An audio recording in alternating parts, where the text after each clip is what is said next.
Guerrilla cricket. Whoa. Guerrilla cricket. Whoa. Guerrilla. Take guard, man the barricades, patrol the cover boundary. At last the time is come, this is a cricketing emergency.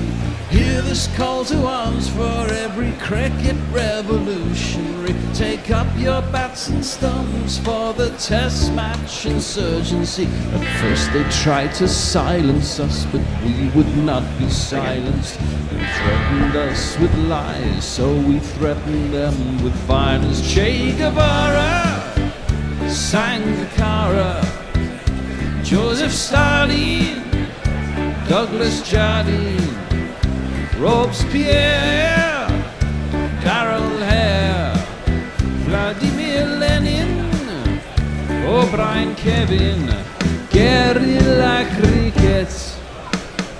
It's not about the winning, it's about how many rules you break. Even in cricket commentary, this is the best advice to take.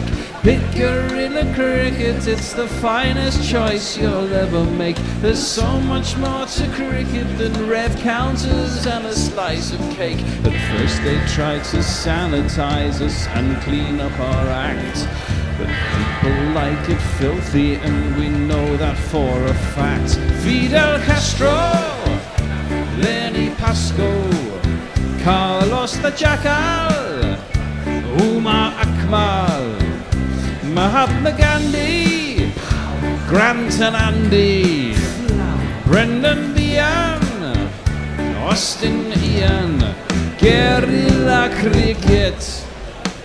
Stick with us, cause you know we're not the kind of thing that you see on the TV and the radio. So vive la revolution. First they tried to buy us, but we would not be bought. Okay, we were, but then we ran away, and we will not be caught. Would not give up the ghost when they left us all for dead. They decapitated us, but we just grew another head.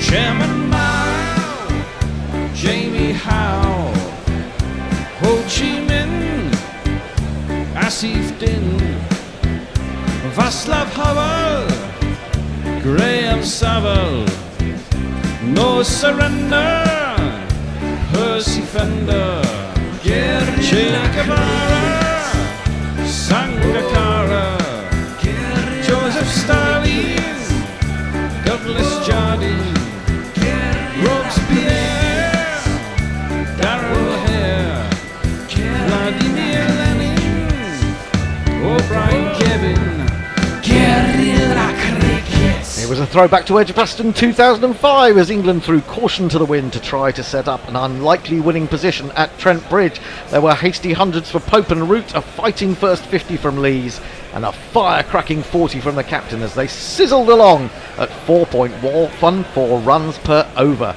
But is it enough? Where the match goes from here is anyone's guess, with all results and none on the table. Root and Fox may supply the answer, or Southey and Bolt, or maybe even a spinner. We shall see. Good morning, good afternoon, good dawn, good dusk, wherever you are in the world. Welcome to Guerrilla Cricket. I'm Gorilla Hendo, Nigel Henderson, and I am joined by friends, well, spaced far and wide across the globe. Well, actually, in Australia, to be fair. I have, and ladies first, it is indeed Kat from Melbourne. Hello, Hendo. Lovely to be here again today. And I am a long way across the globe, but Messi Jez is just as far from me, even though he's in Australia. He's probably closer to England, I think, than he's to me. He's in the most isolated city in the world, and I'm quite frankly, I'm rather glad about that, because we don't want him escaping and causing all sorts of trouble, do we? So if we just keep him there, I think that's probably safest. Now, guys, how do we see this? Is there a chance of a result here? Did England go at it too strongly yesterday? Is this the new Stokey Cullum approach that all caution is thrown to the wind? How do we see it panning out, Kat? I love how it changes. So when England, when New Zealand stacks on over 500, you think, oh well, can only really be a draw or New Zealand can win. And now actually New Zealand can't win. because England have stacked on so many runs and they're likely to overtake their score or at least match it today. Actually, England can win or it can be a draw. So I love how quickly that changes. So maybe all results are on the table. I don't know. What do you reckon, Messi? I think you underestimate England's capacity to fuck up, to be honest. Absolutely right. It's been here before. I think our listeners would be a little taken aback by the fact that Hendo's come in without a rant anywhere in sight. And I think it behoves England to do something to bring a rant out of him, because that's what our listeners like most of all. Well, I think it's very likely to be a draw, to be honest. But England can really fuck up. They're so good at it. Well, you see, I suppose we thought that New Zealand were going quite fast in their first innings. I mean, it gives them we're on a wicket that gives you a chance to do that, aren't we? We've got a beautiful batting track, lovely surrounds, very fast outfield, very flat, and so New Zealand, knowing that they're 1-0 down, had to push on in that first innings, and I suppose once they got to 570 odd, they would have thought they were in a pretty handy position, especially getting an early wicket.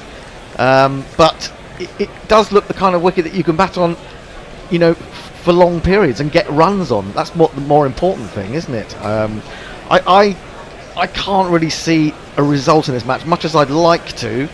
But I get the feeling that if England lose early wickets this morning, New Zealand are really going to have to push on to try and set England a target, and whether they've got the time to do that, I'm not entirely sure.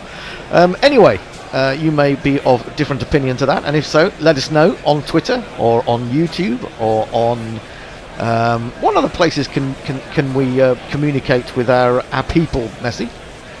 Well, I've tweeted onto our timeline that they can come to add us through Facebook or through YouTube or through Twitter. Our preferred channel is Twitter, because it makes it a lot easier for me, to be honest. Yeah, Twitter is. I find that when I'm doing socials, actually, I find Twitter. It's hard to spread yourself to all these different formats, isn't it? Really, a bit like cricketers, having to play T20 one night and county championship the next morning. But there we go. There is a county championship round underway as well, which is interesting to know. And I saw someone on Facebook said that yesterday was the final weekend day of county championship cricket at Taunton until April 2023. Oh, you're kidding! That's extraordinary, isn't it? Where are we? We're in early June, mid-June, and there's no more weekend days of county cricket. Certainly at Taunton, and probably one or two other places as well.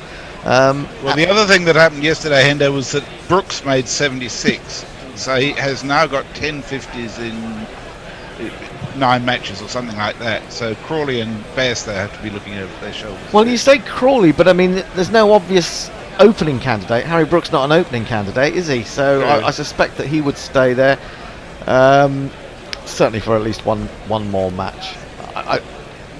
Bairstow, I suppose, is the man who's looking over his shoulder a little bit. I thought he was unlucky yesterday. I thought he got an absolutely cracking delivery. And we should talk about New Zealand. Even though England cracked along and scored 380 odd runs in the day, I thought New Zealand still bowled pretty well. Trent Cat was exceptional, I thought.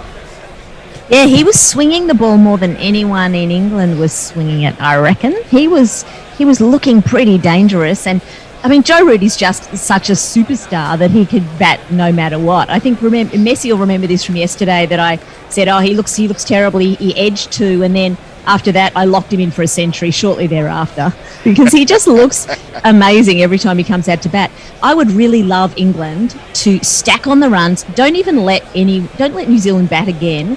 Let Joe Root get 300 is what I would like. Yeah, no, that's all well and good, and I wouldn't say that he couldn't do it.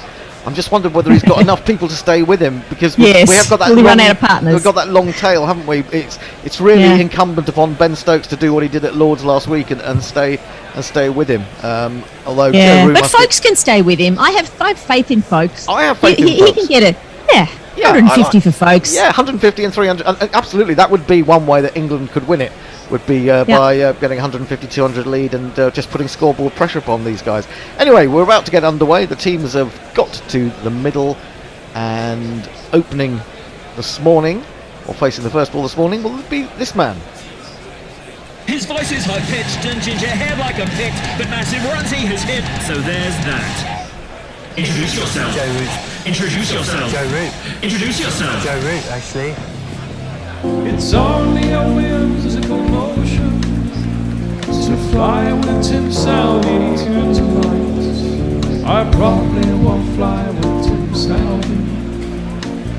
And again, I just might. And carrying on from where he left off yesterday, takes the first ball from around about middle and leg, guides it down to long leg for a single, and England are underway, which means that facing the next delivery will be this man when I can find him. Where's he gone? We've lost him. There he is. Oh, he's better than just Butler, and his name's Ben Folks. Oh, he can keep wicket at least 9 times 12. Ben Folks, you're the best. And as if to exemplify that, the first ball he gets is a half volley, which he leans into, plays beautifully through the covers, away for one of these. And if you kids can't listen, then you bound to see the way you get shot for crossing a boundary, crossing a boundary.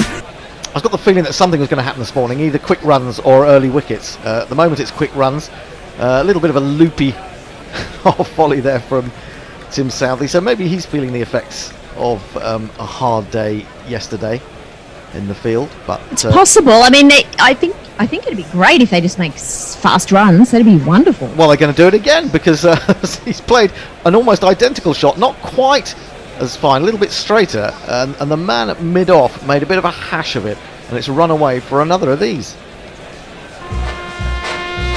There's not one boy for me, I must have 2 or 3, I need 4. Good placement really from Folks, although the mid-off probably should have done better. Is that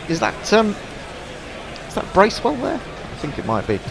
But yes, it's really He really should have stopped that. Not great. It's kind of gone through a couple of players there, the short cover and the mid-off. And finally, a ball that's just a dot as Folks props forward and defends one outside the off stump. I saw someone tweeting in yesterday about how alarmed they were by Ben Folks' chest guard, because he has it in a very strange place. It's almost as if he's sort of getting got a sort of protruding stomach. And as we know, the only people with protruding stomachs are normally on this programme. Southey again, none for 128. It has been hard work for him. Finds the outside edge this time, but it goes straight to ground all the way along the floor and to the man at gully. So Folks has moved on to 32 this morning, and England to 482. They've brought that deficit down to 71, and they'll knock that off in the first half hour at this rate. At this rate, they will. I'm curious to see what Matty Potts will do when he comes in. I'm not sure whether he can bat. I'm not sure whether he should be at number 8.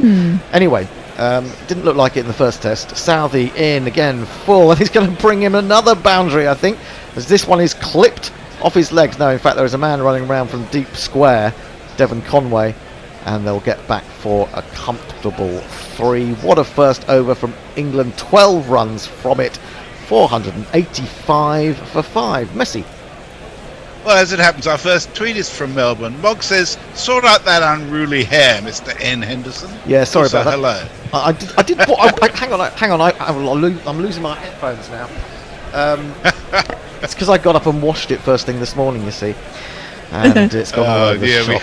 You don't want to do radical things like I that. know. You needed to blow dry it, Hendo. You just didn't do. Well, I went straight. I've become a very disciplined Hendo. I went straight to the shower, and then I went straight into meditation for an hour. So you see, this is the new Zendo. Whoa. So I can't be expected to make sure my hair's looking good as well. Well, A whole hour of meditation. Yeah, wow. I know. Well, Diana Patterson's making a demand. She just says, rant, Hendo, rant. Rant. Well, funnily enough, you should say that. But yesterday, I nearly had a bit of a contretemps with my neighbours because for some bizarre reason they decided to have a jubilee party a week after everybody else in the street. And they cordoned off the street, so I was trying to get to my mum's. I couldn't get out at first, and then they said, come to the party. And I said, no, I can't, I've got to do this, I've got to work. And I said, okay. And then I came back, and I had to come back in from the wrong end of the road. And I got down. The only place I could find to park, there was what I thought was a balloon in the parking space. And I drove into it, and it turned out to be a plastic football. And I went over, and it went huge, an alarming bang, which made 50 people immediately turn and look at me. And I'll come back to that as Bolt comes in, 3 for 89 for him, bowling to Folks, who leaves this outside the off stump. And I sort of tried to sort of scurry away unnoticed, but they were all looking at me and shouting, "It's a street party!" As if I don't know, just killed their grandma or something. If you will have a street party, you'll week after everybody else. What do you expect? Yeah. That's very stressful. It is very stressful, very, very stressful. Especially just before you've got to go to work. Anyway, 485 for 5, enough of my travails. Here comes Bolt in, and Folks is forward to this one. And doesn't really follow through with the shot, just pushes up to mid-off, and there is no run. What sort of day have we got in Nottingham? It's a little bit hazy, it's high cloud, a little bit of blue around as well. I think Messi, you're the weather expert all the way there from Perth. You can tell us what's happening in Nottingham better than most people.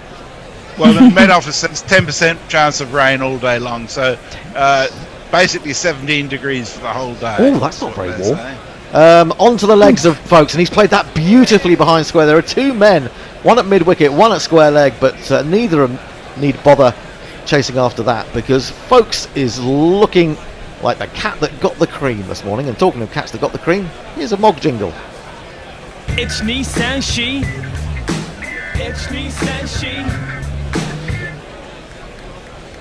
Hendo, I read an article about Ben Folks somewhere recently. Maybe you can tell us a bit about it. Oh yes, I think it was in a thing called the Smaximum Working Title Trademark, which is our new news and views letter, which I'm trying to get more and more people to write for. So that's a hint to you, Cat. Bolt in short, and he drops his hands as this one flies through. Yes, I think Folks has been treated quite badly by this England side. He had a couple of really good seasons, got into the England side, got 100, then didn't perform particularly well in the West Indies, where nobody performed particularly well, and he was the man who was made the scapegoat. And he's been he hasn't been in and out. He's been in for the West Indies series this year, and finally we seem to have settled on the fact that he's going to be there for a little while. We hope. That said, Bolt, short ball, and he gets underneath it. Goes through to the keeper. That said, I keep seeing people talking about Joss Buttler and how he's been so good in the IPL that he ought to be back in the team, or we can't close the door on him as a Test cricketer. I think he's been freed up by the fact that he doesn't have to be a 3-format cricketer and a red ball cricketer, and I think that's why he performed so well in the IPL. So that's my argument. A couple of arguments in the Smaximum over the last few weeks, if you want to follow that. And I'll tell you how you can do that in a minute. How can I do that? Bolt bowls a good ball across Folks, which he leaves alone. End of the over, 489 for 5. You can do that by becoming a Patreon. Go to patreon.com/Gorilla Cricket. If you give us $4 a month or more, £4 a month or more, you will get extra podcast material and the Smaximum every week. So you can't complain about that, can you?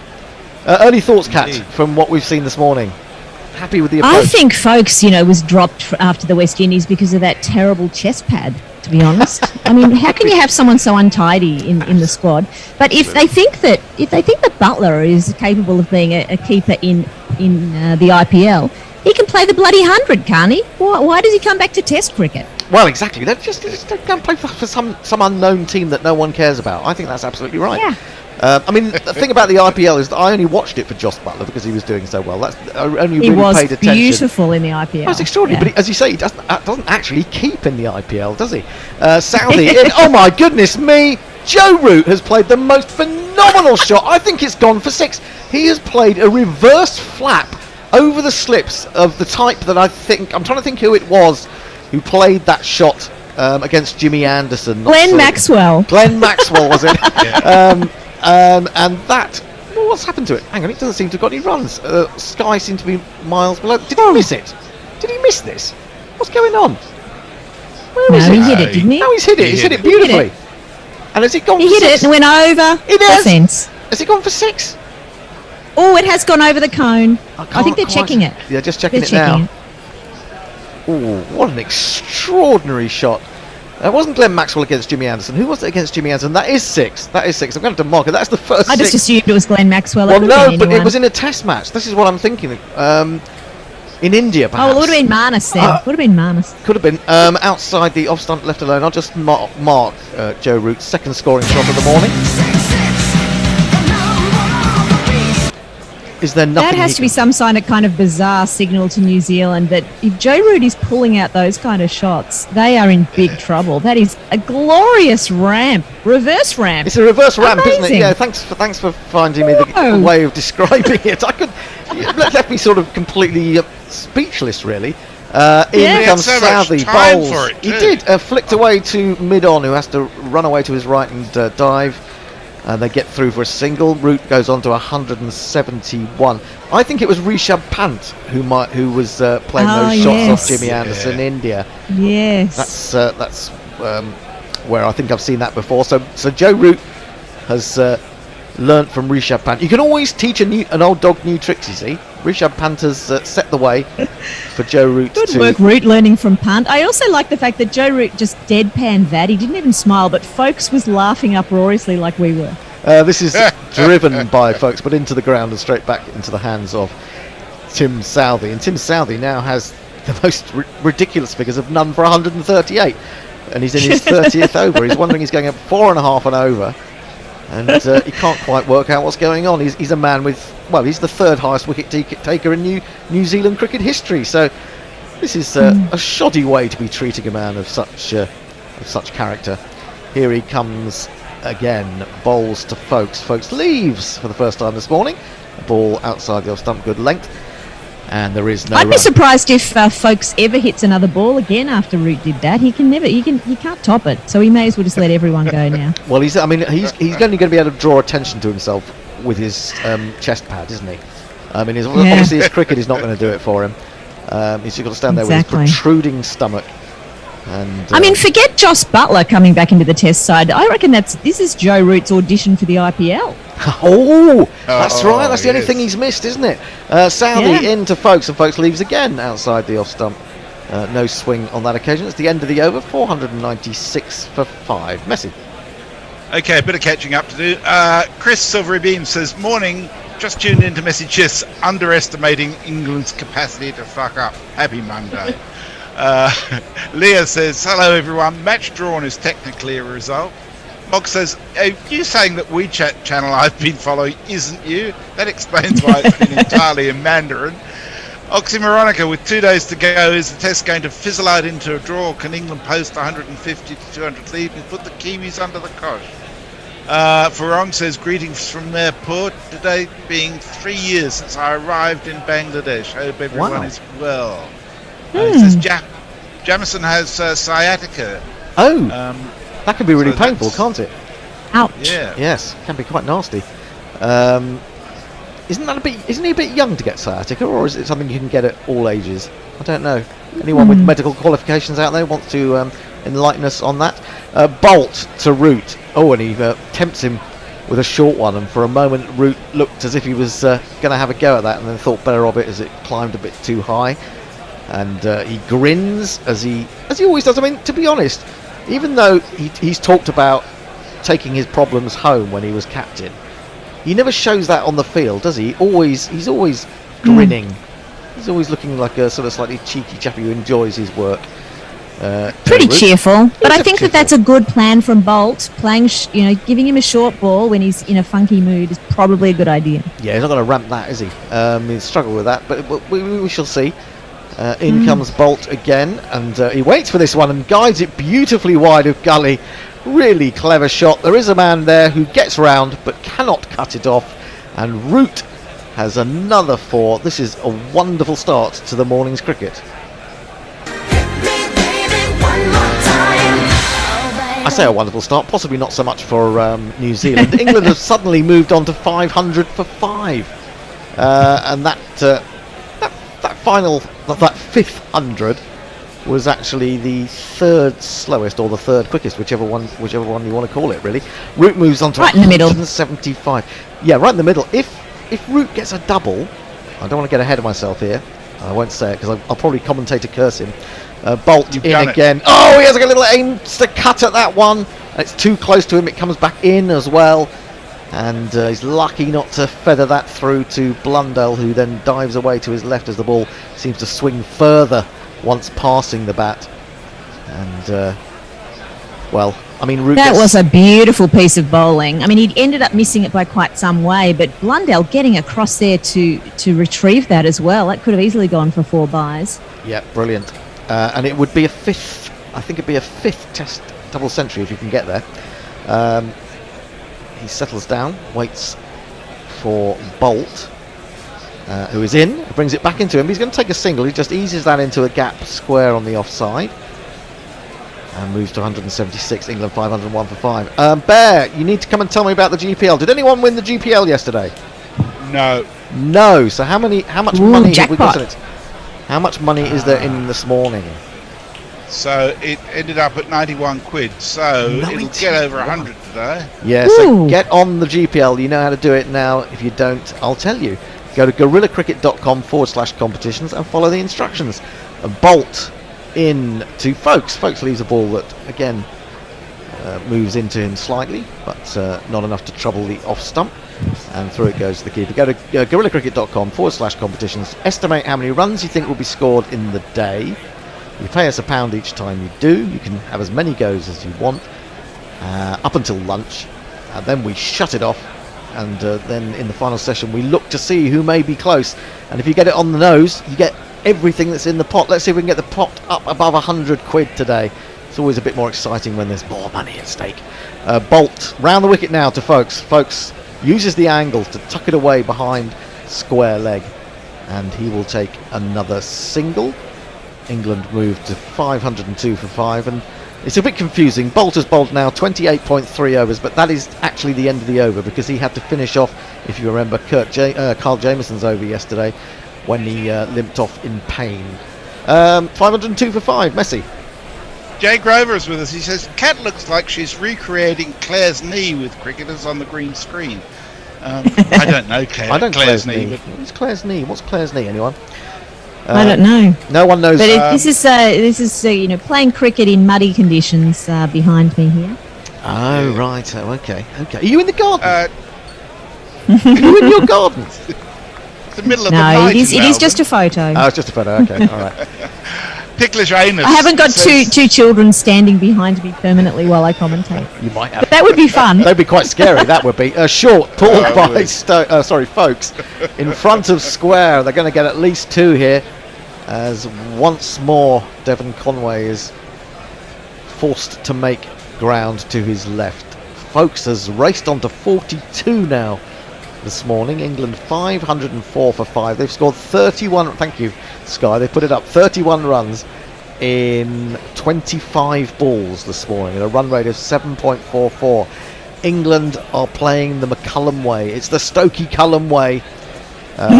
So, you know, I suppose actually, if you know that that's the way that England are going to play, there can be no complaints when you lose, and you can say, well, at least they, you know, are trying to entertain, and if that is what comes out of the Stokey Cullum era, then that's a great thing, really. I was a little bit critical Yes. of Ben Stokes yesterday because I didn't think he needed to take 20 off that over from Michael Bracewell. He'd already hit a 4 and a 6, and then tried to smash the next one, and I thought it would have been important for Stokes. Stokes could have still scored at around 5 or 6 and over the way he was going without being quite so attacking. Southey round the wicket now to Folks. He's got a leg slip in, but it does him no good because it's short. He swivels, doesn't get up as much as probably as the batsman expected it to. Has got it away down behind square for another of these. 1, 2, 3, 4, 4. Now, as I It said, feels like a day 4 crowd is not expecting this degree of flurry of runs, and it's a sort of day where you book your tickets thinking you're going to have a pretty quiet little nod off in the outer, but no, they're seeing this incredible kind of it's like a one-day match. and that's short, and he's pulled again, and now he's got a long leg, a backward square leg, a forwardish square leg, and a shortish mid-wicket. So we kind of know what he's going to do.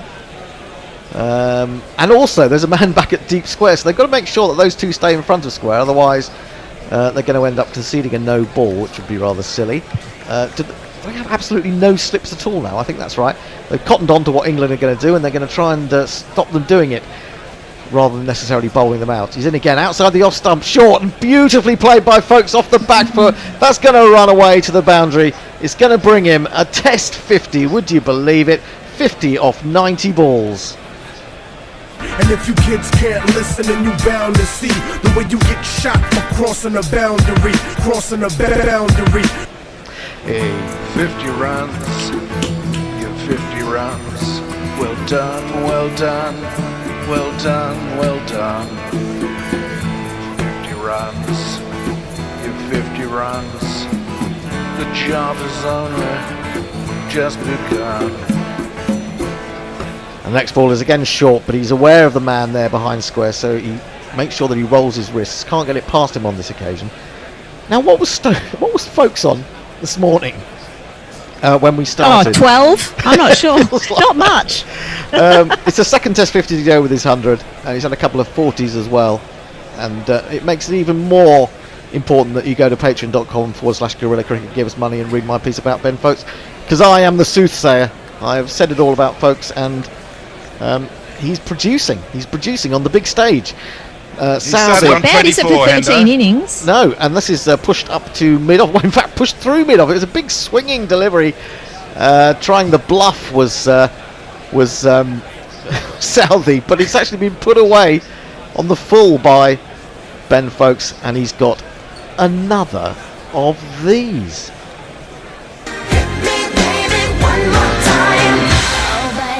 Because I'm multitasking and doing so many different things here this morning. If someone can tell me what Ben Folks, I keep calling him Ben Folks, I was just saying, he started on 24, so he scored 30 in 22 minutes. 30 in 22 minutes. And we've also had the incredible shot from Root, the reverse ramp. So, although you were saying about people sort of thinking they were coming and nod off, how annoyed with yourself are you going to be if you missed the bus and didn't quite get there on time? Oh, yes. Yeah, there's a If lot you of decide, empty I'm seats just going to there, miss the aren't there? first hour, nothing will happen. Yeah, exactly. We'll Yeah. just ease into the day. It'll probably be a draw.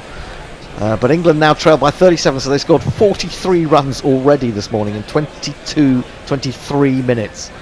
This has been the best 23 minutes of the entire test. We are Absolutely. privileged to commentate upon it. We are indeed. Yeah, You're absolutely right. And hearing Hendo wax lyrical is even better than hearing Hendo rant. There's still a rant waiting to get out. But you know, now that I am all zen, I'm doing my regular meditation. I might, the rant might become a thing of the past. It's an endangered species. Anyway, Bolt is going to. Joe Root is in danger of getting a runnable double century. Yeah, Wow. he is. Amazing. It is incredible. 176 from 208 balls, and he's going to face up. He hasn't had a lot of the strike this morning. Aims a drive at Bolt as he comes around the wicket, trying to swing it in from outside his off stump, but doesn't really time it. We've got a slip back in for Joe Root and a gully, I think. Just one slip, one gully. Isn't that amazing? Folks has got rid of all the close fielders, whereas for the man who's under 176 and has scored over 10,000 runs in Test cricket, he's got a slip and a gully in. 516 for 5. That might also be down to the fact that Bolt is bowling considerably better than Southey. He's in again, bowls to Root, onto the back foot. He just lays this one down to the man in the gully area, and there is no run. Any more tweets you can just sort of sneak in? Indeed. Messi? Ticklish Owner says the filthy black gloves he wears while keeping may have contributed to Folks being dropped. They're disgusting. Really? Our Yes. Paul bot says Root channels pants. Click here. I've got a very good idea who the porn bot is. I think I have too. I have too. But I think she may be under a number of guises these days. bolt into Root wide of the off stump, and has he driven that in the air and been caught? I think he has. Root has to go. No double century. It was a clever delivery from Bolt. He put it up there for the drive, but he took pace off it. It was only 69 miles an hour. Root was into the shot. He hit it well enough, but he hit it straight to extra cover, and the catch has been taken. And he is furious with himself, Joe Root. He's not grinning on this occasion, but the crowd is rising to the former England captain, who has done marvels for his side here over the last day and a bit. 516 for 6. Another deserved wicket for Trent Boult, who's bowled really well under this attack from the England batsman. It was Southey, his bowling teammate, who took the catch. Root does a little pirouette while raising his bat in the air. And while shaking his head, which is kind of amusing. Yes, it's a very strange form of choreography. But anyway, he has to go. A little bit of a shame. And it'll be now interesting to see how Ben Foakes bats with this rather long tail. Now, on the basis that they were talking that if things started to go wrong on the fourth day at Lords, that McCullum had thought about sending Stuart Broad in to smack a few. Do you think he might send Stuart Broad in to smack a few here? Oh, it doesn't look like Broad. I really hope it is, though. It'd be great fun. I mean, he could actually come off today. It's the kind of pitch that he would enjoy. So I'd be tempted if I was Brendan McCullum. I would now surprise everyone by sending Stuart Broad to the middle to give it a hell of a thwack. Unfortunately, it looks like it's Potts in an oversized jumper that belongs to somebody else. It does, doesn't it? Well, I don't know how you know that, because I hadn't seen that on my screen yet. That's extraordinary. I'm behind you. Advertising I'm on behind you.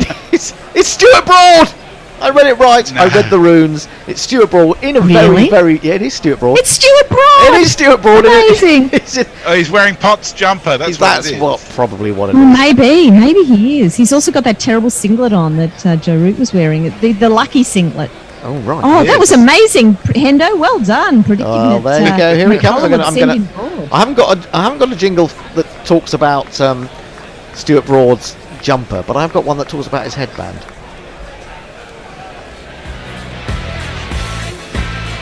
Sweep the leg, Broady. Got the best headband around.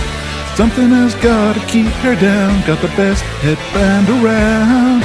Your ego ain't gonna be kept down. Got the best headband around. Even though your hair is thin now. And the first ball to Stuart Broad is a full swinging delivery, which he gets his bat down on, but had he not, would have trapped him plumb in front. And that's one of the dangers for Broad. He kind of flinches whenever a fast bowler bowls at him these days, because he's expecting the short one the whole time. And then when he gets the full one, he has to jab down on it from his enormous height of 6'7" and try to keep it out. What's he going to bowl him this time? It's another good ball, which he does quite well to turn to mid-wicket.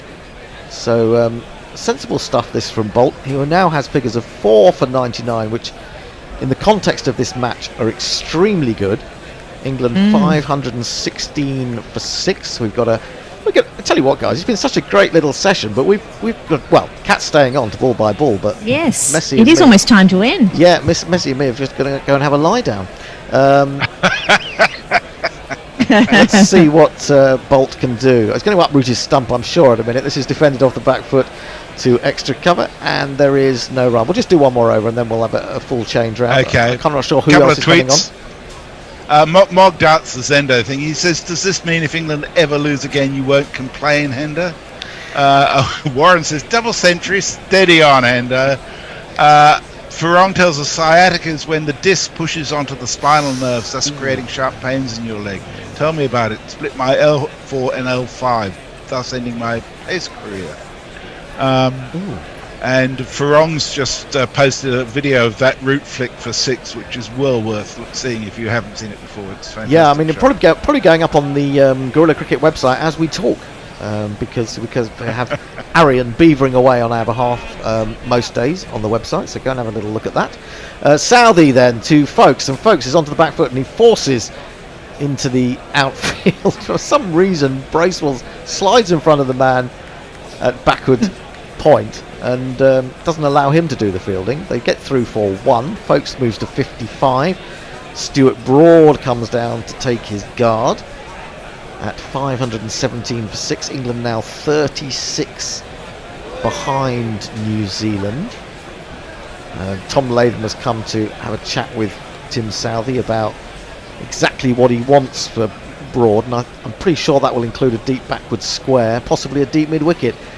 And also probably should have someone sweeping on the offside, because he does like to step back and cart over the top of extra or backward point. So we shall see what he's going to do. He's definitely got the long leg and the deep square leg, deep backward square leg, who seems to be about 15 yards in from the boundary. The guys who are supposed to be saving one would be right back on the edge of a one-day circle. So they're possibly. I think it's all bluff. I think he's going to York him. Southey bowled Broad in the last match. Here's a Yorker coming. Here we go. He's in. Well, he fires it into his legs. It wasn't quite a Yorker, but it was full. And they are going to run through for a single. They're going to have to hurry.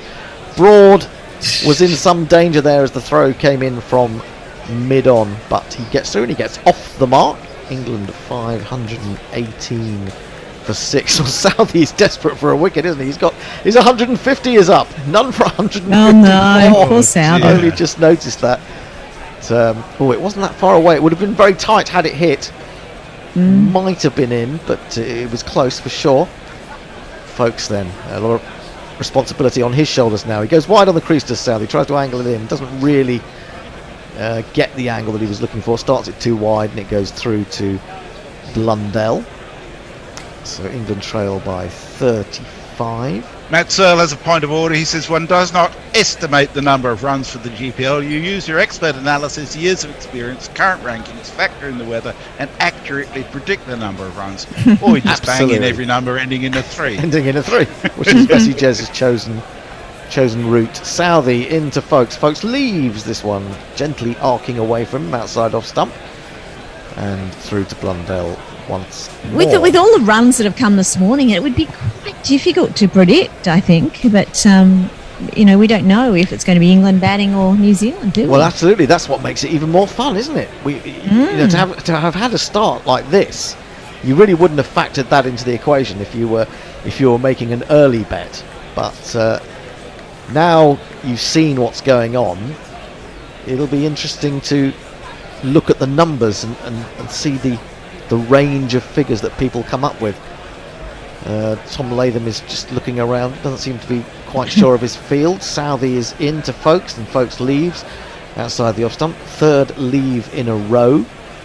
So I'm not quite sure what that signifies. It signifies that we're not going to go completely mad, and if you start to bowl a little bit better, we will try and stick in here, because we want to get a lead. A lead could be really important here. It feels like the instructions were clear. As soon as one of you goes out, the other one shuts up shop, perhaps. Well, shuts up shop. Maybe not shuts up shop. Maybe he's just there to play the game, and the man at the other end now, Stuart Broad, is expected to play the shots. He's defended into the offside. It's the end of the over. 500. Do you want to let Forthy in, Hendo? I've got to admit, Forthy. Oh my goodness me, this is so confusing. We need someone to do social media. There we go. So Forthy's joining. Who else is on then? Bear's coming in as well. And I'll tell you what, coming in to summarise. While you're waiting, we'll do a little bit of marketing. The best things in life are free. Just like Gorilla Commentary, we need money. That's what I want. .com/Gorilla Cricket. We need money. I don't like the BBC.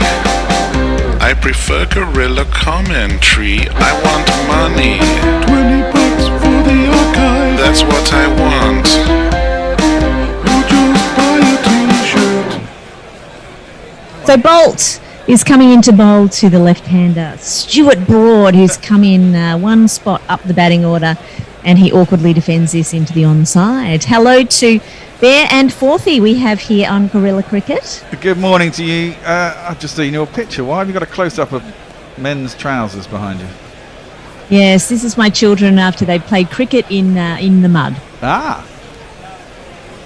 And this next one, Broad tries very hard to edge this through to the keeper, but he misses it by probably 5 centimetres. And Bolt says, ooh, that was almost my 5th wicket. Yeah, Zendo has left us. It's good to know that he's meditating in the mornings. England have cut that lead by a half in half an hour. Amazing pace. A lot of it down to Folks as well. Yeah. Who needs Butler? Who needs Root? We have Folks and Broad, a much better combination, as Broad edges a ball down to fine leg for 4. Edging? I think that's unkind. I think he glided that. Do you think he played it? Yeah, he did. Look at that. He just, well, maybe it was an inside edge, but the intent was there, Kat. The intent was there. Look, if he was really awkward, he would have missed it altogether. I mean, it did hit the bat. It hit the bat quite well. So we'll say that was an intentional fine leg boundary. But Broad is now on 5, and he's facing Bolt, who comes in, and that would have hit middle stump, but Broad successfully defends it back down the pitch, and Bolt picks it up. And do we think England's best chance of it? Well, I was saying this yesterday. This is going to be the coming of Leach. This is going to be the coming of Leach turning into Nathan Lyon, the English version. He's about the only chance we've got of getting wickets, I think, on this track. Well, there's Joe Root as well. There's Joe Root as well. That's not overlooking. Haven't we got a Bolt equivalent in England? As Bolt swings the ball in towards Stuart Broad, who defends, no run. I guess the closest we'd have currently would be Sam Curran, who's injured. He's a slight downgrade probably on Bolt. Absolutely he is. He's down on pace and doesn't have the experience. I have Reece Topley's left arm over, isn't he? But he breaks down and hasn't never played a test. So anyway, it is glorious to see Broad out here this early, and he plays and misses awkwardly. Perhaps it was a leave, and this next ball goes through to the keeper. Didn't bounce very much on the way through. That's the end of Bolt's over, and his figures are 4 for 103. And England 522 for 6, trailing by 31. Tweets. Mog, the English have got the confidences. That's nice. Sitting with a new listener in country Victoria who commentated that message is difficult to hear but enjoying the commentary. That's Imagine, not quite sure what the full name is there. Warren, the Trent Bridge scoreboard thingy, looking like the Discord Sassy Peach Hello sticker. Contemporary reference. John Alford, good morning from a sweltering Madrid.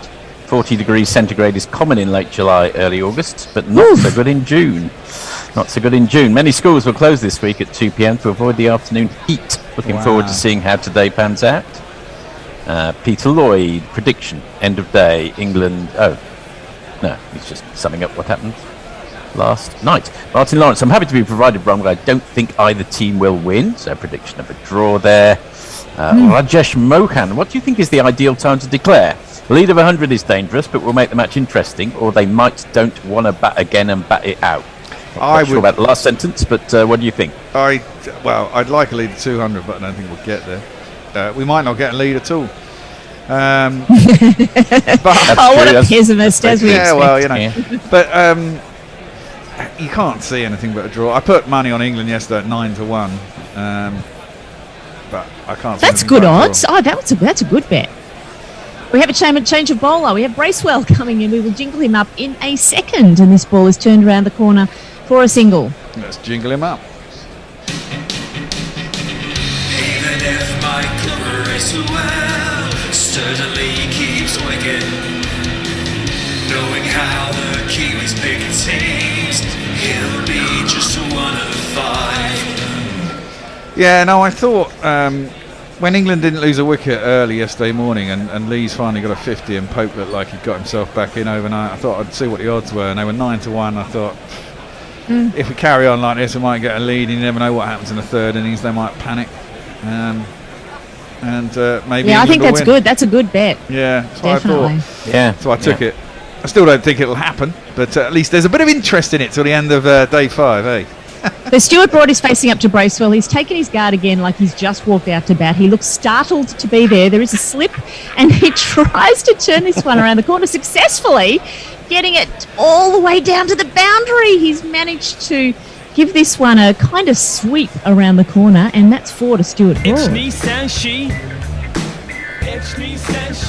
He just kind of paddled it and then just stayed there. Held the pose. Follow through. He held the pose for the sweep shot. It's almost in slow motion, wasn't it? Yeah, quite mad. Good It shot, was like though. he didn't want to look behind him to see if he'd edged it. Yeah, well, into true. someone's hands. He couldn't remember whether it was a leg slip or not. Yeah. Yeah.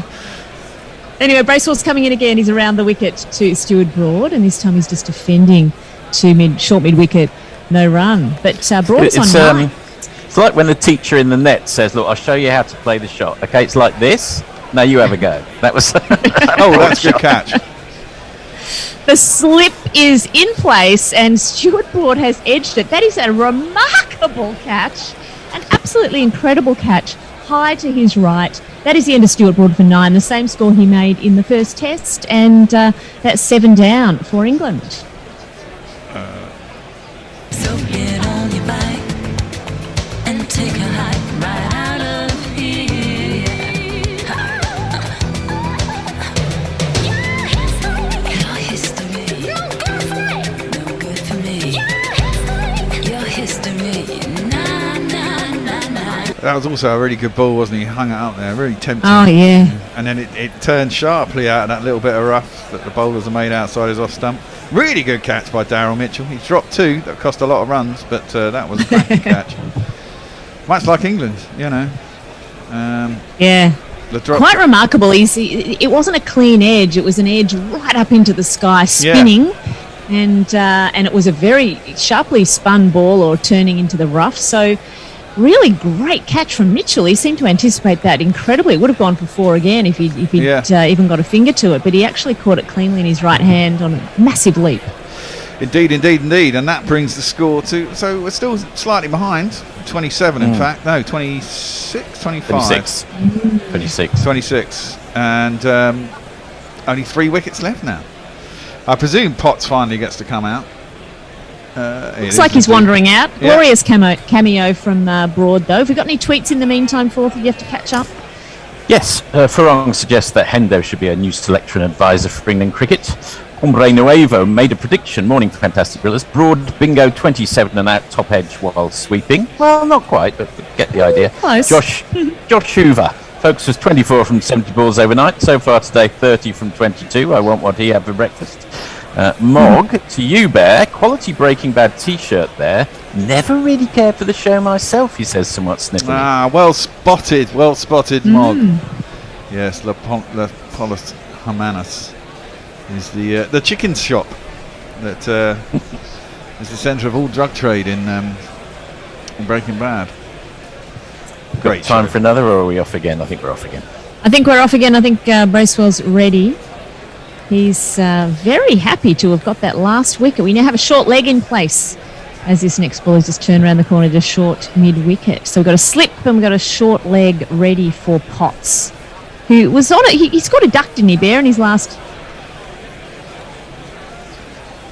And this next ball, Potts just pushes the ball backward of point or to gully. And he bowled well. That's the end of the over. Bracewell has bowled well. More tweets? Yeah, he has.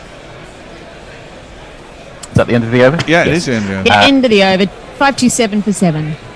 Madan Mohan. Good morning, Guerrilla Cricket. With this test, I remember 2003 Adelaide test when Australia scored 556, India scored 523, Australia all out for 197. In the remaining time, India scored the required runs and won the test. I feel it may happen here. Well, you kind of there is a little feeling of that kind of thing happening. It'd be amazing if it did. It's rarely you see that these days. Big score, collapse, and then a victory. Modern wickets tend to be, if they get these big scores, the wicket tends never to decide to break up, and it just goes on and on and on forever. It looks like the wicket's going to hold up, right? It doesn't look like it's going to smash. No, it's not. Wait, we have Bolt coming in. He's bowling a swinging delivery to Folkes, who's awkwardly defending this onto the onside.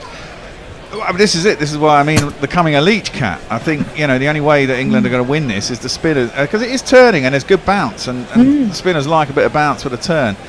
It's not turning massively, but I mean if you can get it to jump off a good length, it can cause problems for the batsman. So Leach has got to come to the party. If he does, England might have a chance. Yeah, I mean Bracewell's finding the rough there too. Exactly. So there's things to aim for. Yeah. Bolt with 4 wickets is swinging the ball in the air, and he's bowling to Folkes again, who's just defending, and he's not scored a lot since he lost his best friend Root. No, I think he's waiting for someone else to get in at the other end, isn't it? And then maybe they're trying to just get through to that score, get parity at least, and then maybe they'll kick on again with the last remaining wicket, see what lead they can get. I wouldn't try and hang out too much. I mean, it'd be nice to have a big lead, but if it doesn't, there's still, if they can get there, I mean, they're within an hour of day 3. There's still pretty much 2 days to go, and a result could be forced if they can take the wickets. Ooh. Definitely. Bolt is bowling, and this is edge through. Was that an edge through to the keeper? No. It doesn't appear to be. It looked like it was. It was just a very lot of movement off the bounce. That's why I went ooh, and then realised that you had yeah, interesting. But they didn't seem to appeal. Goodness me, there was a lot of movement there. Yeah. I mean, this is it. The clouds are coming in overhead. You got Jimmy and Broady. He'll be, for once, grateful that their batsmen batted and they've had a nice long rest in the changing room. Might be itching to come out and cause some heroics. So Bolt is getting such a lot of movement that was taken behind first slip by the keeper. This next one, though, doesn't do as much, and in fact it does hardly bounces at all through to the keeper again, and Folkes just leaves all of these balls alone. I noticed we've been attacked by the porn bot again on YouTube. Is it worth reading out, though? You've always got to... I expect Forthy will be evaluating this to see whether the porn bot tweets are worth reading. This moderator thing really works, thanks to Pokey Bumfinger and Suter who are on there at the moment. Leah's also a moderator. I can make anyone a moderator, I realised. It's really fucking easy. Oh, that's good. That's good. Yeah. So we have a slip, and we have a ball coming in from Bolt, and it's pushed forward a square leg, and there's no run taken there by Folkes. He's giving Potts a bit of a rest at the other end. Yeah. Potts claims to want to make himself into an all-rounder. Didn't look like it in the last test. Ducked into a bouncer and looked at all at sea. How many balls did he face? I think he only faced 2. No, yeah, he faced 2 balls, I think, second ball. Oh, well. He's got 2 first-class 50s and a top score of 81 in first-class cricket. We said that about Ollie Robinson, though. That's true. So Bolt is left arm over, and Folkes' bottom edge is this, but it's going back down the pitch, not back into his stumps, thank goodness, and... that is probably the end of the over, is it? Does Bolt have this strange halfway through over? Yeah, he's halfway through an over. Is Jameson out on the pitch today? Do we know? No, he's not. He's not. No, he's not available. Raffles the gentleman. Good morning, gents and lady. Did you say who needs a butler? I do. Far be it from me to sully my silken gloves with menial chores. Laura the scorer. Hello from Crete. Day 1 of the holiday, and you're keeping us up to date with all things cricket. Happy to oblige, Laura. Indeed. I shall ignore that advert. We have a holiday here in Australia today as well. Yes, we do. Queen's birthday, which is insane.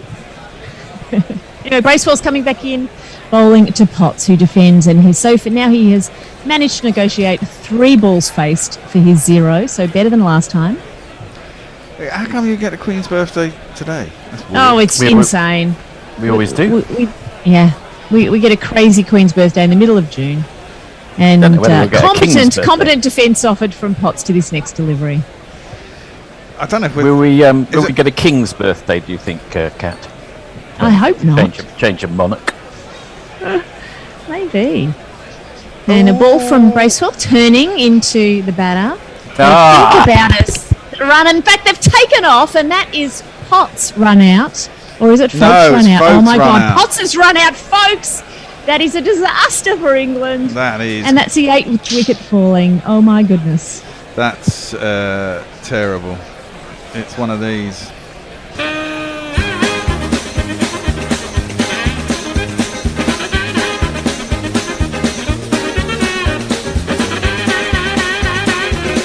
My goodness, it looked like Potts called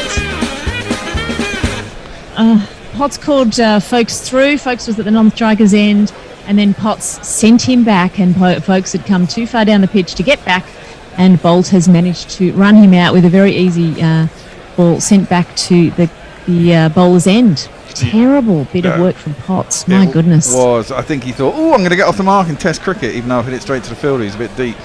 Thought about it, and folks had committed, and then committed again. I think Potts stopped, didn't he, and then started again, and then gave up.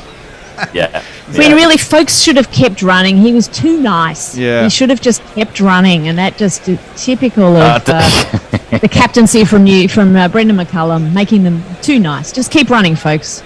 What is that? A couple of tweets. Mog, can I be a moderator? He asks. I promise I won't totally abuse my power for my own personal aims and amusements. And ticklish anus, rather catching the pornbot vibe. You guys are underestimating England's ability to collapse. They can collapse on autobahn. Oh, that's the spirit. Thank you, ticklish anus. Leach comes out. Well, the man who's going to break through and have an England breakthrough and win a match for us today is this guy. Coming up, here's a face that I know. It's Jack Leach. Now coming up is Jack Leach. On Jack Leach. And this time Bracewell bowls to Potts, who does get off the mark with a single, and the crowd, I imagine, is giving him a bit of a cheer. Yeah. As you see, Potts put his helmet over his eyes just in exactly the same way that Boycott put his cap over his eyes when he ran Randall out in 1977 on this very ground. Yeah, it was so interesting when Leach came out. Leach comes out, he was swearing as he walked out to bat, because he wanted to bat with folks, right? So he's swearing as he walked out to bat, and then he just froze Potts. He didn't even say hello to him. Just walked up the other end. It's just incredible. Poor old Potts. I feel very sorry for him here, isn't he? Yes, so do I. Leach is coming into bat. 2 slips and a short leg, and he advances down the pitch to this ball from Bracewell and just pads it away into the onside. He'll be wanting to have a good look at the wicket himself as well, Leach, and seeing what it's doing. Assessing his options for when they have to bowl again. So 12 dot balls before he scores is what we're guessing is going to be happening, but Leach does the next ball defensively. I think it hit his glove or high up on the bat and defends it back down the pitch. End of Bracewell's over, and very, very happy Bracewell with his performance, and I guess the captain is too. More tweets? Yes. Josie Oak, normal service resumes. The collapse is now in full flow. Whether you can have a collapse after sort of the 6th wicket goes down it, maybe you can. Messages, the crazy Queen's birthday. Would that be Priti Patel or Bronwyn Bishop? Alex Green. Good morning all. Glad I tuned in time for the stumble. Brian tells, morning. Is this now England reverting to type? Are they focused on having to bowl soon rather than concentrating on building a decent lead? Armchair cricket, oh dear, England have self-immolated. I'll say hello to a few of our people on YouTube as well, just quickly. Dean McQuillan, Crazy Chap, Pokey Bumfinger and Suter who are moderating for us, and I think that's it. Yeah, and Mog, you can be a moderator on YouTube, that's fine. I just don't know, you have different names everywhere you go, so I don't know who's you on YouTube. You're not there. But if you put a message in the chat, I'll make you a moderator. There you go. How's that? So Bolt, the bowler of the minute, is bowling to Potts, and Potts pushes it through the gap just wide of gully. The chase is on, and they've managed to run through for 2, and that takes Potts to 3 and the score to 530, still trailing by 23. Totally possible for England to be dismissed before they make New Zealand's total. Yeah, it could be. It will just then be a one innings game. Yes. It'll be tricky for New Zealand. I mean, this is a decision New Zealand will have to make, won't it? If they try and go hard, get runs quickly so they can create a situation for them to win, could they give wickets away? Well, they're 1 down in the series. Yeah. England are 1 up. Yeah, they've got to be a bit more aggressive as Bolt comes in, and this is a beautiful Yorker. Oh my goodness. Potts is bowled. That was the most beautiful delivery we've seen from Bolt to get his 5 for. What a fantastic ball. That was a fantastic ball. Sure was. And sure was. he got 50, so... 5, I mean. Go OUT the window, go OUT the window, go OUT the window, 'cause OUT spells out. And Jimmy will be liking that swing, won't he? I mean, that swung quite a long way. Yeah. Well, that's the thing, isn't it? It's hard to know whether how good the news is for New Zealand, all things considered, if it's doing stuff this morning. Yeah. I'm devastated for Potts. He looks so sad. He's going back to a change room where Folks is not going to be happy with him. And he just looks absolutely devastated. But, I feel very sorry for Potts. That's spoken like a true mum who stood on the boundary edge when their child has come unstuck on the cricket field. Yeah, but I'm very happy for Bolt. And yes, he's bowled. He's bowled really well. Yeah. Oof. So anyway, we saw Jimmy Anderson up in the sheds not that long ago. We actually couldn't tell if he had his pads on. Maybe he did. He certainly didn't look like he was ready to bat. But he has his pullover and striding out. Worth repeating for everyone will know this. Of course, Jack Leach top test score 92. James Anderson top test score 81. Oh, there you go. Let's play a jingle for Jimmy. St. Jimmy's coming down across the alleyway, up on the boulevard like a zip gun on parade. Lights up a silhouette, he's in some butter net, coming at you on the count of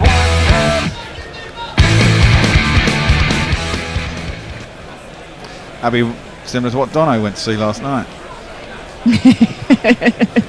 What did he go and see? I can't remember the name of the band, but they were a punk band, local Australian punk band who'd been around for 30, 40 years.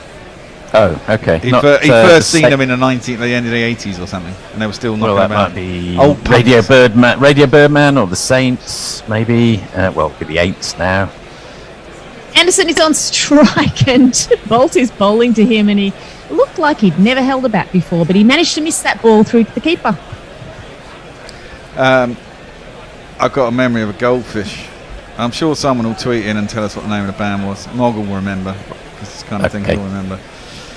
But yeah, he was apparently speaking to the drummer and the ex-lead singer who'd left the band 15 years ago. Was going to still see them, so, you know. It wasn't the Lime Spiders, was it? God, all these names I could say Could yes. Could have been them. Because I want to say yes, but I have no idea. Anderson facing up to a beautiful delivery from Bolt, and almost edges it. In fact, there's half an appeal from the keeper, but Bolt just says no and wanders back. There's a lot of swing out there all of a sudden, isn't there? It's supposed to be getting humid this week. We're getting a plume of hot weather up from Spain, which is going to bring with it humid air. Maybe it's arriving as we speak. Well, could be.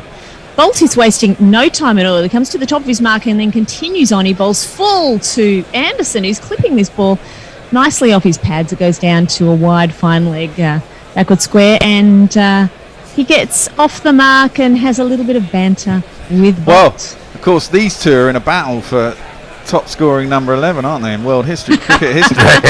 Because Bolt drew equal with Muralitharan, didn't he, on 6-2-3. I think Jimmy was on 6-11 before this innings. So they look like they're smiling at each other. Let's presume it was Bolt saying, "You're not having my record," and Anderson's going, "Yeah, I'm going to get 14 runs and take one, get in the lead." Leach is on strike now. The left-hander. Bolt comes over the wicket. He almost edges that through to the keeper. Not quite sure how Leach managed to miss that. That was a beautiful delivery from Bolt. My goodness, he's bowling well. That's the end of the over. 5:31 for 9. England trailing by 22. Okay, Leah, this is the England we know and love. Yeah. Madan Mohan, I think England should declare now. What are you thinking? Bowlers are batting, yes, and getting tired.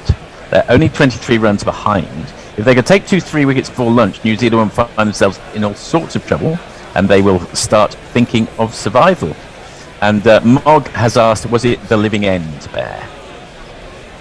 That sounds like it. The Living End, that sounds more like it, yes. I think it probably was. There's a very good film called The Living End as well. We're due a change. We're changing now. We're changing We don't now? have anyone. Change at the end of the next over. Yeah, let's It's have a one more. Bracewell one. We're going to have one more overtone. Bracewell will get through these quickly. His figures are 2 for 54. He's bowled 16 overs. As he bowls to Anderson, who can't make contact, has a wild swing at it, and he seems very disturbed that he didn't hit the ball, but he didn't. Yeah. Well, they just try and get as many runs as possible now, don't they? Yes. That's the objective. Yeah. cliche alert. That's your Next ball, Anderson offers soft hands defensively and back down the pitch. And Bracewell's coming in again already. Oh, wow. He's bowling around the wicket to the left-handed Anderson. He's on the sweep. He's sweeping this over the fence. What's this? No. Out square. That is Not incredible. quite. No, it's 4 runs. Not quite 6. It's 4 runs. But it's a beautiful shot. I mean, tail enders do. Obviously, it's a lot nicer to face gentle spin than someone banging it in at you as a number 11 if you don't like short stuff. And they're usually quite adept at taking a long handle to it. This could be fun. Yeah, I wouldn't like to be under the lid there at, at short leg there where Anderson's not in control. But that was lofted. I think it was 1 bounce over the boundary. And this time it's a reverse sweep. He's pulled out. And the slip tries hard to catch that. But that's gone to the boundary for 4 as well. Cracking shot.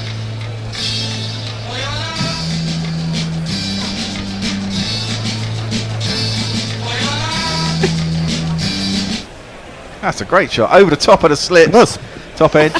But hit it hard enough. He does practice that apparently a lot in the nets. It's his go-to shot. I can't believe that. Shot. That was great. Really great. And the bowlers are the New Zealanders are laughing at this. Aren't they a wonderful team? They're not getting shitty like the bloody Australians would be. They're just laughing. They're having fun. And this next one, Anderson leaves alone and says, no, thank you, Bracewell. Too much turn for me. Well, he's only 4 runs behind now, isn't he? He's coming up quick on Bolt. Oh, no, Bolt's counting. 6 to go. 6 to go. 6 to go. Anderson won't get them with this next one. He's just pushing the ball to short cover. So Anderson's on 9. And Bracewell, end of the over, 2 for 62. His figures, the score, 539 for 9. Bolt is laughing his head off at all of this. And do we have any tweets, Forthy? And change, I think. It's time for a change. Yeah, do you want to get through some tweets, or I can pay a Patreon advert while we have a switcheroo? Whichever you prefer. What would you like? I'm going to pay a Patreon advert. Right, do that. See you later. Bye-bye. See you, Kat. Alternative cricket commentary. Bringing you laughs, bringing you jingles, bringing you joy. We are Gorillas. We need your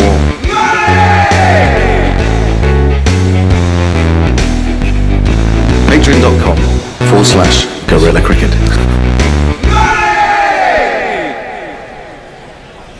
I think that was a great jingle, wasn't it? I might as well I'll patch in with some tweets unless you want to take over on tweeting. Go for it, Forthy. Yeah. I don't mind either way. The first tweet's from you, which says, as I was saying, never underestimating this capacity to fuck up. They've lost 4 weeks for 14 runs. So that's from one Messy Jez in Western Australia. Oh, he's dodgy. Don't listen to anything he says. Couldn't agree more. Warren, is Forthy just naming mediocre bands from the late 1970s? There'll be sensitivities about some aficionados of those bands, Warren. Albert Edmondson. Not careless, just England being England. I think we're being unduly pessimistic about all this. It could actually be not such a bad strategy to lose some wickets early this morning and get New Zealand in. I think to call it a strategy is a little over the top. I was wondering if they would declare. I was genuinely wondering if England might declare 30, 40 runs short of their total anyway to move the game on. I suggested that to Hendo and he said no way. So in the famous name test that must not be named in 06, Australia actually were 50 runs behind when England started their third innings. England were all out for 110, and they set a target of 160. So we're up to date with Mog, and his final tweet was the movie The Living End made before 1965 40? No, I believe it was not. So, sorry, up for consideration. I need to pull you up there, Forthy. You, an Englishman, actually acknowledging that test existed? No, I've never heard another Englishman who acknowledged that Adelaide existed in that. Don't say Adelaide. Don't say Adelaide. Don't invoke the name. Well, now Warney's gone. Your dangerous path, maybe. Yeah, I guess so. Right, now I need to get rid of my YouTube file. Hang on, just give me 1 second. Now I've got us back up, that's good. Alright, so it is true that there has been a little bit of a skittle of wickets. This cannot be denied. The last one was a superb piece of bowling from Trent Boult to get Potts out. There was an almighty fuck-up of a run-out where Potts ran folks out, and Joe Root, as so often happens, the day after a huge score, it's very hard for a batsman to come back to the crease and start all over again the following morning. He was out for 176. Who've I missed out? Oh, Stuart Broad was taken by a brilliant catch at first slip, and that was exceedingly well done. Root did have time. England for trailed by 40. Ridiculous. Sorry, Ten. I was going to say Root did have time for that one reverse sweep of absolute amazing impudence. That I can't remember, did it go for 6 or 4, but it was an extraordinary shot. I mean, England have clearly just decided, we're still in there with a chance of winning this game, and New Zealand need to win it. So we're going to force it forward as fast as we can. Absolutely. I mean, they've done exactly what Owen Morgan did 5 years ago when he took over the one-day team and said, we'll lose the odd one playing this way, but it's worth it. We'll entertain and we'll win more than we lose, or being well. The match starts again, I think. Yes, it does. And are we off again? Or? Yeah, we are. We are. Right, so my apologies. Nibbled away into the onside for a single. Thank you, Tony. Most runs at number 11 we're seeing now. And James Anderson's on 618, Trent Boult's on 623 alongside Muralitharan, who's now retired from the great game. So Jimmy's within 5 runs of taking over. Trent Boult in for the second ball of the over. Digs it in shorter.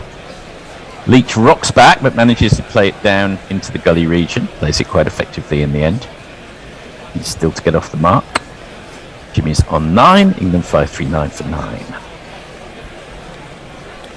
Interesting that. Good morning, delivery. Tony. Hello. We haven't actually welcomed you. Sorry, yes, no, my apologies. That's quite all right. I feel like I'm just part of the furniture.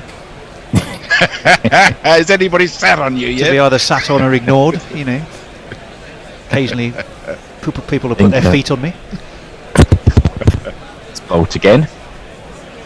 It's getting a bit of swing. That swung into Leach, but and it's a little bit of late swing as well. But Leach played it effectively. Is it ducking into him down to mid-wicket? No run. Leach has a good technique for a number 10 batsman, as evidenced famously 3 years ago at Headingley. Don't forget his 90 as well. 96, was it 92? 92 he got at Lord's. Got 92, albeit against Ireland, but they all count. They're all test matches. That was Ireland included Tim Murtagh. That was a fine bowling attack. It was. Boult turns again.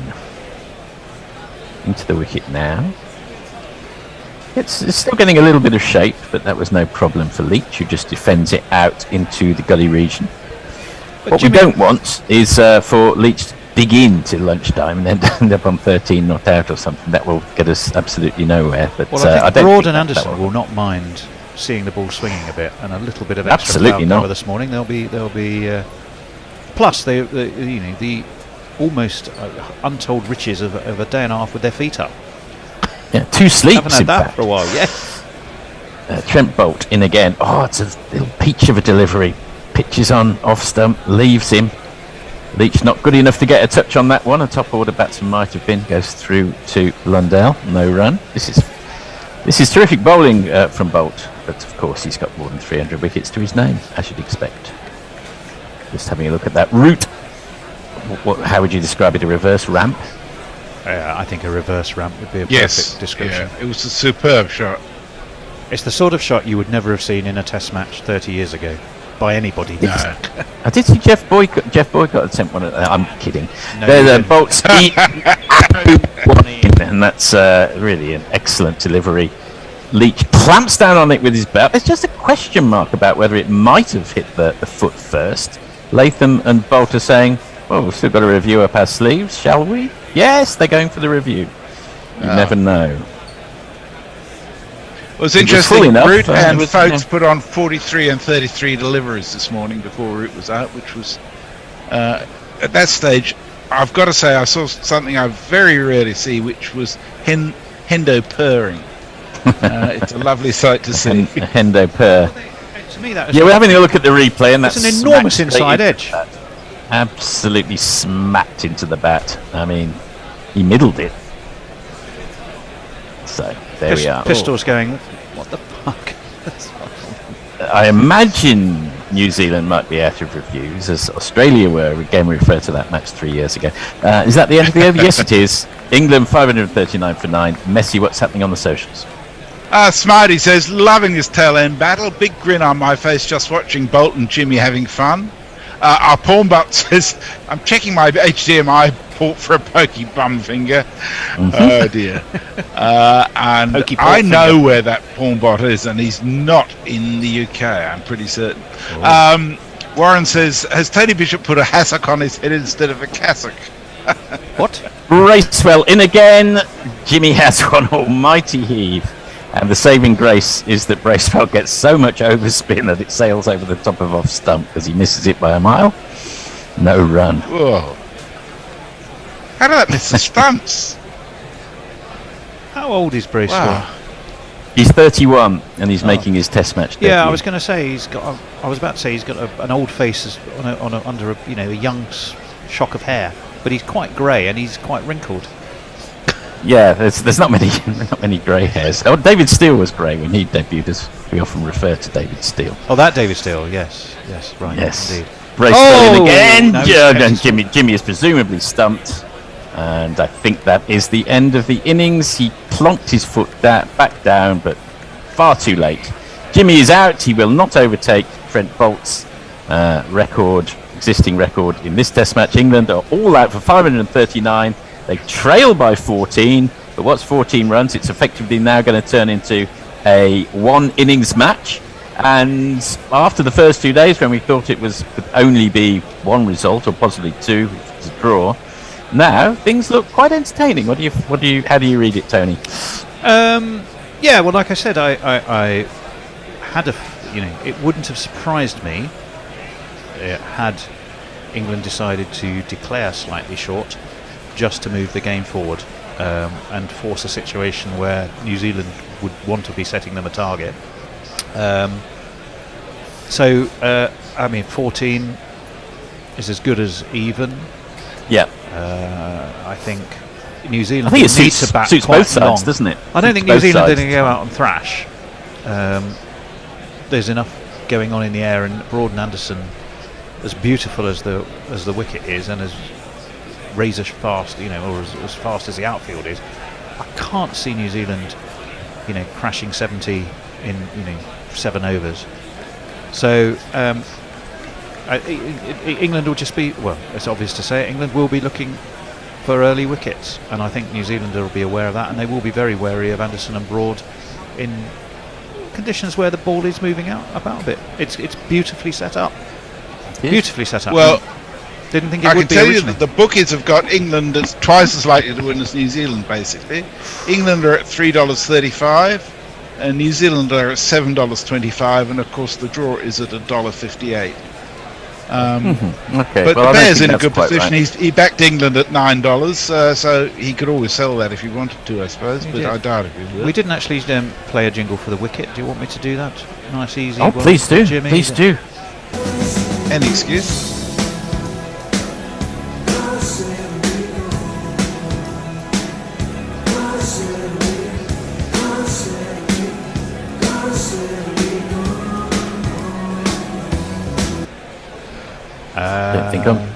Don't think I'm familiar with that jingle. Sting originally, wasn't it? Who often sends us some of his material. So here, plagiarise this for me. Well, talking of tantric sex, back over to Messi to have a look and see if there's anything on the tweets. Tantric tweets. I didn't notice myself talking of tantric sex, but we were talking about. I have to keep an eye on myself. Madam Sharma says in 1979 in Kolkata, India scored 331. Pakistan declared 272-4. This declaration was a jolt for India as they were all out for 205. Then Pakistan tried to chase the required run. Captain Asif Iqbal got run out first time in his last innings. Then the test was drawn. I'm assuming there was time lost to the weather if those were the scores. You'd hope so, otherwise very dull cricket. Yeah, mind you, some of the there have been some fairly slow tests on the subcontinent from time to time. That is true. So that's up to date on Twitter and over. Pokey Bumfinger's been getting rid of porn bots for us. Glad he's using that spanner well. The spanner of power. Well, apparently Bear was going to give Morgan the spanner as well, so we could expect a spanner off. I wouldn't want to be the porn bot. Letting Mog loose on him. Crazy chap says, let's hope New Zealand batting goes over a Jimmy Cliff. Oh, very good. How does the prawn bot's not an algorithm, because it's quite creative, this prawn bot, but and yet there's two prawn bots. Yeah, there's the prawn bot who is is invading YouTube, which is clearly a bot, but it has opened its own account on Twitter, which is GC Radio HD Naked Fun prawn bot. Yes, and who is constantly entertaining. I have a very strong suspicion it may be somebody who's closely connected to one of our jinglers. Well, I think it could be, but they're constantly entertaining. The Jack Leach one made me chuckle, which was Bald Man Says, "Hit me again." But they're beautifully timed. I mean, they're not a constant stream of filth. They're just it's carry on. It's carry on porn bot. On the occasional carry on porn bot, but it's brilliant fun. I'll tell you what I could do. Speaking of our jinglers, Mog says could be a vital 120 odd overs coming up. Have we got a jingle for that, Mog? Not yet. Not yet, but we could have. Mog's kindly in the process of finalising a series of Dutch jingles, or the Netherlands cricket team jingles. I know that. I did say anything about clogs, windmills, coffee shops, and tulips. We're all fair game. Well, I'm just thinking when a Netherlands player gets selected for the team, do they get given a Dutch cap? Yeah. Sorry. Hey. Giving a prawn bot a run for its money. I'll tell you what we could do, chaps. Shall we have a quick sprint through some of the county scores, as we've got a little bit of time? Yeah, go ahead. I'll try and do them reasonably quickly. At Taunton, Somerset got rolled for 180 by Surrey, who are going very nicely on 128 for 1. There, Yorkshire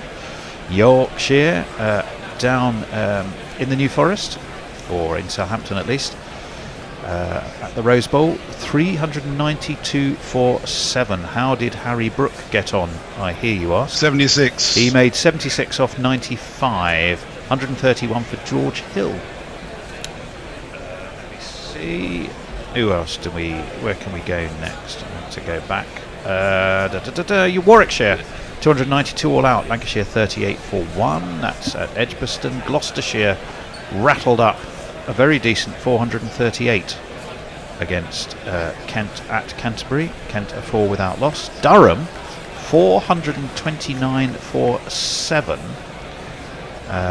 Ned Williackers has just been out. Now, who rattled up the runs for Durham? It was Rashin Ravindra, who made 217. Rashin Ravindra, who is from Wellington, so he's a Kiwi. I don't know whether he's he's a New Zealander. I think he's the next cab off the ranks, isn't he, Ravindra? Well, if he's muscling his way to the front of the rank, if he's going to knock 217 at a ground that sometimes is quite favourable to spin. Derbyshire, I'm delighted to say, have just lost their second wicket, but Middlesex only made 251. after a decent start. And Derbyshire are 98 for 2 now. That's at Chesterfield. I've got a feeling Annie might be there. Sussex 340 for 8, decent knock for them. That's in Cardiff at Sapphire Gardens against Glamorgan. Leicestershire, I'm delighted to say, 426 for 9. It's good to see them amongst That's the not runners. often something you hear. 426 for 9. That is at the Upton Steel Ground. Although I have to call it Grace Road, I can't never call it the Upton Steel Ground. Even when I met Sean Jarvis, he was the CEO of Leicestershire, I gave up trying to call it the Upton Steel Ground. He said, no, it's fine, you just call it Grace Road. Is that the sponsor's name, is it, Tony? Yeah, the Upton Steel, I think they're called. It does sound weird, It's not David Steele's brother. South Africa, this is yesterday, the T20, was these from yesterday? Yeah, we don't need to go through those. Oman beat the USA, well there's a shock. Pakistan beat the West Indies in the third ODI. Decided on Duckworth Lewis, and South Africa, of course, beat India in the second T20 in Katak. So just before you go on, Tony, you say there's a surprise for Oman beating the USA. In fact, that's a very tight thing. It's down between them as to who gets the last qualifying place in the T20 World Cup, as I understand it. Oh well. Brown Barish was speaking to that yesterday, and the USA did very well in the previous game, winning quite convincingly. Well, back to fourthie because we're good to go. Yes. Well, interestingly, there are only 5 fast bowlers currently in Test match cricket who have got 300 wickets or more, and 4 of them are playing in this match. Can you name the 5th? Can you name the 5th? Anyone? Quiz question for you. Fast bowler, yes, Cummins? just while you're thinking. No. Not Cummins. No, not yet. I'll let you think on that a while, that little quiz question. It looks like it's going to be Jimmy Anderson taking his Navy English cap off. Stuart Broad having a look at the wicket, chewing furiously, considering his options. Ben Stokes tosses the ball from hand to hand, has a look and see whether they've chosen the right cherry. Tom Latham, a veteran now, 65 matches, and maybe poised to take over the captaincy from Kane Williamson, takes guard. Very different story for Will Young at the other end, who's only in his 11th test and yet to establish himself in the team. So he'll be looking to make a name for himself today. Shall I jingle up Mr. Latham? Please do. Here he is. He opens up a thing, or sometimes gets wicked. He doesn't bowl great, but I still don't wanna face him. Tom Latham. I was just having a look at my Cocker Spaniel who's staring at me, wants to go out the door. You're going to have to wait, mate. I'm sorry, I'm on commentary, so priorities. And my children are in their bedrooms and my wife's in Kenya, so no other options. In comes Jimmy for the first ball of the day. Sorry, the first ball of the England innings. And that is defended successfully enough by Latham, as is customary on the first ball of an innings. Everyone rushes in to try and get the blood rushing through their veins. Will Young goes through his stretching exercises, just averaging 28. He'll be looking to improve on that. Yeah, he had a miserable time at Lords, didn't he? Just the two. He did indeed. 2 singles, 1 in each innings. Jimmy comes in for his second ball of the over. He's coming round the wicket, and that's again defended out to point. No run. He's actually going really wide of the wicket, more so I would say than we traditionally associate with Jimmy. He must be almost cutting the return crease. You say something intelligent, Tony. I'll be back in 5 seconds. Well, I'll tell you what I can do. That's a challenge. That is a challenge, and as it will completely elude me, I'm going to play Jimmy's jingle.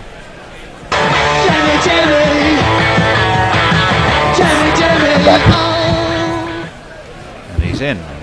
Thank you for that intelligent comment. Jimmy in again, and it's rinse and repeat for the 3rd ball in a row. Latham plays it, knocks it out to point where it is fielded. Gives a little sort of snort of just getting back to the day job now after that bit of fun at the end of the innings. Oh goodness, he's stretching now. Surely that's not a bad sign. No, he grins broadly don't think he'd be doing that if there was a real problem. He grins Anderson-ly. Leah's got your answer. Ishant Sharma. Well done, Leah. Well done, Leah. Gold star indeed. Jimmy in again. Very full. And clipped through mid-on for 4 of these. And if you kids can't listen, then you bound to see the way you get shot for crossing a boundary, He did unfurl, didn't he, Jimmy, while he was batting? A beautiful reverse sweep. He did. The Burnley Lara, we thought, where did that come from? But he overpitched that one, and it was just beautifully and economically driven away. He hasn't really got going yet in his first 4 balls, but early days yet. We haven't really seen anything swing. Let's hope that is not a omen of how things are about to pan out. As far as England are concerned, oh my goodness, look at this. It's been left, shouldered arms by Latham. It clapped in top of stump.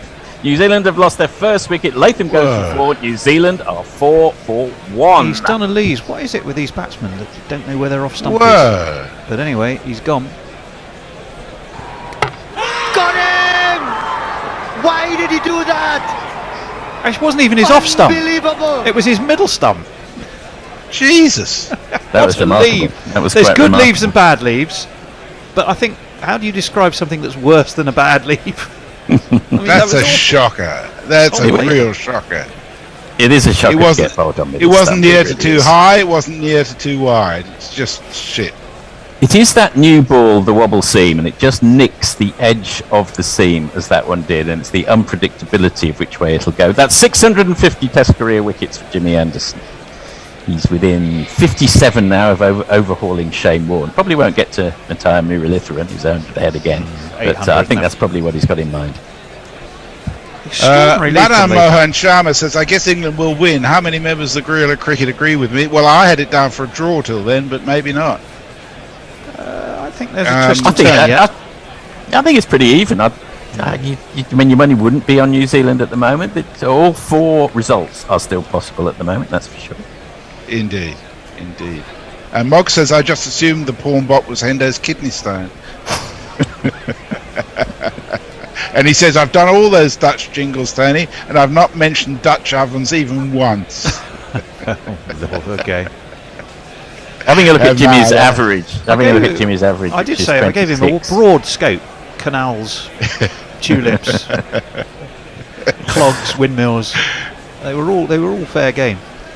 Anyway, Devin Conway has come in. He has slightly unusual history in Test cricket. He does have an average of 55, but he had that 200, which slightly distorted things. But he does have 350s and 300s, so a not inconsiderable player at all. From memory, he hasn't had a great run of it this series so far. Jimmy back round the wickets to him. And a superb take from Ben Folkes. Could have been a little strangled down the leg side, but no, that's the end of the first over. A highly successful one for England. Conway and Young both yet to get off the mark. New Zealand 4 to 1. What's happening, Messi, or are we up to date? No, we're not, but that, just a point, that was number 650 for Jimmy, which should be noted. Absolutely. We said Farong says it won't just be the sheep that are nervous in New Zealand with this tricky spell until lunch. Armchair Cricket Podcast says that England can potentially choose from Moeen and Rashid making themselves available for the Pakistan tour later in this year, which will be interesting. How do you feel for Jack Leach, or indeed Parkinson, when those two suddenly go, actually, do you know what, we might fancy coming back now? Might turn the old arm over, you know?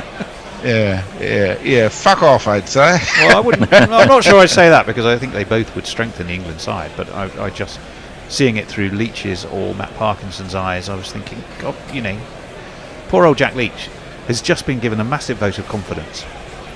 Had been sort of, I totally made it very, very clear to him, you are our number one. Oh, hang on, maybe you won't be anymore.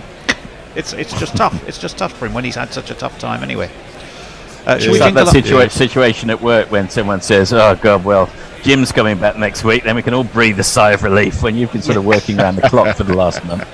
Shall we jingle up I think Broady? we've got one over left between us. Yes, you do. Here's wow, Broady. That was quick.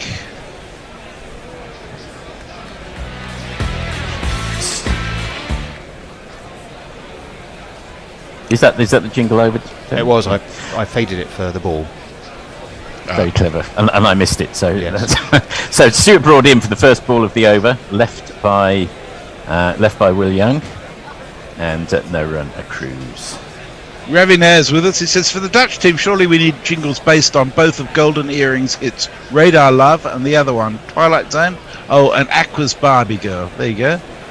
Who was it? Who was the Dutch band? Well, that was Focus. Hocus Focus by Focus. Yes. Focus. Yes, that's right. There have been And better Leah Dutch- points out that Aqua are Danish, in fact. Yes. that ball is just defended by Stuart Broad. I am going to do an Amsterdam episode at some point. There have been many better Dutch bands since then. Pip Blom I can recommend from the Dutch scene, just to give one example. There we are. Immersing yourself in Amsterdam, are you? Something I always used to do in my many trips there. My middle child is going off on a 3-month jaunt around Europe. He's going out tomorrow morning. He's going to Berlin and then Amsterdam. So wish we were not. Stuart Broad in again for the third ball of the over. Oh, that came back a mile. It almost looked for a second as if it must have clipped the stumps, but it hasn't. Ben Folkes took that way down the leg side. It started off about a yard wide of off stump. This is very encouraging for England. That came back like a short shame one. Wrong. Super Bowl, wasn't it? Absolutely. I mean, Broad's got that look of exasperation on his face. Not surprised. Well, that'll send shivers through the Kiwi dressing room. You would think. That's the sort of thing you expect when it hits a crack on the whacker pitch. You do, and that one went the other way.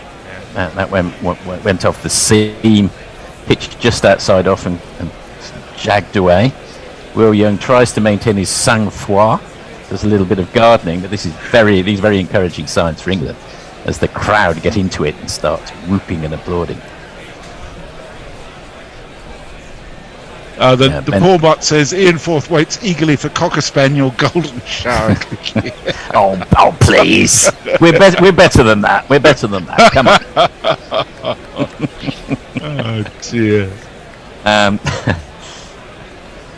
Young probably wisely takes 3 steps back, has a look round. There's 3 steps slips in echelon and a gully, and there's a man at leg slip now. Interestingly, Broad comes in again. That one. It follows the same pattern as the previous ball, goes away.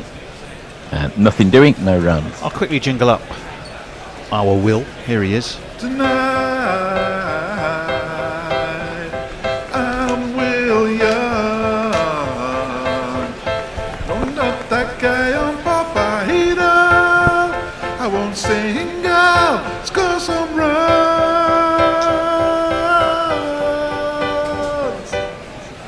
We're having a look at win-vis. New Zealand 7%, England 37%. Stuart Broad, last ball of the over. That one's just a straight one. Defended on the back foot by Conway at the end of the second over. New Zealand are 4 for 1. I think that's the end of our time together.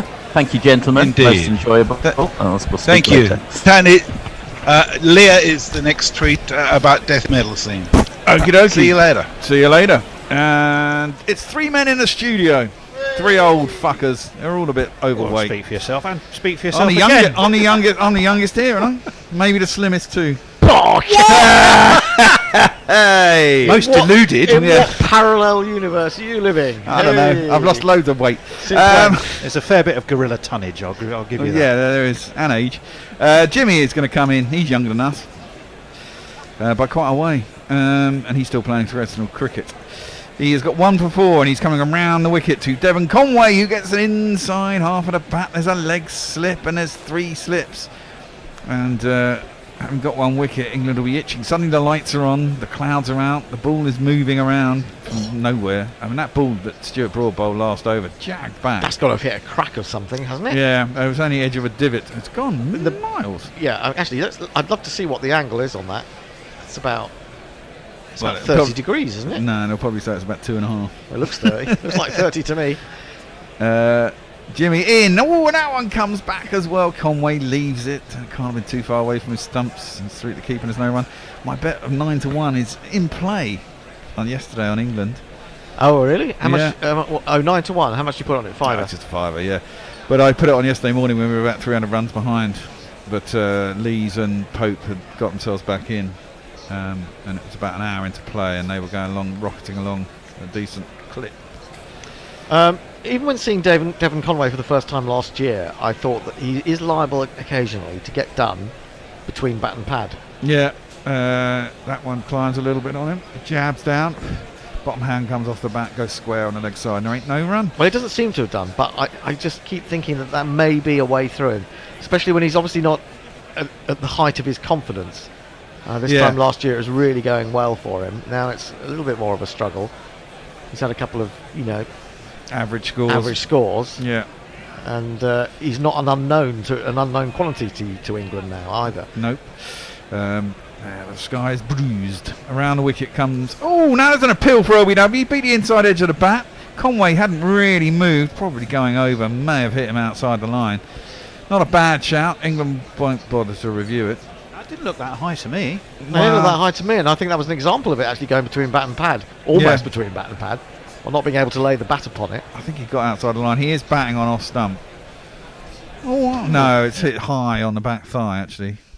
I thought it hit the front pad, but it hasn't. He's fallen forward a long way after being hit. Yeah. Anderson in again.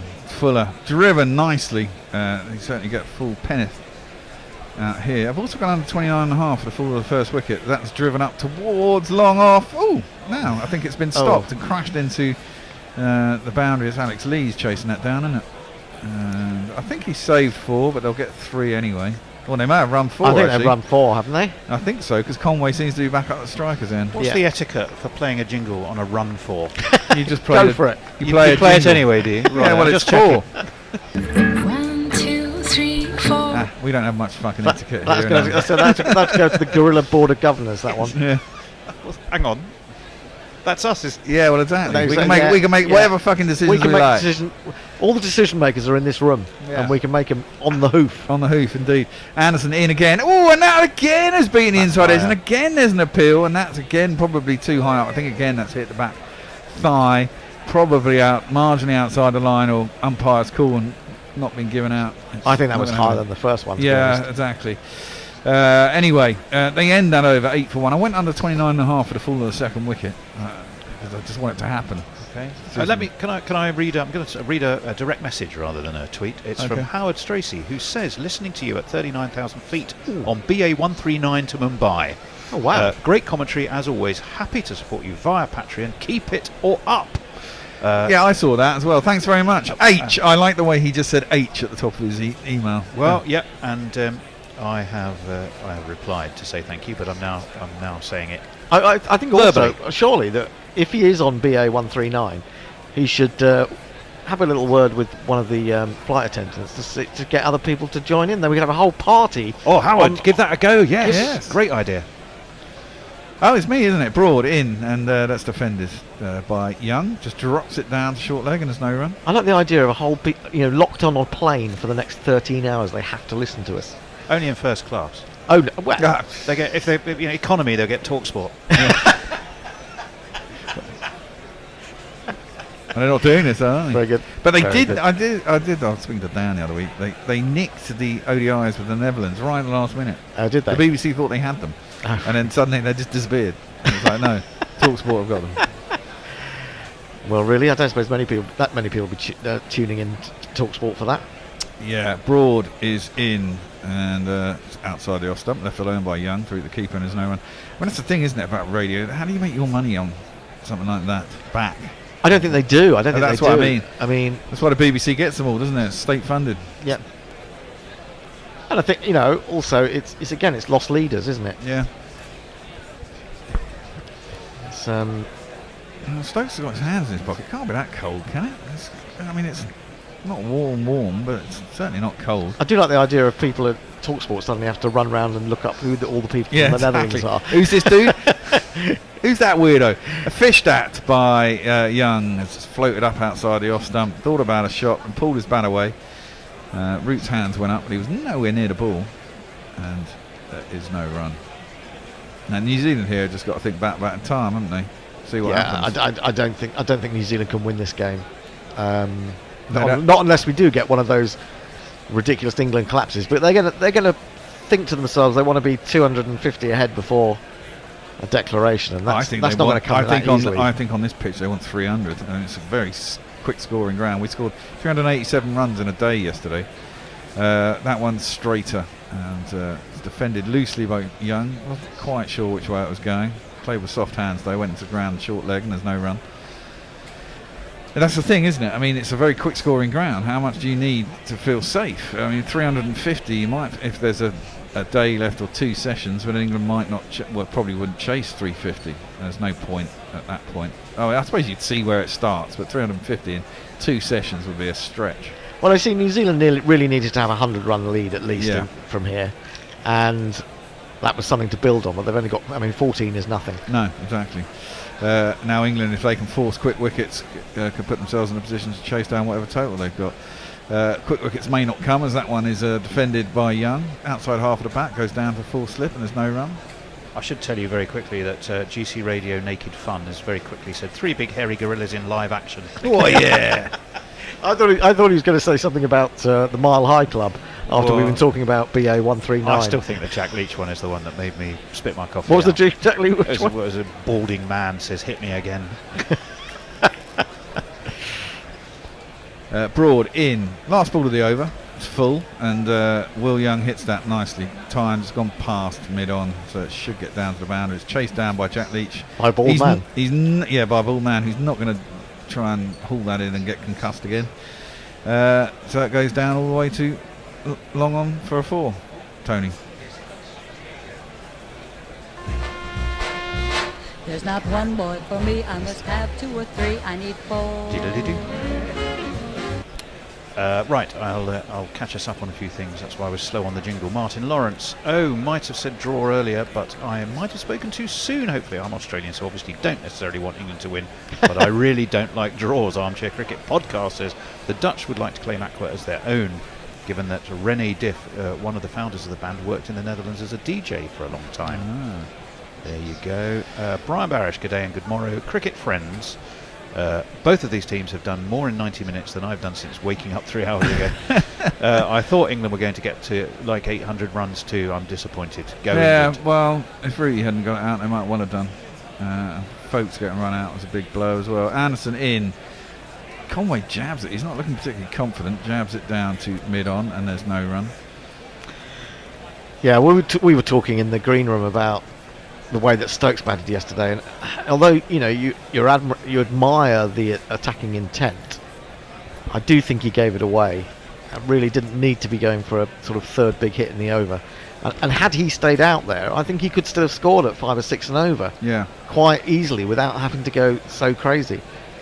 Anson around the wickets, defended by Conway. Big bat pad gap, but gets the bat down on it, and there's no run. That said, the way that Folkes and Root went off this morning, you feel like maybe they made up some of those runs that they might have had if Stokes had still been there yesterday evening. So, it may work both ways. Well, I think they'll have 5 of these. Well, actually, this takes through to lunch, won't it?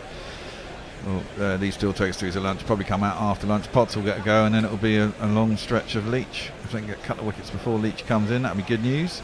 Inside edge onto thigh pad, and there is no run. That one stung a bit, I think, Conway. That is what Hendo was saying, though. That's what, the 3rd or 4th time now that one's come back to Conway.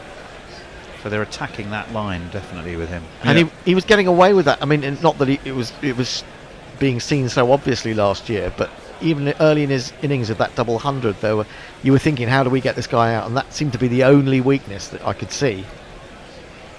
And now you've got to play on that. Is it coming back? Is it going away? Jimmy Anderson is in.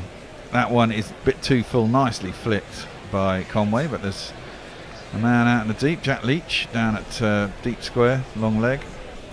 He throws it over the folks, I think. But they get just the 1 run. And that is not the end of the over. There's 2 balls left. 13 for 1 New Zealand. England searching for their 2nd wicket. And I think England really need a 2nd wicket desperately lunch. quickly. Well, desperately Yeah. quickly, because I think that will start to put the doubts in New Zealand's mind. If exactly. these two get to 70 for one, there'll be more relaxation in the dressing room. But if exactly. another one goes quickly, then they might start thinking, "Oh, pitch is starting to do something." Yeah. There's a bit in the air, and it is, It's as we going to said, be tricky. it's a darker day. The lights have been on. Yeah. 4 slips, leg slip, short leg, nice, like that, attacking field. Jimmy coming around, over the wicket to Young. Decent full ball, defends it out to cover, outside half of the bat, and cover fields it. There is no run. Young takes a couple of steps down, thinking about it, but it's not there. 1 for 9, Jimmy, in his third over.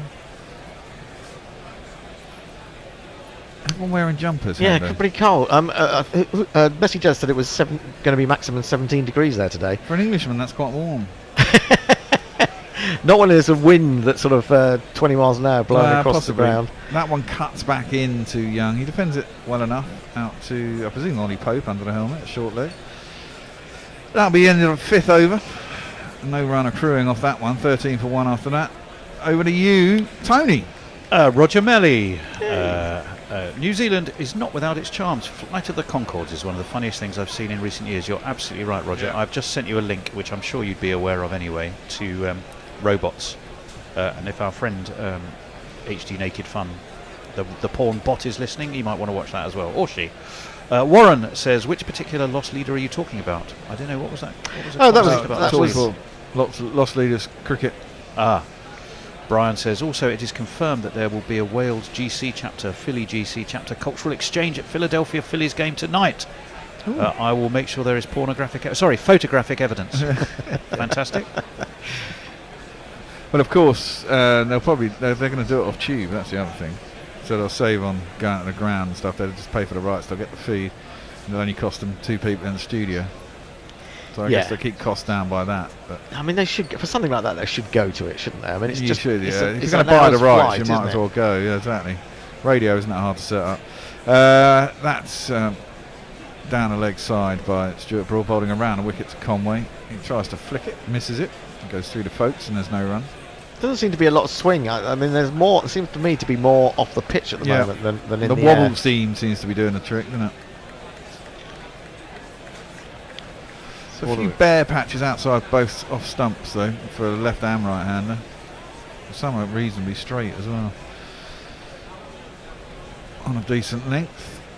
As Conway gets ready to face Broad.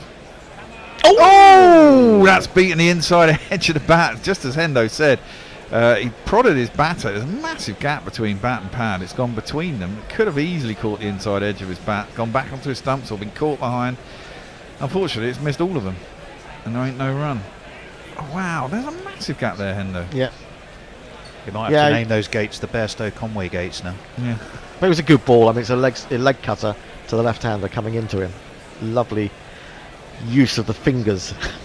Yes, Stuart Broad makes me wonder that the porn bot will be onto that. He's onto everything. Broad bowls to Conway, who plays it aerially but straight. If mid-on had been straight, it'd have been pounced, an easy catch. Instead, Jimmy has to forlornly chase it down to long leg, not catch it up, and it'll be 4 runs, 17 for 1 New Zealand. That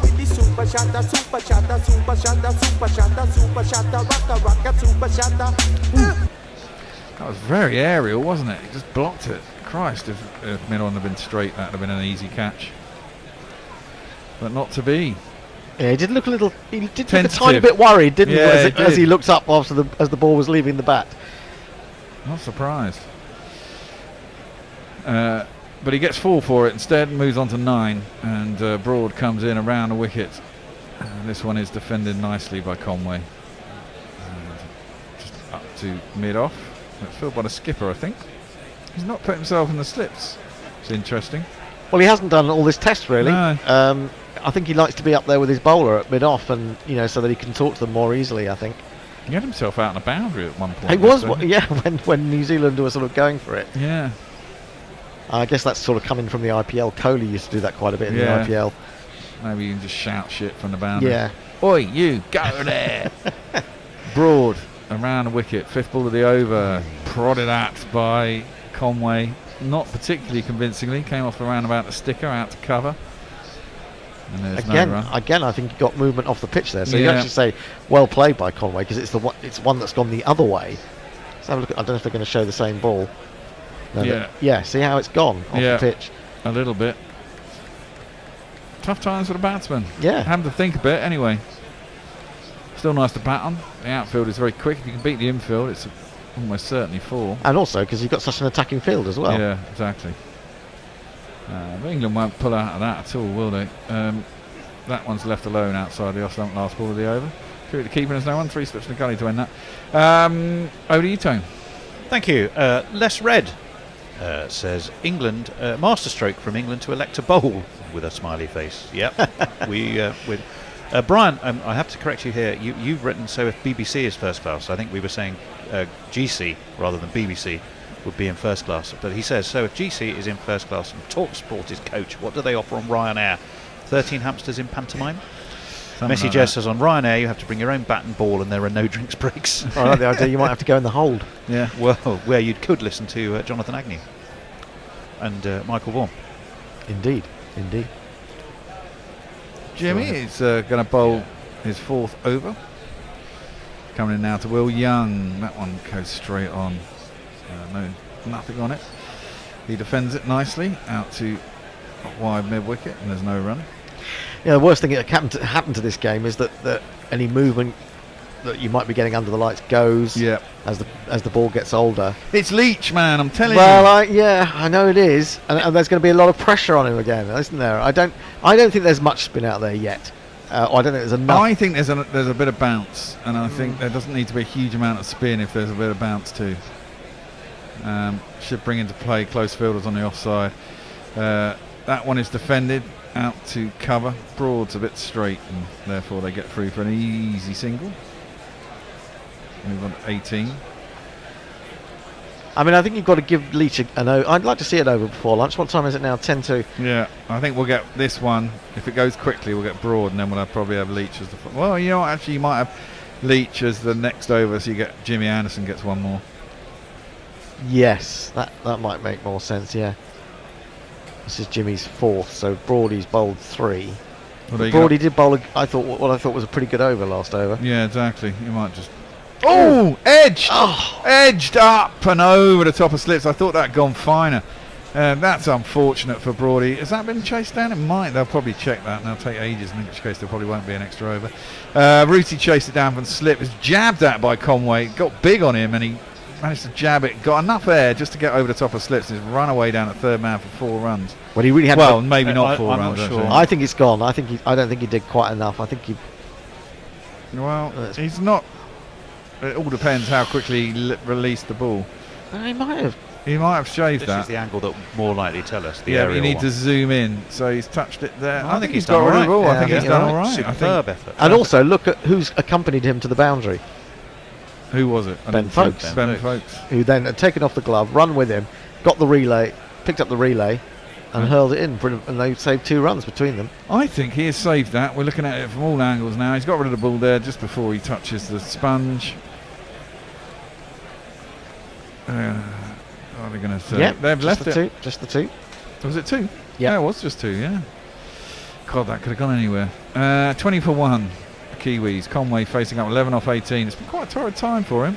He's let that hit his thigh pad. It's gone past the man at leg slip.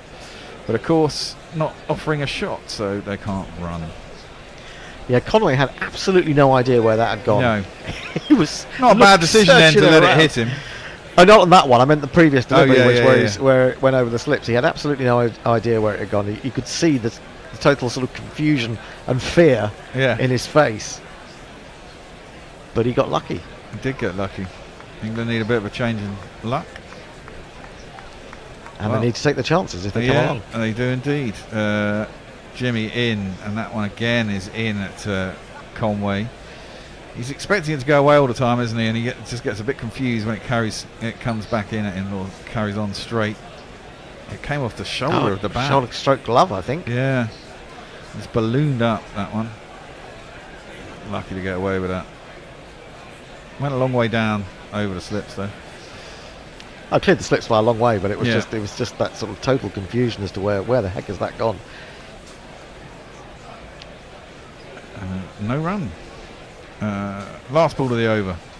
That's into the hip of Conway. There is a man short at square. He's got a deep short leg, and there is a leg slip. It goes between the two of them out towards Leach on the boundary, and he'll get a single. Conway will retain the strike. We'll nip over to Tone. Yep. Crazy chap. Like the idea of gorilla tonnage over on YouTube. Simon Bod loves your T-shirt there. Gus Fring would be most happy, he says. Yes, exactly. Simon Darroch says people on the BBC live coverage are tweeting "Whoa, Jimmy, Jimmy," a reference to GC Jingle, perhaps. Well, I think more the undertones, but yeah. I'm with you. No, we've made it famous again. We have indeed. Suter Who said I had the same thought about with FOTC, Fly to the Concords robot song. Yep, great minds, as they say. Let's leap back onto Twitter. Do I have time? No, I don't. I'll do that at the end of this over. Right, Broad around a wicket to Conway, who lets that through to the keeper, and there is no run. Yeah, 21 for 1, Young 5, Conway 12. Looks like this will be the last over before lunch now, and Jack Leach isn't going to get a look in. But Broad has bowled well so far, just 8 runs from his 3 overs plus. 4 slips, a leg slip, and a forward short leg. Quite deep, the forward short leg. He comes around a wicket now into Conway, who jabs down. That's slightly slower, wasn't it? It was slow, but again it started to seam away. He covered it reasonably well, Conway, without getting too far forward, and there is no run. But I think that's the difference about a pitch that is, it's not slow, but it's easy paced, and you have got a little bit of time to adjust, generally speaking, unless it's a really, really good ball. And these are really good batsmen, to be fair, Conway especially. Who is facing up to Broad, third ball of the over. But there might be an over after this as well. That one kept low. It's too wide of the off stump of Conway. Quite happy to leave it. It scooted on the ground to folks. He wants to bowl one of those straight, doesn't he? That doesn't actually move. Yeah, exactly. And he'll just stand there and get hit on the shin, and it'll be plumb LBW. But yeah, hopefully that happens before lunch, Hendo. Hopefully. It'd be nice if it did. Well, from an England perspective, not so much for a New Zealand one. Broad around the wicket. This time it's easily left by Conway through to the keeper, and there is no run. I see you queuing up our lunchtime entertainment. Yes. It's got David on. I know. Does he turn up on time for his recorded sessions? Yeah. For his pre-recorded sessions. I thought we'd go back to old school with the Devon Malcolm interview. Oh, go for it. Exactly. We haven't had it for a while. You guys are history. We've only had it 20 times in total. Yeah, but not for a while, Hendo. Not for a while. We've had Rob Andrew about 4 times. Well, I think most Gorilla listeners now can recite the Rob Andrew interview by heart. So, yeah, we're just letting it seep into their brains. As good as it is. Yeah, Broad in, defended by Conway with very soft hands. It just drops out to cover. And I thought in that interview, I mean, he was talking up recreational cricket really, really well. And I say well, and I wasn't 100% sure whether I agreed or knew enough to actually work out whether he was accurate, because I mean we're always being told that recreational cricket is on its last legs, aren't we? And he was talking about all the wonderful things that are going on in Sussex. Was that just spin? I'll hold that thought for a second. Broad around a wicket, last ball of his 4th over, driven nicely by Conway. That's a really nice shot. There's no one at mid-off, and there's a sort of straightish cover, but it beats all of them. Races down to about 4 runs.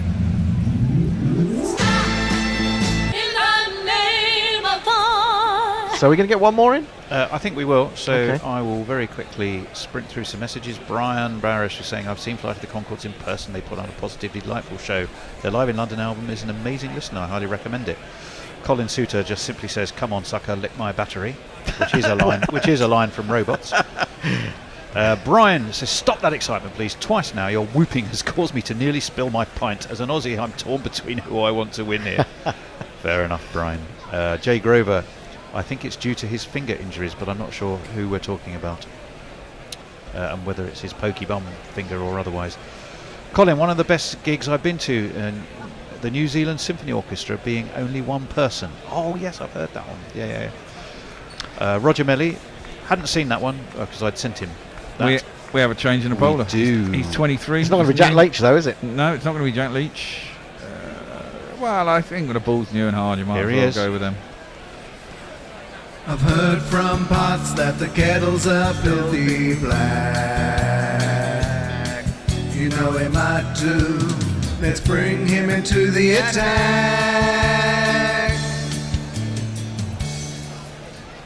And he's going to be bowling at Will Young. And first ball, he chops down on it rather late. There's 3 slips and a gully. It looks like it's about to rain.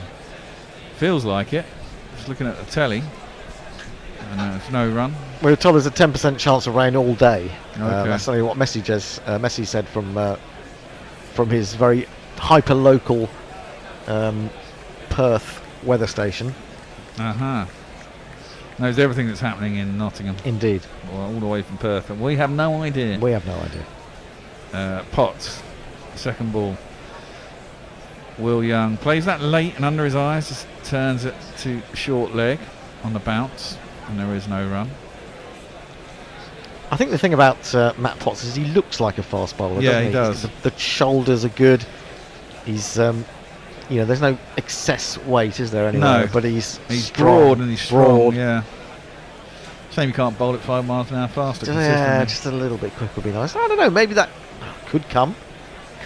Whether he's operating at his maximum. Yeah, true. Potts in, bowls in, into the thigh of Will Young. Turns it away past short leg. Don't think it was a chance. Pope had a dive at it. Couldn't get on it. Goes down a long leg and they get a single. Did you catch the interview with Ollie Pope last night? No, I saw the reports of it afterwards. He was so just delighted and chirpy and happy. It was just a really uplifting interview to watch. He didn't make a lot of sense, though, I have to say. Well, he was probably still buzzing. You know. He just kept saying the same thing over and over again. Nonetheless, you could just sense the relief, the joy, the pride. I mean, he was just so happy. It just exuded from his every pore. We've got a silly mid on in, and it's Alex Lees. It's a deep silly mid on. Yeah, he is a deep silly mid on. Potts is going to come around the wicket to Conway, who just defends that. Closes the face on the bat, as he does. And it goes back down the track, and there's no run. This will be the last over. My computer says 13:02. Oh, shit.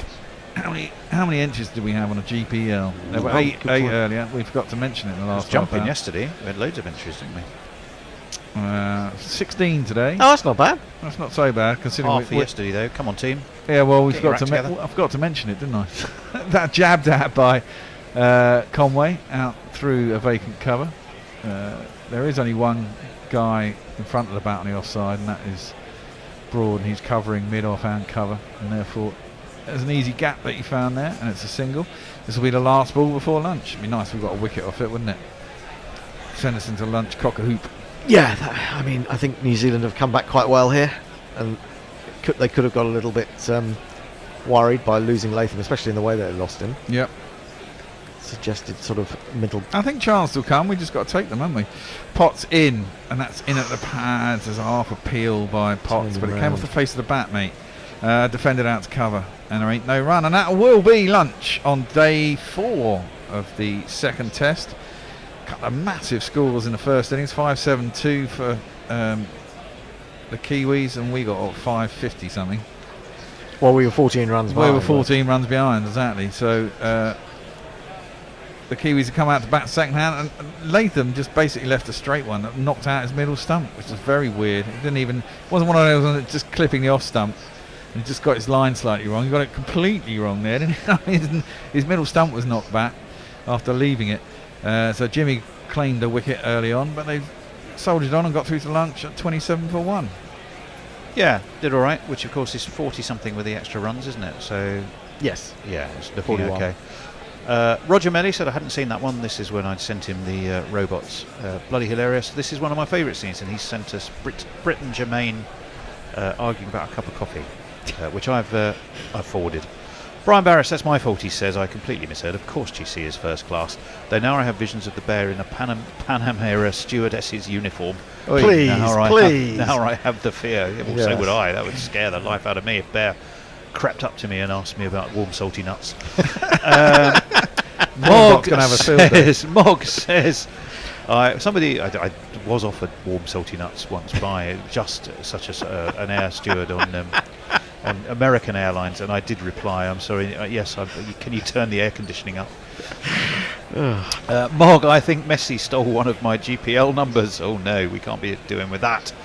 Let me just do a quick YouTube check. Oh no, it's been jumping on YouTube. Let me see. Our friend Disinterested Handjob, whoever he may be. Oh, he gets to get made a mob, though. Says the Flight of the Conchords robot song is the one about the humans all being dead. Yes, it is. Binary solo, so there's a few people almost as good as the Hippopotamus. Oh, the Hippopotamus is brilliant.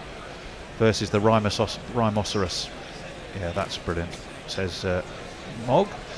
Let me see. Pokey Bumfinger, Tank Fly, Boss Walk. I don't understand a word of that, but it ends up in Matt Potts. And whatever your spanner crew have been doing, it's not working. No, they're not seen by anybody. They've been deleted. Naked HD Fun is back in full spam fashion. Yeah, it says message deleted on it though. Well, does it? Yes. Oh well, okay. Maybe the spanner crew are working. They are working. Anyway, that's up to date. I've just made Disinterested Handjob a moderator. God, because he was asking earlier. Right, yeah. Well, so we'll go through it at lunch. It's all very good. We'll be back after. And until then, you're going to hear from Devon Malcolm. You were speaking to Dave Brooke. Brilliant. And we'll see you later. It's a pleasure to have in the house Devon Malcolm. I mean, normally you'd have to be in one of the hospitality boxes and have to pay a lot of money to listen to Devon Malcolm, but one of the casualties of the whole biosecure thing has been the whole sort of corporate hospitality. Devon, you're an ambassador for English Cricket Board, aren't you? And you do a lot of work at these games. So you've got a bit of time on your hands, and it's guerrilla cricket's gain. Welcome along. Thank you indeed. With the lockdown, you managed to get a bit of access to me right now. So in the normal times, what would happen, as you said, I do quite a lot at the test matches for the PCA, the Professional Cricket Association, via the ECB. So we normally entertain guests, say lunchtime, and even during the game, where you call the 12-man hub, or we normally do the boxes and talking about, probably the session and entertain our punters, right through the day, and get them a bit closer. I mean, the spectators get a bit closer to us, who, when we're doing our thing on the field, they didn't have that much access. So we're a lot more closer to the fans, and a bit more accessible, put it that way. Well, welcome to guerrilla cricket. As I say, it's our gain, and all those punters lost. And so, Devon, you're used to entertaining people at lunchtime. You'd be amazed at a number of our team who claim to have played against you. I've actually played with you in the Bunbury's team, but you won't remember my spell. But you might remember Hendo, a.k.a. Nigel Henderson of the Times, because he's definitely played against you, haven't you, Hendo? Yeah, I kind of avoided 3 balls that Devon bowled at me. I think he was playing for Sheffield at the time. I was playing for York. And I don't know, I'm pretty sure he won't remember me, but he might remember. Do you remember a player called Simon Kippax, son of Peter Kippax? Of course, son of Kippax. Yeah, of course. Yeah, yes. That's right. Well, I was batting with him towards the end of the game, and this would have been 1986. Yeah. And I managed to watch you mainly from the non-strikers end. That was probably the best place to be. But I do remember Simon Kippax, who was a bit of a fiery character, running down the wicket to you in the final over of our innings. I mean, did you often have people running down the wicket in club cricket? No, not really. But I mean, probably was towards the end of that over, and you look, you were at the non-strikers end, so you can live to tell the tale. But way back in those early days in the Yorkshire League, as you said, I was playing for Sheffield United. Then, I was pretty quick, very erratic, so you could get a bouncer, you could get a beamer, anything. So it was rather silly running down to the pitch to me, actually, because pretty brave, pretty foolhardy. But generally, like most cricket, when I get it right, whether in the Yorkshire League or all the way to international, I normally sort a few batsmen out. But in that case, yeah, it was rather, it was rather brave to to do that in those early stages of my career. Yeah. Well, it was the sort of stupidity of youth and. In his case, I think. Yeah, because Devon, you're not one of the Chris Jordans who came over on a cricket scholarship. You emigrated at 16 and had to work your way through playing for Yorkshire schools, right? You came here from Jamaica at the age of 16. Is that right?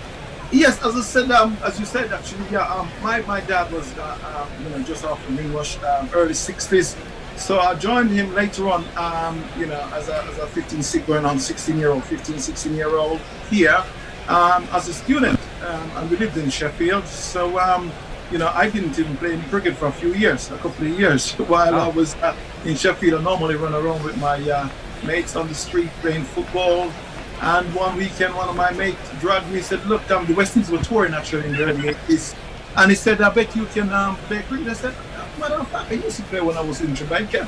So he took me off to He dragged me off to a place called Shire Green in Sheffield to have a ball. A couple of the guys there, these big men, and I had them jumping around for their life. And they asked me, "Who do I play for?" And he said, "My mate doesn't play cricket, sir. He hasn't played for a few years."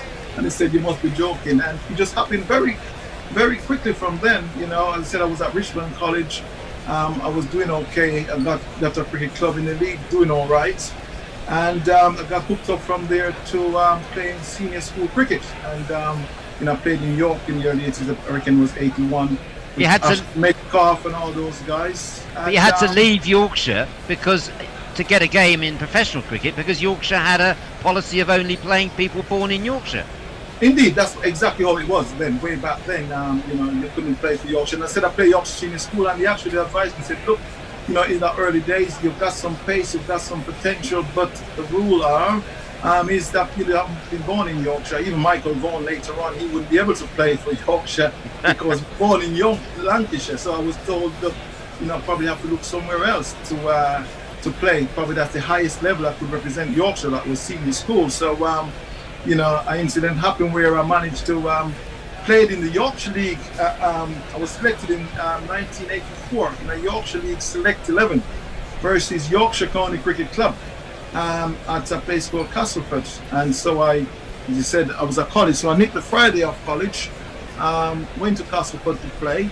Opened the batting was Martin Moxon and Jeff Boycott. And it was just one of those things. You're at the right place. Talent is one thing, but you got to be at the right place at the right time. Running, as I said, it was early March in 1984.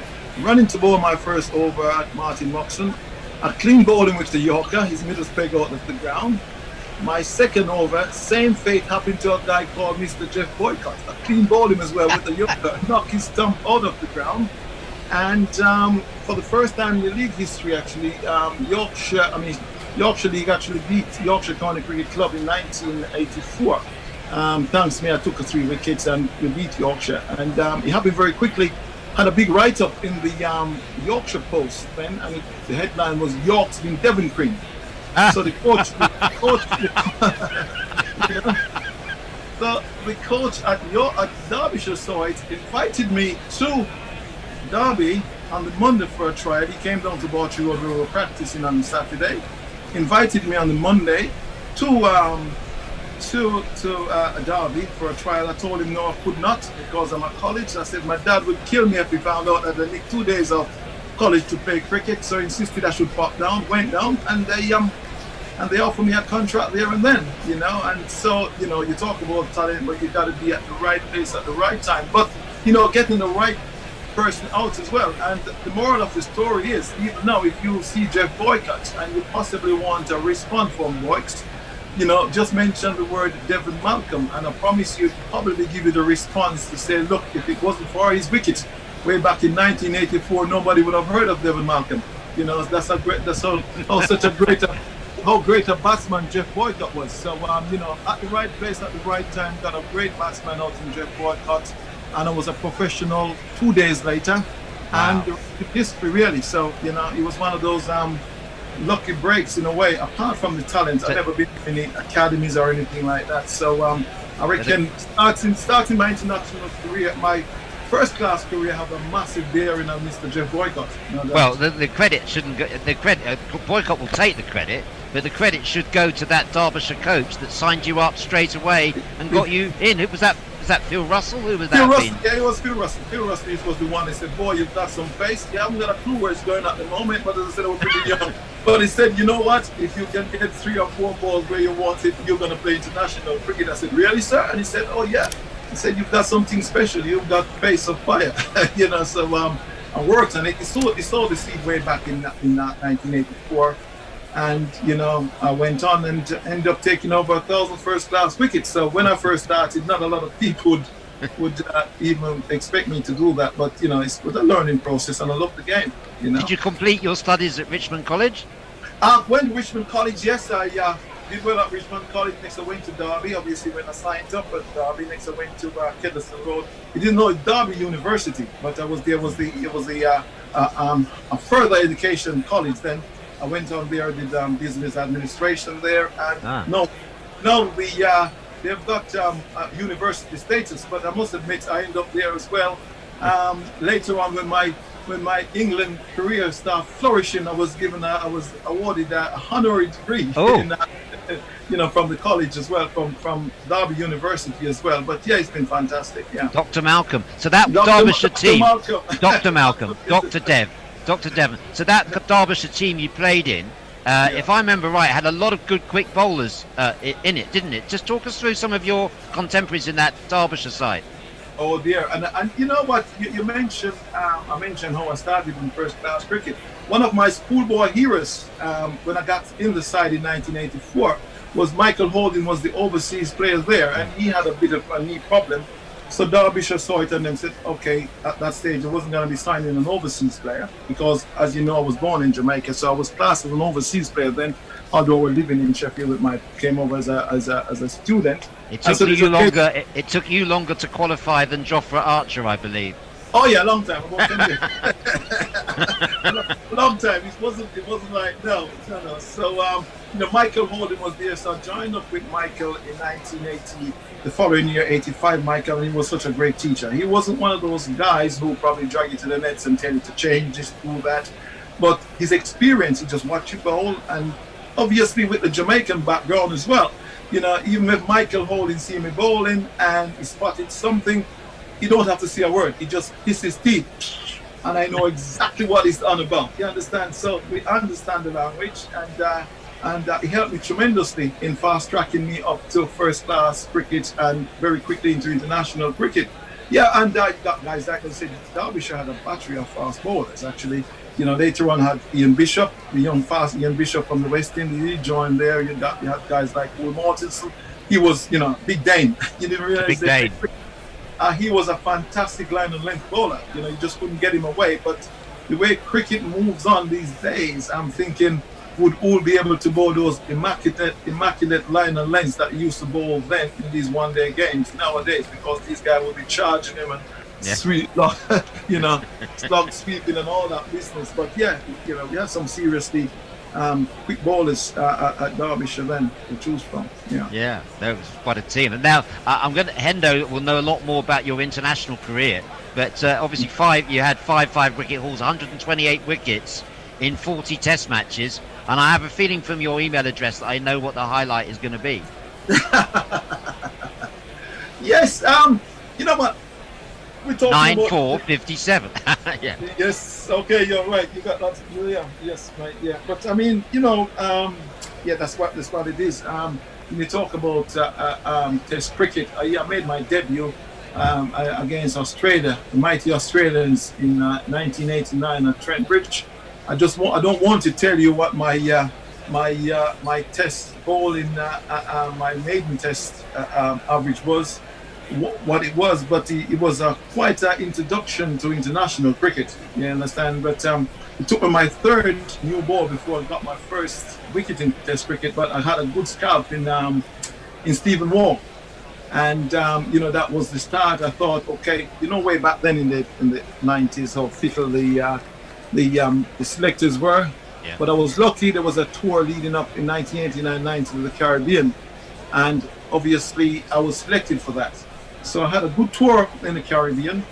Back to Jamaica for the first time since I left as a youth. Actually, the first test match was at Sabina Park in Kingston.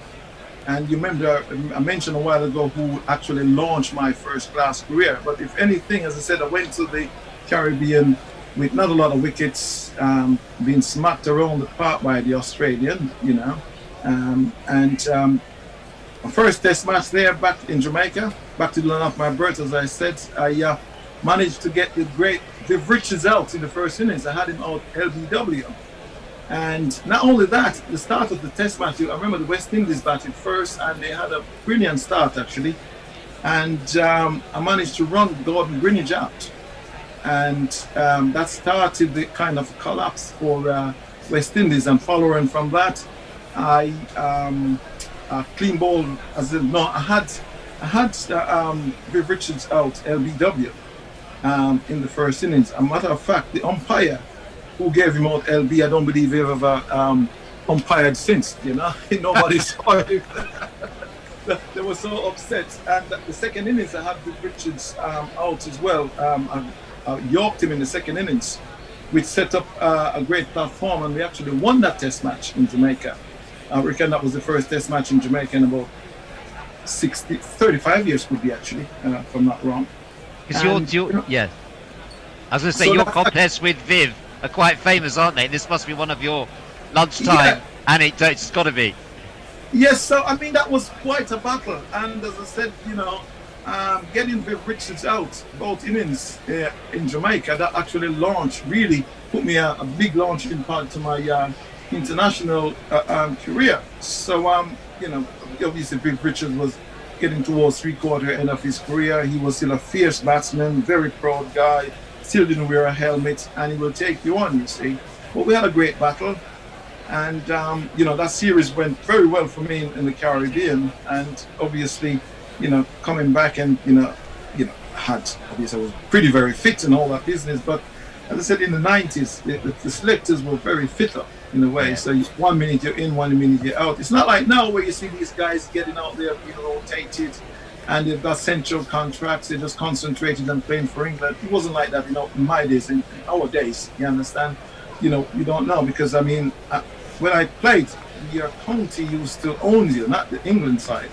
So the England selectors, they give you an invitation if you want to play for England, if you say yes.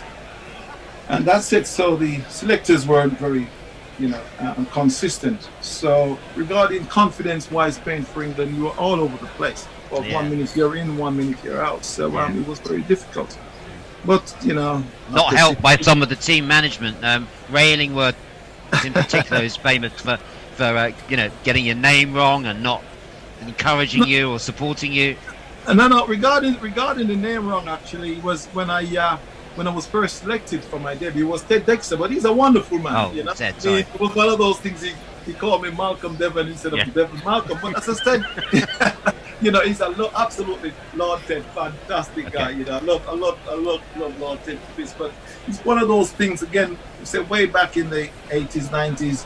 Chairman of selectors and all those guys, it was just a voluntary role. It's not like now a pay role. So these guys get in there and somebody give them a team and they're gonna announce stuff. So I don't believe he was 100% know who I was in a way. I like nowadays selectors, they do travel around, they meet players, they see players play, but it was just collectively, because it wasn't a professional job. But Devon, how about Ray Illingworth? Did Ray Illingworth give you enough support and encouragement? Never. He was, that's something I just don't want to get too deep into. He was a very, very old school, and the coaches he had on board were very, very old school. And what I say as a coach and as a coaching team, his bowling coach, batting coach, really, I reckon they disarmed me as a player, and also disarmed my captain, Michael Atherton, then, in a way, because the disrespect and a lot of things they normally talk about how they used to do things in their days, and that was just decades and decades ago. Things have moved on so far ahead. So these guys were miles out of their depth, really. So that was always going to cause a bit of problem, with the way they speak to players, and they were just so miles behind. So it was always going to cause a bit of problem. Their management skill, those type of skill, and not getting players or captains or people involved. They just wanted to dictate. It was never going to work. So it just the way his management skill was, as I said, not very good. Not only from myself, you hear that from right across the board. But we had some. It's been well documented. We had some terrible times, especially in my first tour to South Africa. After my great performance in 1994. But as I said, it's best to talk about positive things than the lowest point in my international cricket career, so to speak. You understand? So, yeah. No, indeed. I mean, it's you studied management. You studied management at Richmond College, and now you're the doctor of management, so you know all about Ray Illingworth's management failings. That's for sure. Yeah, it was. It was very, very difficult, mate. As I said, that tour in South Africa, even the tour, I've seen certain incident that happened during his term as management. You understand that? I thought, look, a manager would have a broader view of doing things or saying things. The situation where captain make decisions and stuff like that will have a negative effect on the team. I even take it way back. When we toured Australia, when Michael Atherton declared on Graham Hick on 90 odd runs, and I thought that was one of the lowest points. Yeah. Almost. I was disarmed. I was so fired up to bowl Australia out. But I look at it, keep saying management is there. Arthur's probably clap and give the final signal to call the teams in. But I keep saying management actually encouraged that. And I keep saying, why on earth would you do that? Graham Hick, one of the most pleasant-mannered guy I ever come across. And I keep saying, I went out to bowl. I was so fired up because at that stage I keep saying, Graham Thorpe almost get to his 50. Graham Hick, 100% got to get his 100. Let Graham Thorpe get a 50 as well. We just need a little bit of morale booster in the team. And I was going to bowl Australia out. And I tell you what, I went out for that session. I don't believe we took a wicket because it felt like midnight when I went out. Psychologically, I was drained. I just could not work out what on earth, why would be... What did Athers say to you? When you said to Athers, why did you call Graham Hick in on 99? Why did you do that? What did Athers say? Well, to be honest, I didn't say that. I swore at the big arm. So people even reckon I'm the most mild-mannered man. I actually swore when I saw that. I keep saying, what? And I went in the changing room, Graham. He came off the field and you know what? He was just somewhere else. And so was I. In my mind, I had to look on the replays, whatever, to realize it was bright and sunny because it felt as if it was midnight when I was running to bowl. I couldn't see a thing. And it was just crazy. I keep saying, wow, this is weird, Well, we had massive advantage to beat Australia and we just gave it back to them straight away. They were laughing at us. I keep saying, that's the poorest bit of management I've ever seen. And young Michael Atherton clapped for the guys in, but I keep saying, that's not right at all. This is just great, And that's the type of management, I said, as a manager, it didn't work first, So, and as I said, you talk about a captain, but when you have your management in the background saying things close by and all that business, or the team come first and various different things, and you put an influence in and make captain or people make the wrong decision. So absolutely. Well, he was called Captain Grumpy, Mike Atherton, of course. Anyway, let's take you back to the high point. The high point at the Oval, because it is it's one of the big sporting moments, of the last century. In cricketing terms, it's got to be one of the most astonishing bowling performances by an English bowler. 9 for 57 against South Africa at the Oval, 1994. Devon, what a day that must have been. You must have been. How did it feel to be bowling like that day? Look, I tell you what, it was one of those fantastic days. But it was one of those things as well. It was a split match series. 3 test matches against New Zealand, 3 against South Africa. I was left out after the first game against New Zealand. Next, the South African came. The first time South Africa playing cricket back in this country since the apartheid days. South Africa won the first test match by a huge margin at Lords.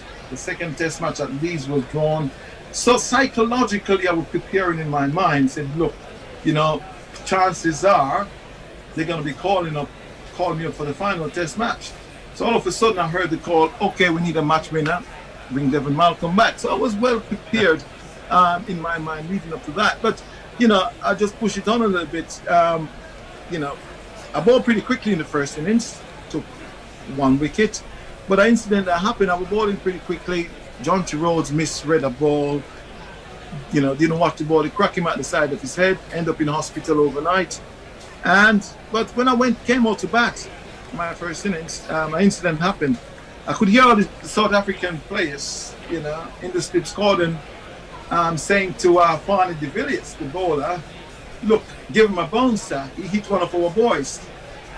And I said to myself, okay, this is the biggest bluff I can hear in my life. There was this unwritten rule between fellow fast bowlers, you don't bowl the fellow fast bowler, a bouncer first ball. So up there waiting there, everybody know I'm not the best batsman in the world, although I hit some of the best batters for 4 and 6s, from Malcolm Marshall, Shane Warne, Ambrose Walsh, you name it. So don't worry, take too much mickey out of my batting. I'm not so bad, you know. I took my batting very seriously. But back onto the story. back onto the story. And I'm there waiting for this Yorker. Farney de Villiers ran up, and before I moved, he bowled me the perfect bouncer, hit me right between the eyes, hit the 3 lions, and I wasn't very happy at all. And I could see quite a few of the guys in the slips card and kind of looking away, giving a little bit of, you know, a little bit of giggle. And I just turned around and said, guys, he shouldn't have done that. I said, he shouldn't have done that at all. I said, boys, if you really want to see what fast bowling is about, wait till you guys come out to bat. Again, I said, oh, you guys are history. And you know what? You make these bold statements at times, but if ever I wanted to send a signal to those boys that, look, what I said, mate, is what I meant. That very first ball of the second innings, I bowled to Kirsten. If ever I wanted the ball to pitch at the right place, with the right pace, Kirsten just managed to get his head out of the way when the ball absolutely thuds in Steve Rhodes' glove, and the crowd went up. I was bowling from the pavilion end, and I looked up. I could see all the South African boys run to the changing room door, having a look to see what the crowd was cheering about like that. And I just shouted, I said, boys, you better pad up. You're going to be out here in a hurry, you know? And my first spell, I probably took 3 for none or something like that. But it was one of those things, my teammates were just unbelievable, you know? They just gave me the power. The crowd was absolutely fantastic. And you know what? I mentioned about the crowd as well. You know what? I could only hear the crowd's voice, the noise the crowd was making at the end of my over. You know, turn running into bowl at the batsman, it was total silence. I could not believe it. Watching the highlights afterwards, I realized that every step I made running into bowl, the cheer from the crowd was getting louder and louder. That's how focused I was. So what I would say, if there was a point where they said there is you're in the zone, I must have been in the zone that game, because I was just above the noise. I just could not hear a thing. All I could see is the batsman at the other end. And as I said, every spell after, you know, got me back onto ball, I was just taking wickets after wickets. And you know, it's one of those days as well. You know, that's not the quickest I've bowled, but that's obviously with the 9 wickets that you know, the most exciting, because all the catches were taken, and you know, things just went my way as well. Apart from being hostile, and also the wickets I took, you know, everything happened nicely because I really softened the batsman up before. You know, Devon, how did you feel? How did you feel at the end of that day? You've just taken 9 for 57, best figures by an English bowler since Laker. How did you feel at the end of that day? You know what? I mean, it really starts sinking in when, at the end of that, when I took the 9 wickets, after the captain ran over to me and slapped me on the bum and said, "Well done, Dev. You realize what you realize what you've just done." And I said, "Skipper, would you believe it? I tried to bowl like that all the while." And he said, he said to me, he said, "Look, possibly as long as I play cricket, I won't see another person dominate the game as much as you did then."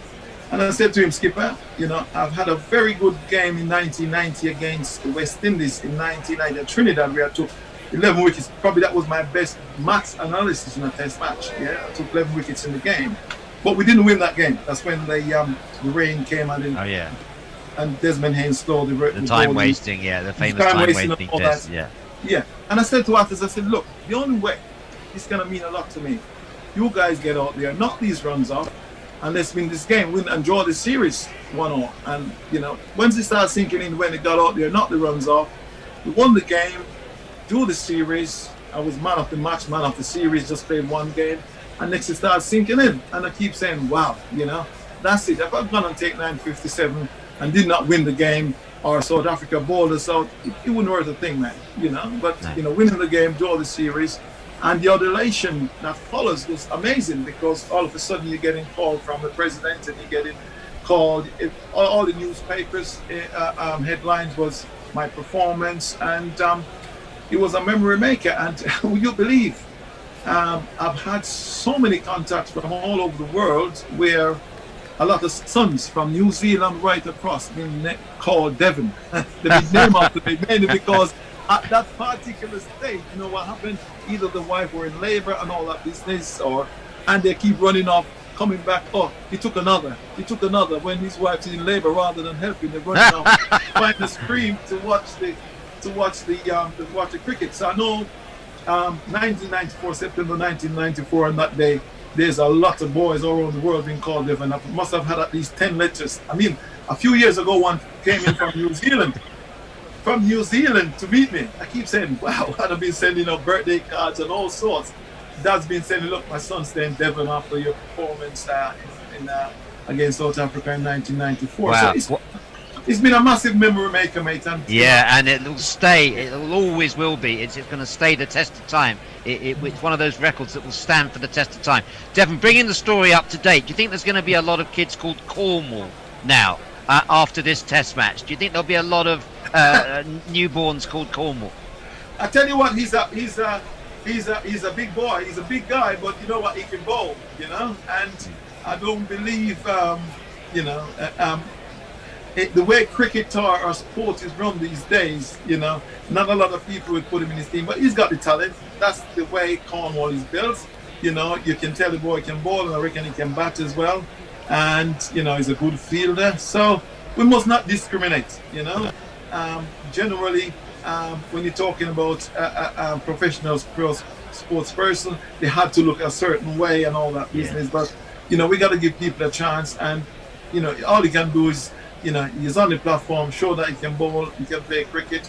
And I don't believe it's not for the want of, you know, working on his diet or working on various different things, because, you know, there's people there we're trying to help him work on his size, whatever. But when sense out, people probably call the people Cornwall, I don't know, you know. But at the end of the day, it's one of those things.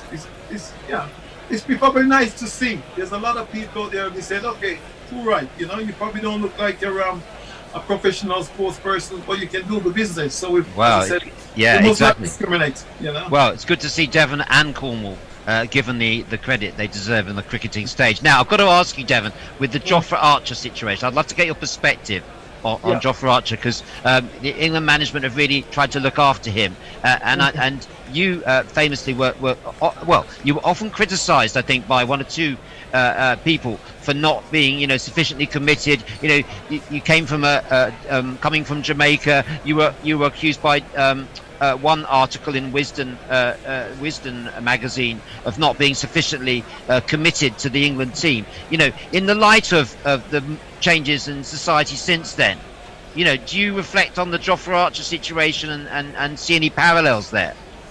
Yeah, I mean, you know,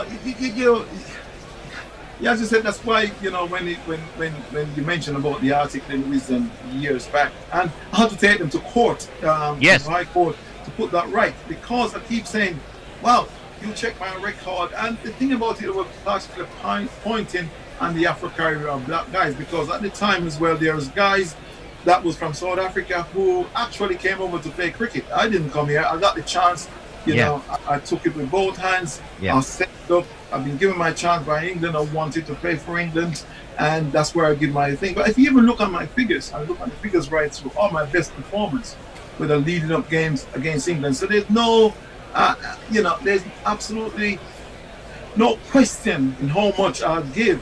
It was racism was behind that, wasn't it? I can't understand what it was. The editor of the magazine was David Frith. David Frith from Australian guy. Yeah. But I had to take the report mainly because, again, I said, look, I've got kids born in this country. This is where they live.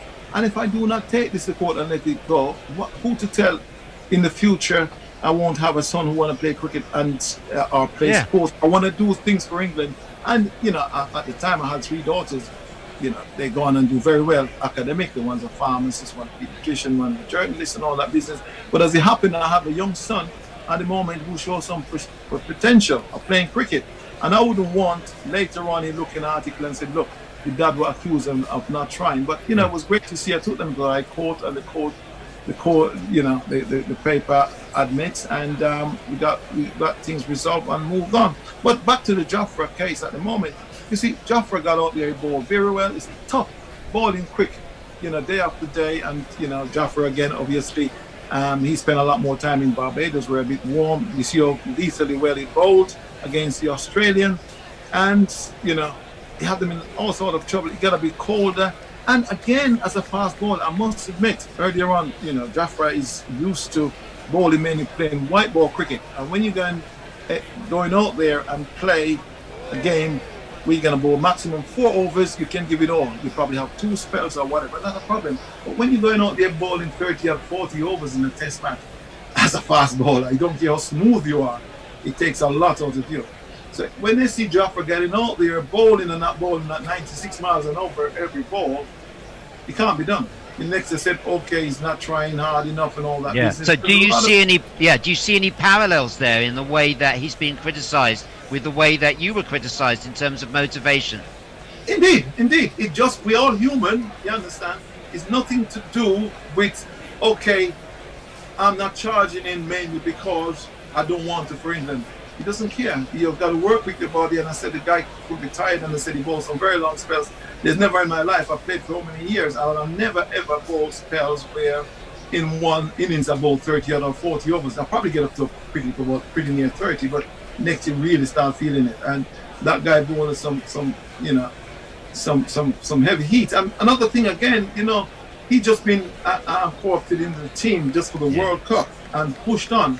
And one of the most frightening things I saw, which I actually prayed, things were going to work out for him, was in the World Cup final when he bowled a super over. Because, that could have finished him. If we didn't go on and win the World Cup, all of a sudden the finger could be pointed at him, as it did on myself in a test match. Is there extra pressure? Is there extra pressure on yourself and Jofra Archer because of coming from West Indian background? Coming from West Indian background. And at times, on many occasions, I'm there playing for England. And it's different with Jafra now. With obviously you've got the social media, you can put things out there, and also you're concentrating in test cricket. But in the past, where we had these fickle selectors, I'm in a test match and I'm probably trying something to get a batsman out. Okay, trying to a few bounces or whatever, top edge down to 4 and 6, and straight away I know, I got to get a wicket next few overs. The pressure is so much because as soon as taking wickets after wickets, or the batsman doesn't make too much runs in the days I play, and okay, I get a few wickets, but next a bowler get dropped. Who's going to be dropped? Devon Malcolm. Why? Because the ball is with the test side, you only got bowled for 166, and somebody, papers and commentary normally said, so why is he being dropped? He's We're back. Except for everything's going wrong on my screens again. Hello, Bennett, are you there? And Messers, are you there? I am indeed. Okay. That was quicker than I expected. Hey. Yeah, fucking. What's the name's gone down again? The monitor. She's really annoying. I'm going to say the bot's going down again. No. Never mind. Oh. Ah, there we go. Sweet. There's been a lot of speculation about the source of the bot. Josie thinks it's the ghost of Benny, hello. You're supposed to be doing ball by ball. It's me doing ball by ball. Yes. Hello everyone. Good afternoon to you. This is Ben Olagusegram Bear and Messi taking post-lunch session as we commence proceedings to abroad. bowling the first over after lunch, and he's bowling to Devon Conway on 17 and Will Young on the other at the non-strikers end on 6. England. You missed the first ball. It was played out to leg side for no run. Oh yes, it went right down the leg. I missed it with the introductions. My apologies. Thank you, Bear. And it's Broad coming on to bowl the second ball of the post-lunch session. Light arm around the wicket. Here he is. This one on midland leg, and watchfully played on the front foot by Conway, and no chance of a run. New Zealand lead by 41 runs. Bear, are they in a good position here? Well, I think it's England's test match to possibly win. I find it difficult, England having got up to close to parity. New Zealand would have to put on an awful lot of runs, and when would they pull out? Because it's seems to be a really quick scoring ground. So I think England have got a better chance of winning. Still looks like a draw, doesn't it? Nailed on draw, really. But it does. As Stuart Broad comes in right arm around the wicket, and this one is on the leg stump, and Devon Conway watchfully plays it towards the forward short leg, backward short leg. Ollie Pope watchfully under his eye, and there's no chance of run. I remember Grubby asking me this question on day one. I think Messi, you were on air, weren't you? Yes. What was the likely result? Or was it the other gentleman, David Brooks? I don't know who it was, one or the other. And I went with a draw. Yeah. Well, it certainly looks like it. Yeah, I think it does. The only question mark arises from that ball that just shot across about 10 minutes before lunch. Yeah. I thought if the wicket's going to start doing weird stuff, then anything can happen. Indeed, and the next ball from Stuart Broad played, it was on the off stump, and Devon Conway on the front foot plays it on the onside, playing across the line there, Bear. He's not playing straight, isn't he? No, as Hendo was pointing out, there's often a big gap between his bat and pad. Is there any way you can turn yourself up a fraction? Oh, is it me? Yeah, you. Is it better? No, volume-wise, I meant. Sorry? Can you turn your volume up? Oh, my volume, I apologize, okay. Yeah, you're a little bit quiet. Is it a lot better now? A little bit better. Okay. Stuart Broad comes in right arm round the wicket. This one's again on a fuller length on the off stump. As we spoke earlier, Bear, he's just negating. Is he trying to negate the swing? Is he by playing on the on? No, I think he just closes. Like a lot of batsmen, I think he just tends to close the face a little bit. You notice that with Will Young as well. The bat's often pointing sort of off times of sort of fine mid-on when they're playing what should be a shot out to mid-off. Yeah, but exactly. So outside the off, you know, the usual sort of textbook would sort of give the thing of playing on the, towards mid-off, isn't it? Anyway, nevertheless, Stuart Broad comes in. This one's over-pitched on the leg stump, and Conway this time flicks it towards the long leg area, and the batsmen go through for an easy run. So end of over number 1 post-lunch session, 10 overs gone. New Zealand 28 for the loss of Will Young. Apologies. No, they lost Latham. Of Tom Latham, the skipper. Conway on 18, Young on 16. They have a lead of 42. Messi. Well, a bit quiet. Everybody's still having their lunch, I suspect. Pokey Bonefinger's back with us on YouTube. And the ghost of Zoom denies any responsibility for anything whatsoever. I would point out when it comes to our pawn bot that Jeff Perkins and our pawn back have never been seen in the same room at the same time. So, yeah, no coincidence there or anything. It did that delivery before lunch, Bear.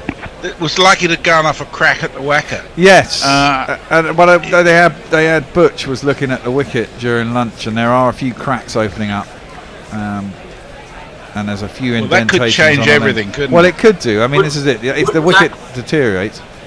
Okay, sorry. Matty Pott comes in this time right arm around the wicket again. Watchfully played. That's a lot better from Conway this time on the off stump, and he plays it back to the bowler. A bit more straighter Bear on that occasion than we saw in the previous over. See the danger of playing across. For example, the ball coming on the off stump, and when you're playing it towards mid-on, if there was a bit of swing, outswing there's a huge possibility of an edge there, which was what I was trying to allude to earlier. The Matty Potts, right arm round the wicket, the second over off lunge, outside the leg stump, a bit of bounce there as it goes harmlessly through to Ben Fawkes. So these cracks we are talking about, gentlemen, does this mean it's more of a Jack Leach kind of a time? Well, I've been touting this since day 2, I think. This is Leach's coming test. You can't stop us. Keep a good spinner down, can you? No, you can't. He's going to be England's Nathan Lyon. He's going to get him come good in the next 2 years. He is one you'd hope that would produce big things on this. That pot comes in, and this is outside the off stump, harmless. He goes to the wicket. But there's a funny looking mid wicket there, like for Conway. It's a more straight mid wicket there. I think this was. They almost like heard us discussing Devon Conway playing on the on. So it was a good discussion earlier we saw, and I think good spot by the skipper Ben Stokes, who's had a very straightish short mid wicket, isn't it, Ben? Yeah, it's an on Hayden. They really want to challenge the stumps, don't they? They want to be able to bowl at the stumps like that. On that line as Potts comes in. This one's again on the leg stump, so it's going in that business area where the short mid wicket is. A little bit upish there, but not going to hand. So clearly, the Englishmen have devised a good plan here for Devon Conway. He's looking rather uncomfortable on just outside the off stump. Well, yeah, if one jumps or does take any of that movement, it's going on at the stumps. It could beat the inside edge. Chance for LBW, catch the outside edge, miss time one into the leg side. There's quite a lot of close fielders on the leg side. Absolutely, Jack Leach is the man in the short mid wicket area. His spot comes in, and this one's on a good length, and he plays watchfully towards the extra cover region. No chance of run. A bit disappointing this morning, Bear, from English point of view. Do you reckon we could have had another 50, 75 runs more on the board? Yeah, I mean, Joe Root was disgusted with the way he got out. And Folks getting run out. It was definitely run out by Potts. It was yes, no. Folks committed, and Folks probably was the man he wanted on strike anyway, because he was in and it was batting quite well, and he got sold down a river.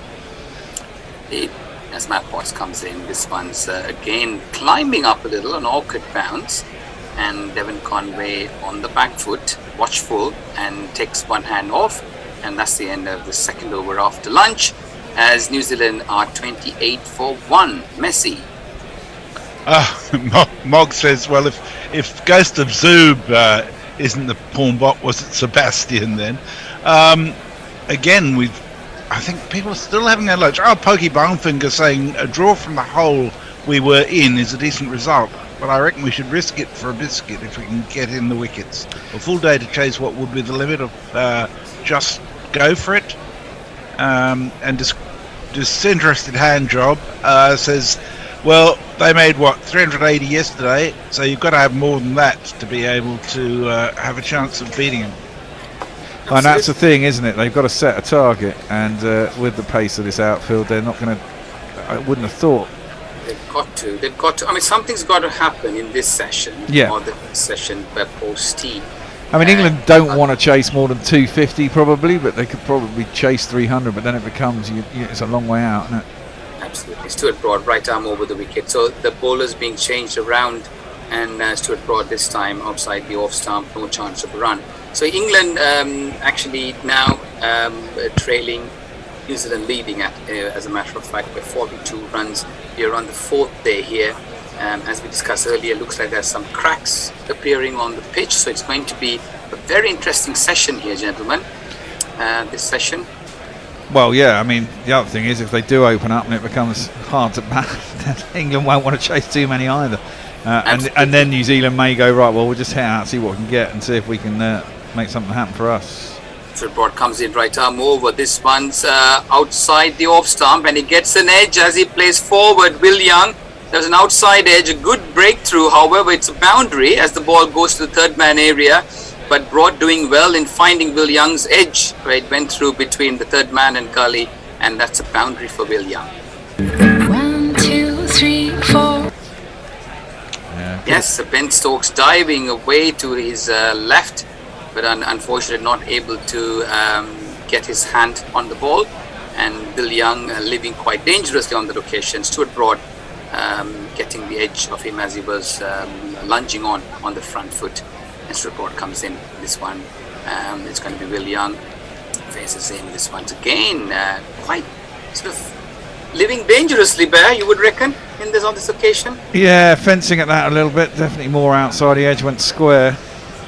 It looks like it got Bairstow a knee somehow.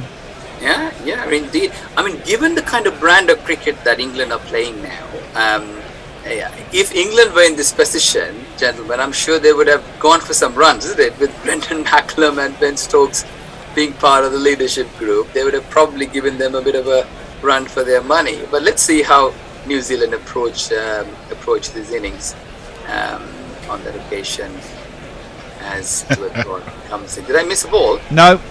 Right? Short delivery. I apologize. My internet is slightly lagging. This is south of Wales.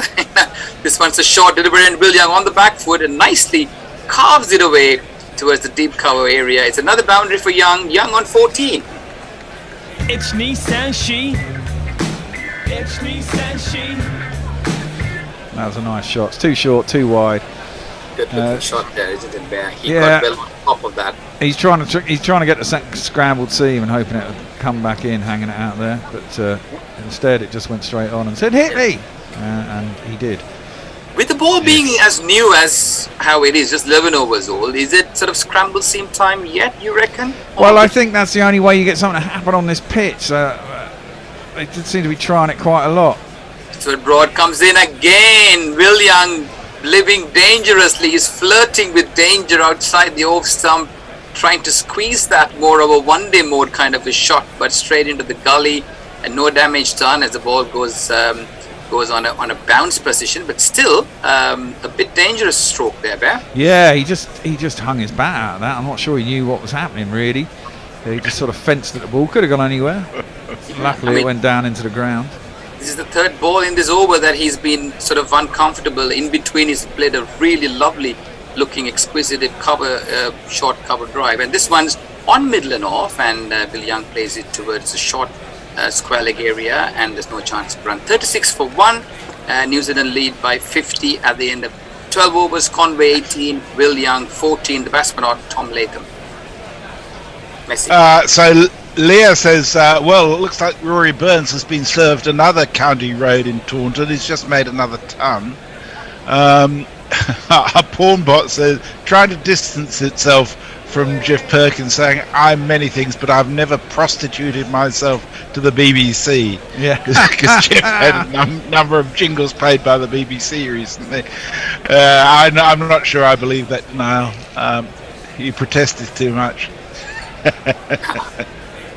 So we're still on over number 13 now. It's Matt Potts who's actually having the honours of bowling this over, right arm around the wicket. Devon Conway is the batsman, is way down the leg side. No swing whatsoever and collected very comfortably by Ben Fawkes. For those of you tuning in the game here, the second test being played at Nottingham, New Zealand being put into bat. In the first innings, scored 553 runs with Darryl Mitchell 190 and Tom Blundell 106, Michael Bracewell 49, James Anderson 3 wickets, Stuart Broad 2, and reply England batted really well compared to where they were 539 all out. The main scorers being Ollie Pope 145, Joe Root 176, and Alex Lees a brilliant 67 as well. Trent bowling very well with 5 wickets. Batsman comes in. Right. Oh, this is a great delivery outside the off stump on an awkward length there, and the fielders go up, but there's no chance. They were looking to see if there was an edge there. Devon Conway looking rather doubtful there on that occasion, not knowing where his off stump is. Well, that went a bit off the seam. There was a wobble seam again, and it's hit the pitch, and it's gone away from Devon Conway. It's beaten the edge by quite a lot in the end, but yeah, he was feeling for that. He was feeling for that, wasn't he? Yeah. So, good set of overs. The last 2 overs, Broad and Potts creating some opportunities, and this one's again on a good length. His feet movement there, Bear. Even on that occasion, he was not really. No, he doesn't do a lot, does he? He started so well against England, but his feet aren't that sure. So a lot of just putting his feet down the line of the stumps and getting the bat to the ball rather than getting right across to it. Absolutely. I was watching one of the sort of masterclass from Kevin Peterson where he said moving the feet was no more a necessity. However, every batsman have their own way. This one, Matt Potts, good delivery on a good length. This time, Devon Conway reaching on the front foot and plays it confidently back to the bowler. The bowler moves around and picks up the ball. Matt Bracewell, wasn't he? What's his name? Matt Bracewell. Is it Matt? No, it's not Matt. It's Michael. Michael Bracewell. Good 3 wickets for him. Not bad, isn't he? Yeah, he bowled pretty well. He did towards the end. Potts comes in by arm around the wicket, and outside the off stump, Conway watches it go by. Good debut for him. I thought he batted really assuredly. Yeah, I mean, he did come in at 300 and whatever it was for 5. You know, I mean, it's quite it's a nice time to make your debut when you think there's probably a good amount of runs on the board to just be able to play your natural game, not have to worry about the situation particularly. But he bowled well. I mean, he hung out. They gave it a bit of air. I mean, he was bowling predominantly to the tail enders who were looking to hit him. But I mean, as a spinner, you kind of like that. It's a challenge, and you should be able to get wickets. Wow. Yes, Matt Potts comes in. This one's on the leg stump and swinging away. It just flew on the leg stump there with an outswing from a right-hander's point of view. But Ben Foakes did extremely well, almost sort of on air there. Picks up, and that's the end of the over. Yeah, it swung a long way with the arm down the leg side. Get that on off stump, it can be quite tricky. Indeed. I mean, just speaking about Bracewell, Mike Bracewell. It's not easy very often when you're in the pavilion for a long period of time, and you got to come in, especially making a debut as well, isn't it? No. Yeah, I thought he showed a lot of good temperament, and I think he will be with his handy off spinners. He was a bit like John Bracewell, doesn't he? His uncle. Well, yeah, probably had a lot of coaching from him in the back garden when he was younger. But I was just watching his interview this morning, and he said he openly denied that, and he said no, he's not copying it after his uncle. He was a wicket keeper. I'm sure you're all aware. Yeah, I can't remember. I remember the name, but I can't remember where we were watching him. I probably did. His father, his uncles, he's got. I think there were 4 brothers with John and 3 others who actually played first-class cricket. And Doug Bracewell, the other, his cousin, played as a fast bowler earlier on for New Zealand. I'm sorry, Messi, I think we missed you there, but Rog starts new. That's all right. And he comes in. This one's on a midland leg and nicely tucked away by Will Young. And it goes towards the fine leg area, and the batsman easily scrambled through for a quick single there. No harm's done. The ball is not moving much, Bear. Not much of movement. No, but that's been the problem whole game, isn't it? This is what I mean. This is why we're talking about. Is the pitch going to break up? Because if it breaks up, something might happen. If it doesn't, it's been a featherbed to bat on. It's got nice pace, quick outfield. It's coming onto the bat at a nice height. And I think sort of a ball of the caliber of Ben Stokes will come in handy at some stage. Later on, there's Broad comes in. This one's outside the off stump, and the ball moves in a little bit as it goes through harmlessly. Again, the line, Broad bowled a very exciting line in the first innings there, if you recall. They weren't air at that time. The attacking off stump line. It's attacking, making them play. I like to see a few overs of that attacking off stump line there. Yeah, I think now he's trying to get that one to come back in off the pitch, though, isn't he? He's hoping that that'll be the surprise ball. And if it does, something might happen. Absolutely. Stuart Broad comes in right arm over, and this one's outside the off stump. And that kept really low. Yeah. That really low. Is it sort of for things to come in the future? Well, this is the thing, isn't it? Is this the things to come? And they can't get too far ahead, I mean, let's face it, if the pitch breaks up on day 5 and we get a really close finish, either way one side wins, isn't that a perfect test match, isn't it? Pitch has been good for 3 days, starts to break up on day 4, becomes a little bit of a minefield late on day 5, and anything's possible, I think the key bowlers for England, in my sort of humble opinion, will be Ben Stokes and Joe Root. With the opportunity. As Broad comes in, this one's on a fuller length, driven not convincingly though, and it goes to the mid-on area, and the batsmen sort of don't go for any runs there. the field is a little bit excited there. Was it because he was playing against the swing there? No, I don't know why they're excited. Or maybe it's just the fact that Bairstow has come up at second slip and he's wearing that helmet in that rather close on his third slip. Yeah, a bit of excitement there. However, there was no excitement from our view here. Yeah, exactly. Stuart Broad comes in, lanky, right arm over the wicket, and again he's struggling with his line here, Bear. He's struggling with his line, struggling to make them play, isn't it? Yeah, I think he wants to bowl a little bit straighter, probably put another man over on the leg side, so if he feels he wants to cover over there, if you want to bowl straighter, probably, there is a man down the long leg, probably want a mid-wicket in.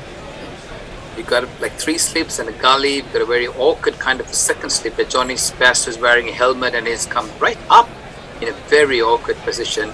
The slip fielders waiting eagerly as can Broad make this breakthrough. Here he is. This one again. Will Young on this occasion flirting outside the off stump, trying very hard to edge it to one of the slips on that occasion, but no chance for end of over number 14, 38 for 1, Conway 18, Young 16, New Zealand lead by 52. Messi.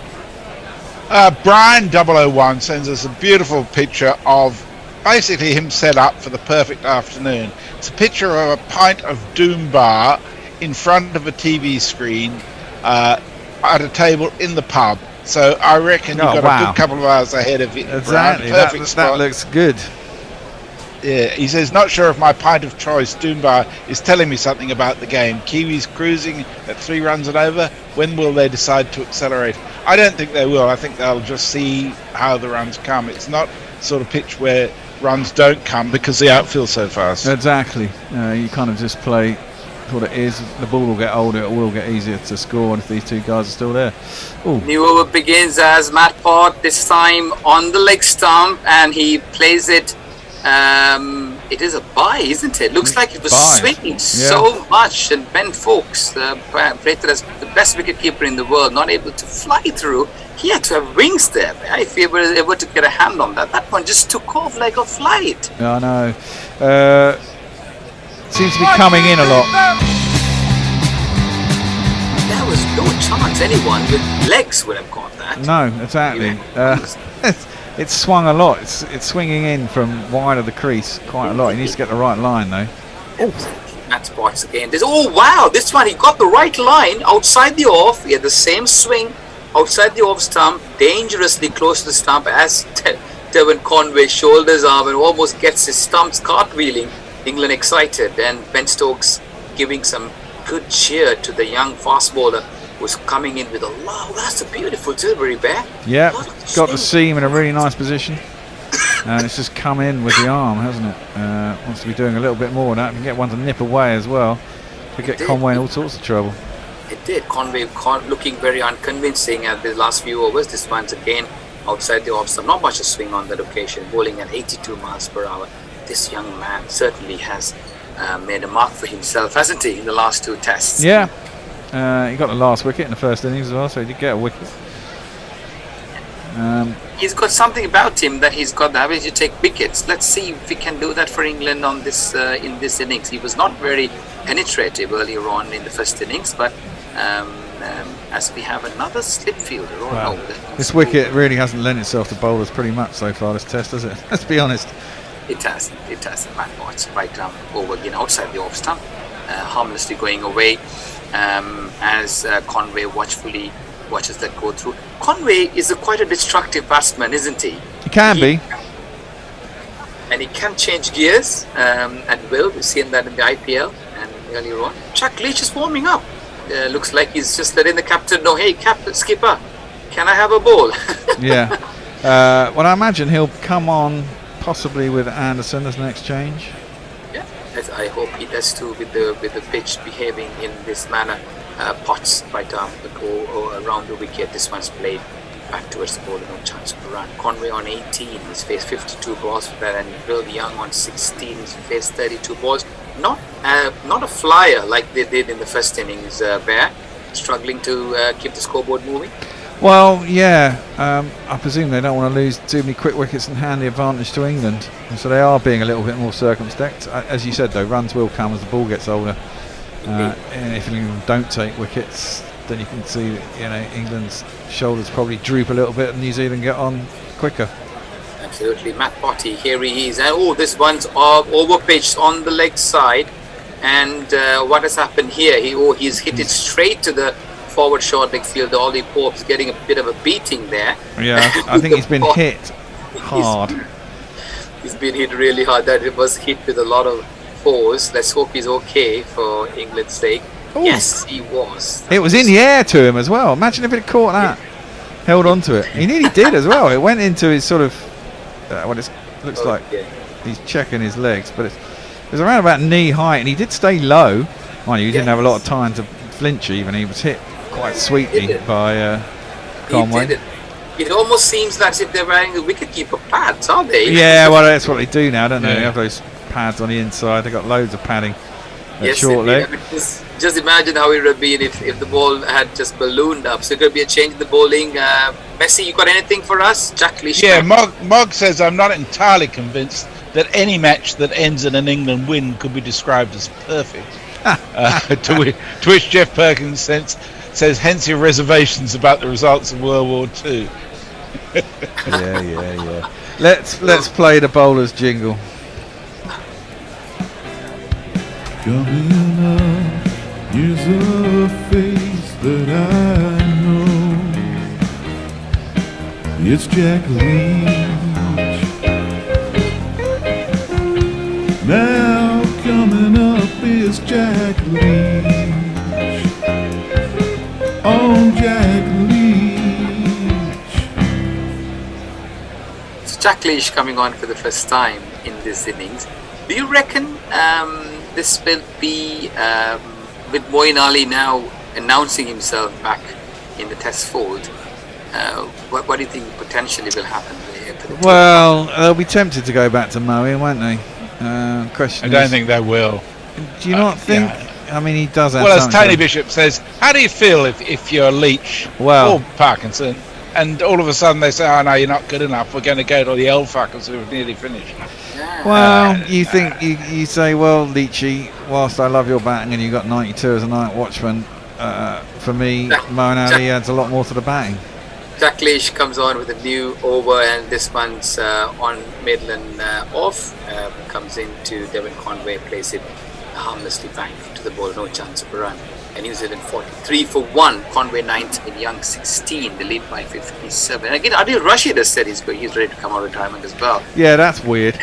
That's really fucking weird. I mean, he's hardly played a red ball. I mean, he's bowled 4 overs at a time for the last 5 years. I mean, how's he going to stand up in a Test match?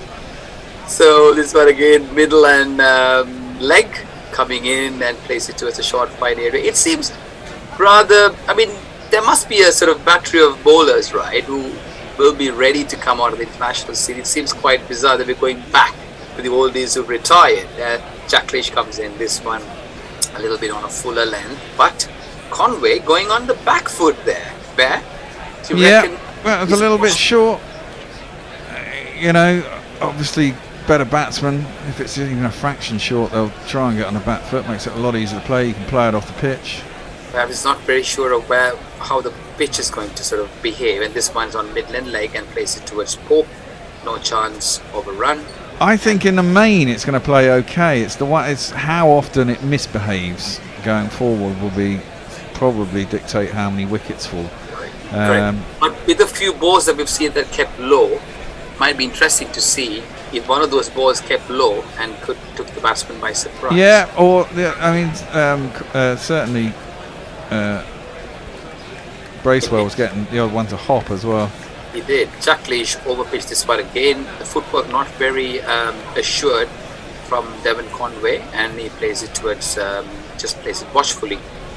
Good first over so far, but Jack Leach creating a bit of uncertainty in Devon Conway's mind. This one again, nice loop. He plays it overpitched, and he too flat. Too flat. We're due a change. We need to change. You're staying on and coming into my chair, Bennett, and Hendo is actually going to take over from my chair because he was complaining he didn't have enough ball by ball today. So I'm going to actually take a break, and Fourthy is going to join you two. But I shall see you later. Are you not doing ball by ball? No, Hendo's going to jump in. He was complaining. All right. Hello, Hindo.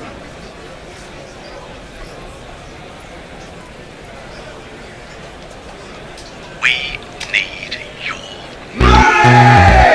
alternative cricket commentary, bringing you laughs, bringing you jingles, bringing you joy. We are Gorillas. We need your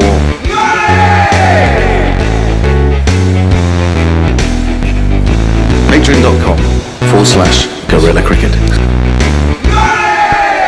Absolutely, that's the way to get in our good books. It's called Giving Us Money on patreon.com/Gorilla Cricket. I'm Gorilla Hendo, back with you, swallowing some rather horrible mixture that I've put on the microphone to ensure that I don't get any of the various diseases that the bear's carrying at the moment.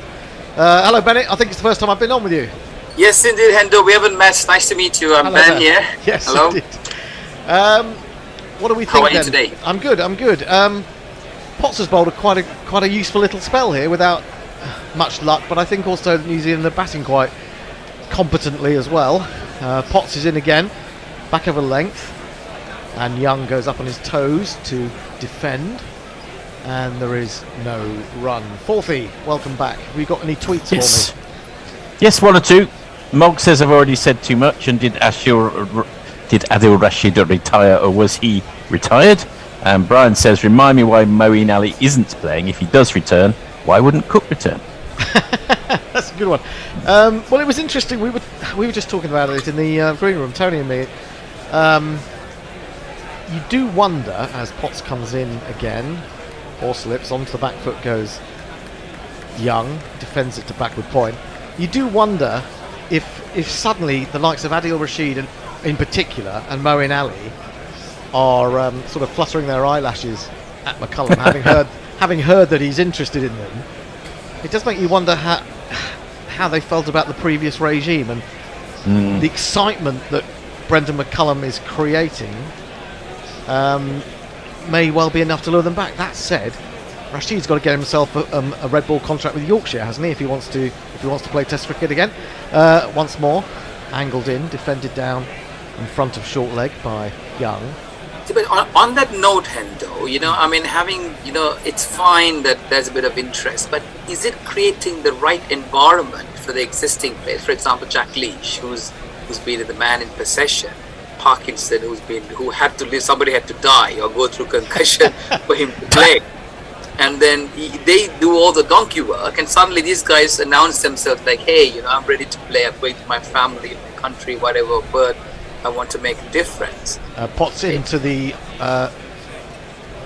ribs really of Young, and he turned it away behind short leg, and he was coming down the wicket looking at Conway as if to say, Conway, come on, it's your call, shall we go for one? And ultimately Conway said no, and now they meet in the middle to discuss any misunderstanding that was involved. I think you're absolutely right, Bennett. I don't think it does send a good message to the likes of Leach and Parkinson. And that could be something that could cause sort of rifts in the camp. Indeed, absolutely. Having said that, again, good question is if these guys can come back. Well, Alistair Cook is probably the most competent opener we've had in scoring runs in county cricket as well. Sorry. Indeed, defended into the offside. Yeah, how many years has he been retired now as a Test player? 2 years, 3 years, is it? He's scoring runs. He's still scoring runs for Essex, absolutely.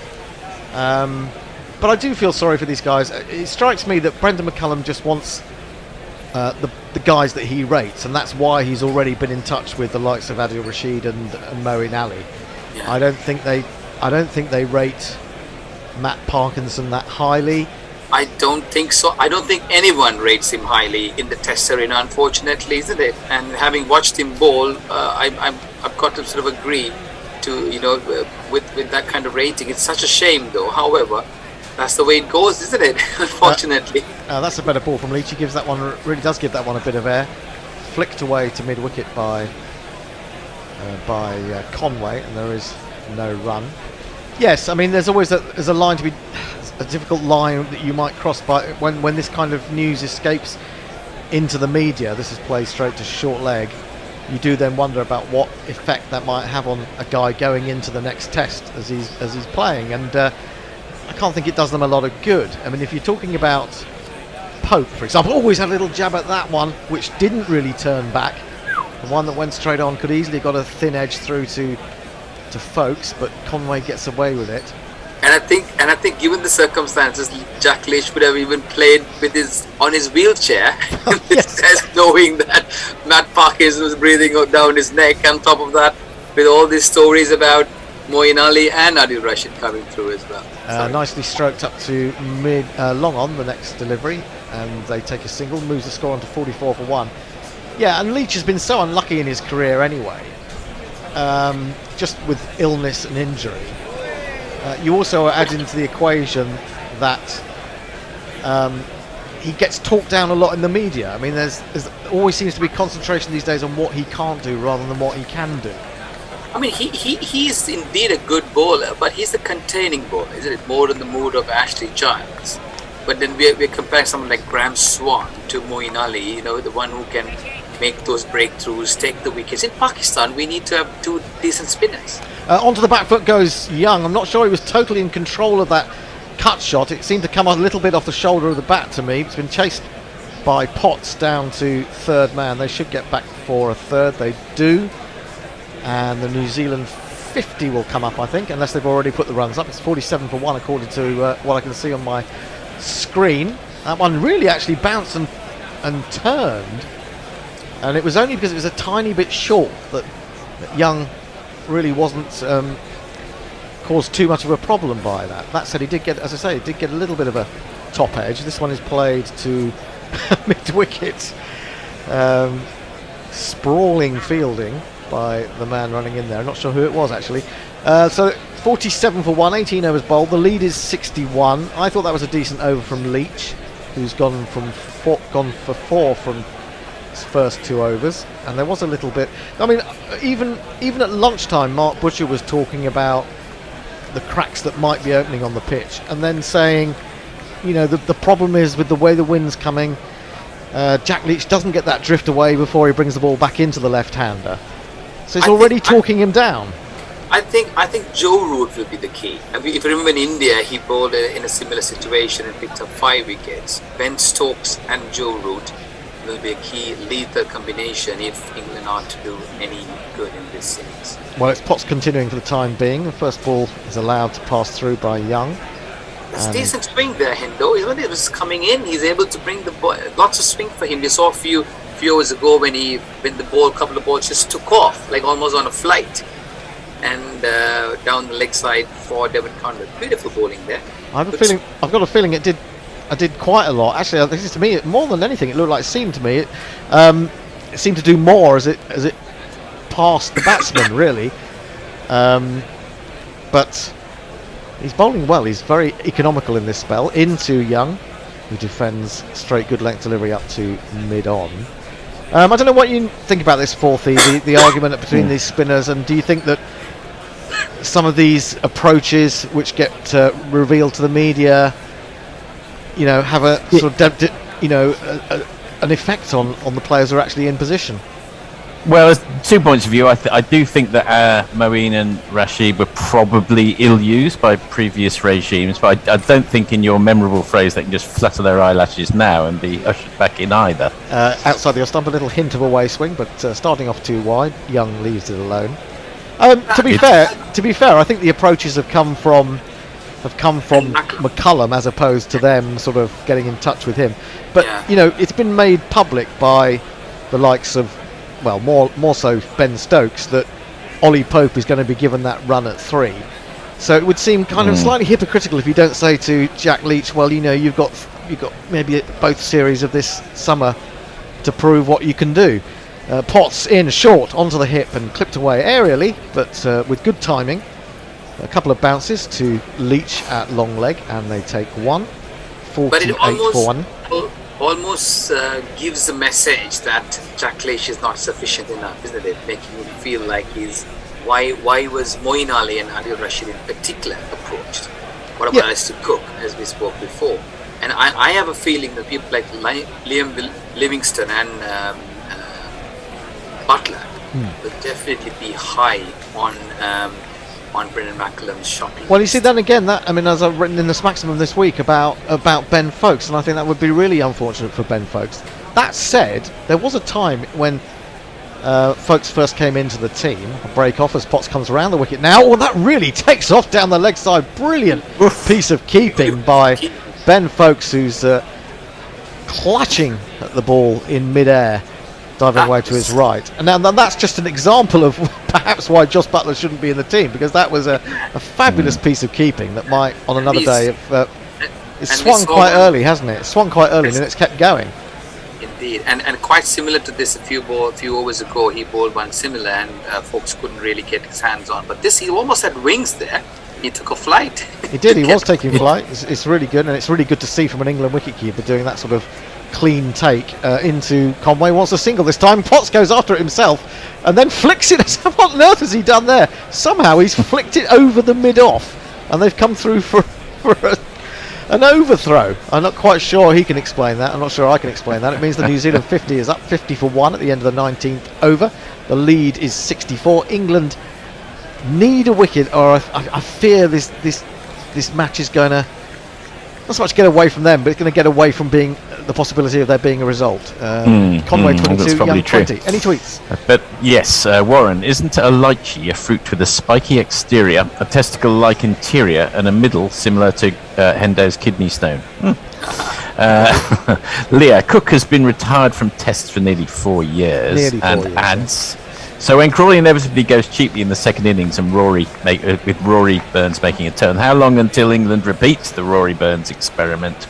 Well, what goes around, comes around and comes around with English cricket ordinarily. I will just mention quickly on YouTube, if you want to join in the chat there, Scott Harrison, Pokey, Bumfinger and Suter arguing it out. Okay, first ball of the new over is just dabbed out on the offside by Young.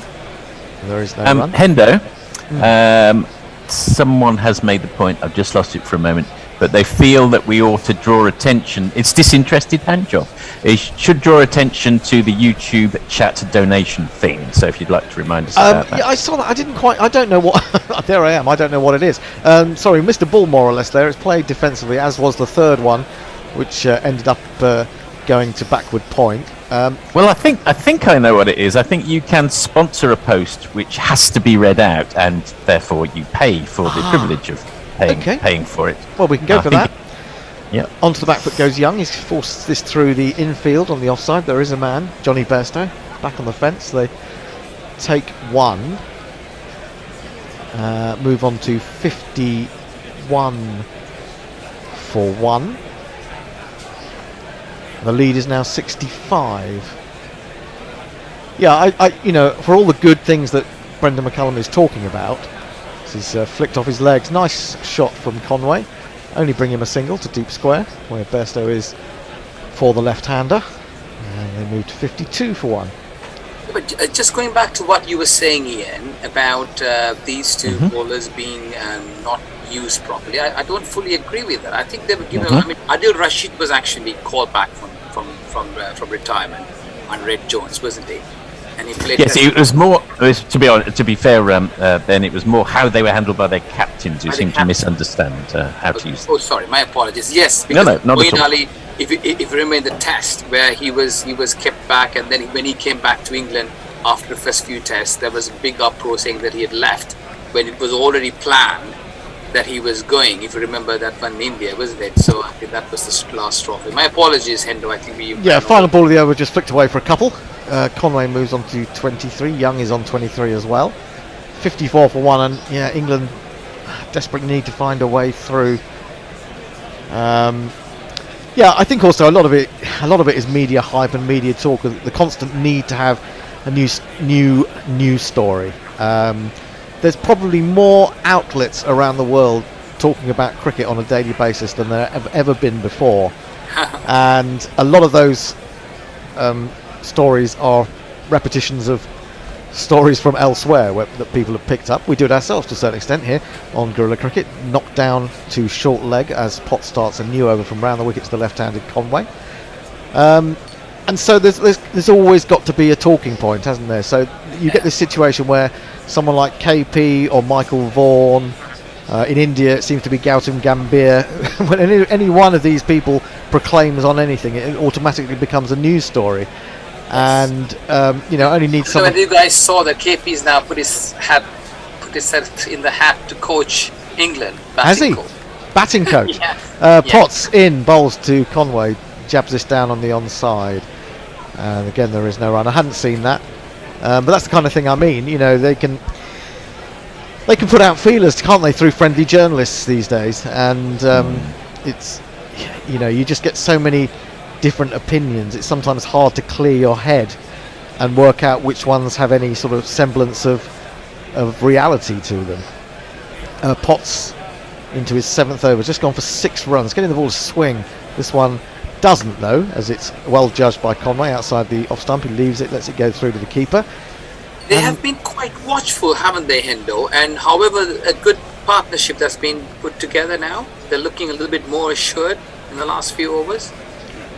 Now, I should say, yeah, you're absolutely right. Sorry, I don't want to cut you off there, but I was just going to say to Forthy, I think we have a sponsored post. We have a sponsored post. So hi to Hendo, Bear, Bish, Messi and other volunteers, particularly Pokey Bumfinger.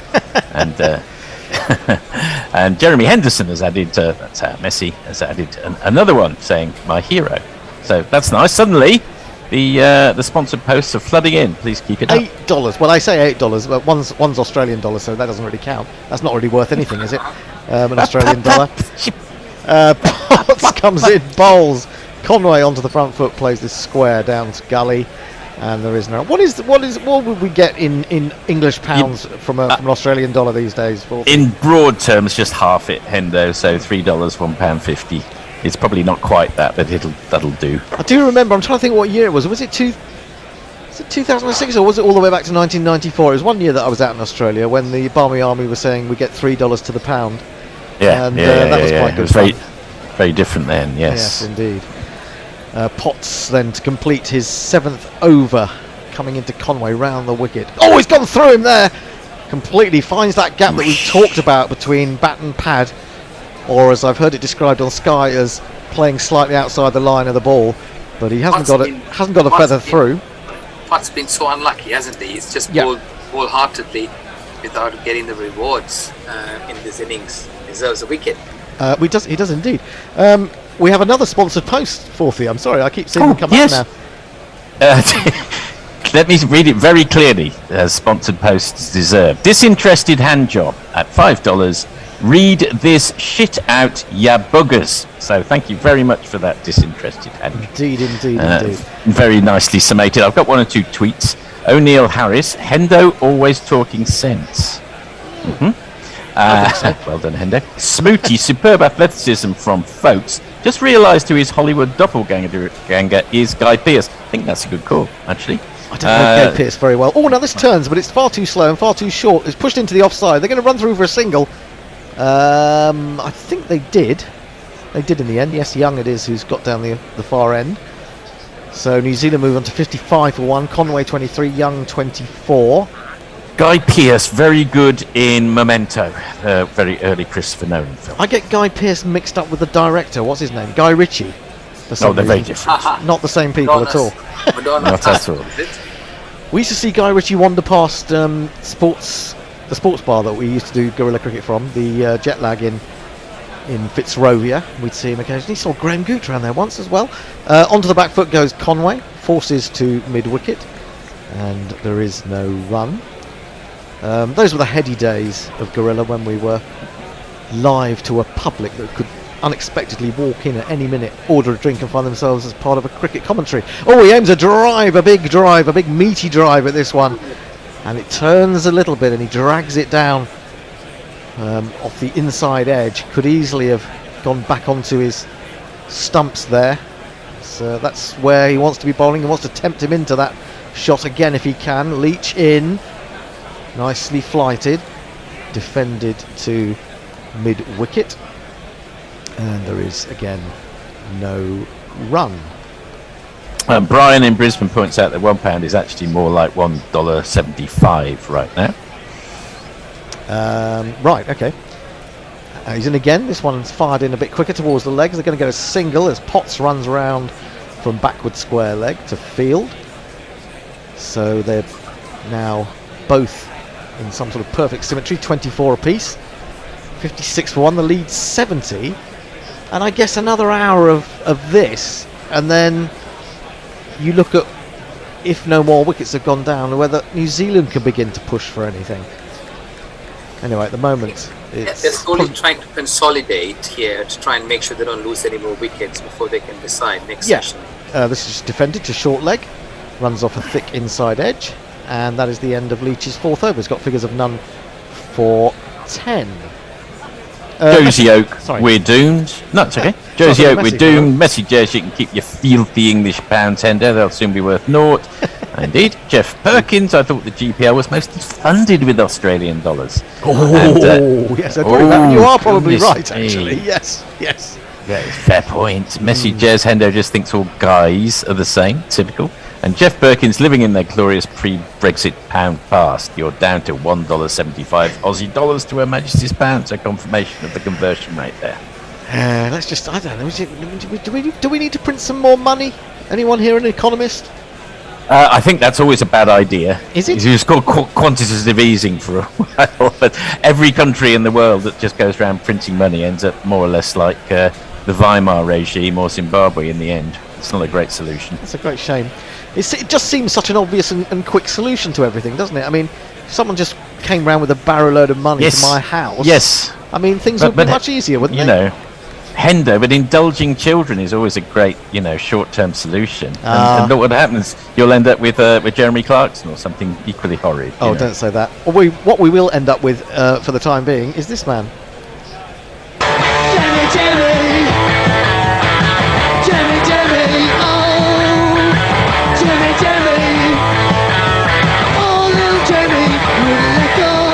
Around the wickets, Devon Conway. He's got 3 slips, a leg slip, and a man at a very straight, short mid-on.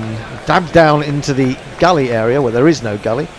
So Bairstow peels away from the end of the slip cordon to field. They managed to stop the single. And so the score remains 56 for 1. The lead overall is 70. Yeah, no, I think you're right that they consolidated, but I think they're getting to that position where if they can go on for another hour like this, then they're going to be 115 for 1, something like that, 110 for 1. I think the strategy will be to try and make sure they don't lose the game first before they try and sort of push for victory. Defended from back of a length by Conway.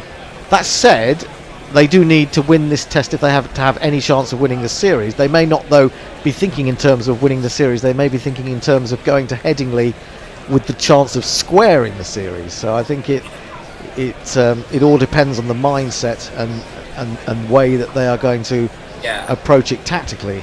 Having said that, England may have, maybe willing to go in with a draw, isn't it? As long as they don't lose the game, they still have an upper hand.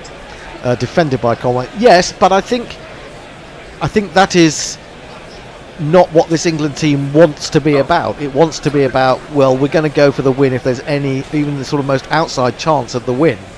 So I think perhaps we'll be thinking less in terms of series wins compared with test wins. Certainly that would be the message that has come out from the way that England have played in the last couple of days, I would say. But it does remain to be seen that it's maybe easy to play this way. Onto the back foot goes Conway, defends into the offside, there is no run. Maybe easy to play this way when you've got a pitch that allows you to score quite quickly, and when the ball is coming onto the bat. When you get onto a more stodgy kind of a surface that you do still get in England, it can be, I think it's going to be much more difficult to play that way. So although it was great to see yesterday England scoring 380 runs, and we're sort of harking back at the beginning of the day to the 2005 Ashes game at Edgbaston where they scored 400 on the first day, I do think that you have to take into account that these conditions are probably a slight outlier in terms of what you get in terms of test pitches. This one is angled into the leg side, jabbed to short leg by Devon Conway, and there is no run. Jimmy Anderson about to complete the first over of a new spell. He's got figures of 1 for 13. He'll think that's a bonus, really, the the judgment of Tom Latham was terribly off when he decided to leave a straight one that took out his middle stump, not even his off stump, took out his middle stump. I would really love to see Joe Root bowl him, though. I would love to see Joe Root give him a few overs. I think he'll have a lot to play. This one keeps a little bit low, but jabbed away into a bit of vacant space on the onside.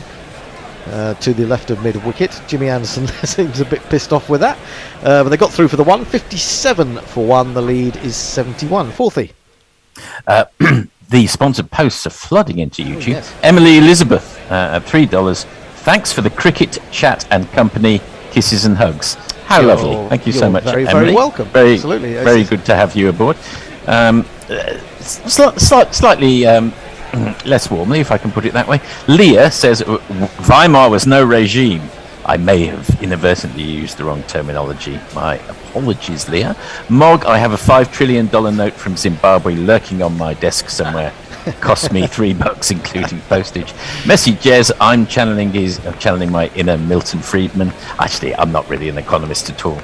Warren, I'm wondering what the internet capabilities are like in Rwanda. There has to be a group of guerrillas on the first flight out tomorrow. Jeff, are we off again? We are. It's flicked into the onside, out towards deep mid-wicket. Conway takes Are we due for a change yet, or is it after this over? I beg your pardon?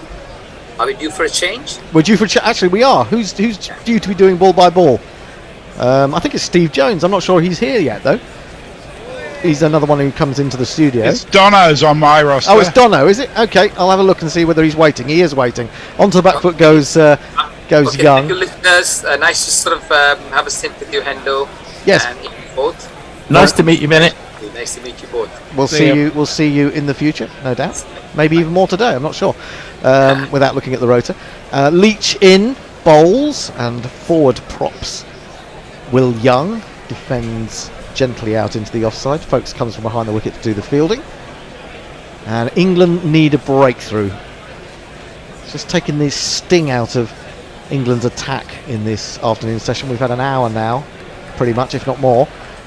He's in again. Oh, now he forces that one off the stumps, and it was a quicker one that just kept coming, and he'd gone back to it. He could have found himself getting into a little bit of trouble there, Young, but managed to just guide it down in the end from right off the stumps. Goes down the wicket to have a look. I don't think it was the wicket that was the problem. I think it was just a clever bit of thinking from Jack Leach. But Leach is an unlucky man. We saw, I was going to say this point about Leach, his second innings average is fantastic, really. This is defended to the offside. They're going to hurry through for a single, no real alarm as Potts has to make it round to his right. I think his average in the second innings is something like 20.8, whereas his average in first innings as a bowler is about 50. And in a sense, that's what you'd expect of a spinner, isn't it? You know, because you've just got that much easier. Well, not much easier situation, but you've got the situation where the ball is likely to be spinning later in the game rather than earlier. Anyway, I'll just take my leave at the end of this over, and Dono is going to come into the chair. I'm going to join. Oh, well, I'm still here, actually. He's here already. I'll just do this final ball, and then you can take a ball by ball. Hope your stream's working. You're on summarising, Hendo. Yes, I just realised. Out comes the reverse sweep. Where's that gone? It's gone completely square. And been hit really well by Devon Conway. Or has it been missed completely? No, it's 4 runs. And there we go.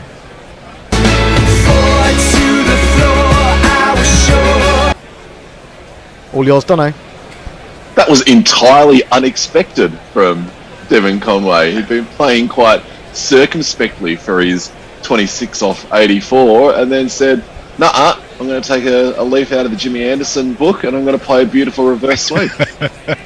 So tell us, Dono, how far behind are you today? Are you okay, or are you? Are we going to have to? I'm good. I'm just one delivery behind. So we might have to get. We sometimes have to get. The other day on Saturday, I think we had to get the tweets in before you commentated on the next ball. So I'm just passing that on to Messi. Although he may also be a ball behind, so maybe I'm the only one that's ahead of you all. So we shall see. Well, are we clear at the moment? Warren, they're probably doing a drinks break anyhow. Warren says, Yes. I'm wondering what the internet capabilities are like in Rwanda. there has to be a group of gorillas on the first flight. Oh yeah, out sorry, tomorrow. we had that one actually, but we were All gonna, right. we were going to make that point. I don't know what you're suggesting that there's. I'm not an illegal immigrant. I come from Morden in Surrey. That's not illegal. Yeah, that won't stop Boris that's Johnson true. deporting you. Jeff Perkins says, Hendo, almost every government has printed extra money during COVID, hence the ensuing inflation. I have a theory that the attitude of governments towards printing money is entirely related to their parental experience. Because the older your children become, the more you realise what a bad idea it was giving them all the money they asked for. The bot says, reading, this will mean something to people in Sydney in particular, says, reading through my old tweets, and I've realised that some of them might be misconstrued. Sorry about that. Really? Are you sure? Yeah, there's been a ridiculous thing in relation to the Sydney Morning Herald and an actress, Rebel Wilson, that's been outrageous. Yes, that is extraordinary. I mean, that was not her. awful. No, papers, but the way they behaved in regards to that. That's disgusting. Wow. Yeah. Not Fred Tipsmas has sent us a picture of his $100 trillion note from the Reserve Bank of Zimbabwe, saying to Mog that he's just a lightweight. And Brian wants to know, what is Hendo drinking? Newcastle Brown or that Italian beer? No, it's asking for the next refreshment order. It's the Birra Moretti, l'Authentica, Ricetta dal 1859, whatever that means. So yes, it's. I think it means Moretti. delicious. Oh, is that what it means? Delicata, probably, yes. Ricotta. I've got to give you. Oh, sorry. I've just got to give Dono tribute for a tweet he sent in at 2:30 a.m. Melbourne time this morning, referencing Maverick, Goose, and the Danger Zone all in one tweet. It was fucking brilliant, Dono. Thank you. I love Top Gun. I saw Top Gun Maverick last week, and it is everything that you would want a sequel to be. It was brilliant. I loved it. Just you were talking about Jack Leach before. Yeah, he's in the second innings of a test. 50 of his 81 wickets is taken, and he's averaged at 20.62. So I think I read something that his overall average is like one of the fifth worst, but everything needs to be taken with a little bit of context, I think.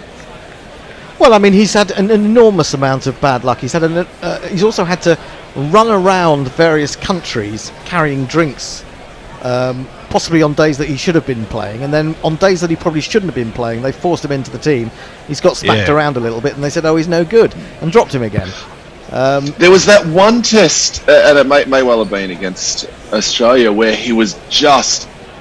They gave him horrible fields and bowled him at the wrong time, and he was just whomped all over the place. And it was just like it was borderline abuse the way that they were treating him. We're going to have Jimmy Anderson start in after the drinks break, bowling to Young on 25. New Zealand 63 for 1, a lead of 77. First ball beats the outside edge. Does it beat the outside edge? Jimmy Anderson doesn't think it does. Jimmy Anderson thinks he's got a wicket. He's the only one. Yeah, big appeal for that one, but don't think anyone else really thought it.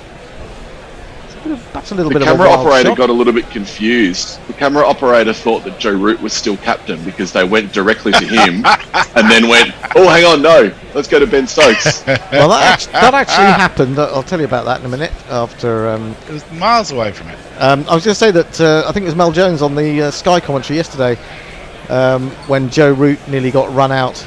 And said he nearly ran out his skipper there. And then went completely quiet, having realised that Joe Root was no longer skipper. Anderson in to Young again. This one's left alone outside the off stump. Yeah, I saw. What was it? It was Ben Stokes at the end of an over. He had the ball and was giving it a shine, and Joe Root walked past him and sort of put his hand out and said, "Oh, give me the ball." And Stokes looked at him like, "Nah, mate. So I'm skipper. It's my ball. It's not yours." I love it. Anderson in again, and this one again is left alone by Young. He's not having... It's weird. He had a little bit of trouble with the first ball because there was that extra bounce. The next two, no extra bounce. So I wonder if Anderson put a little bit more effort into that first ball, and we might see an effort ball later in the over just to try to get it to jump a little bit off this pitch. Yeah, well, England really need something to happen, and they need it to happen pretty soon, I think, to have any chance of pulling a victory out of the fire.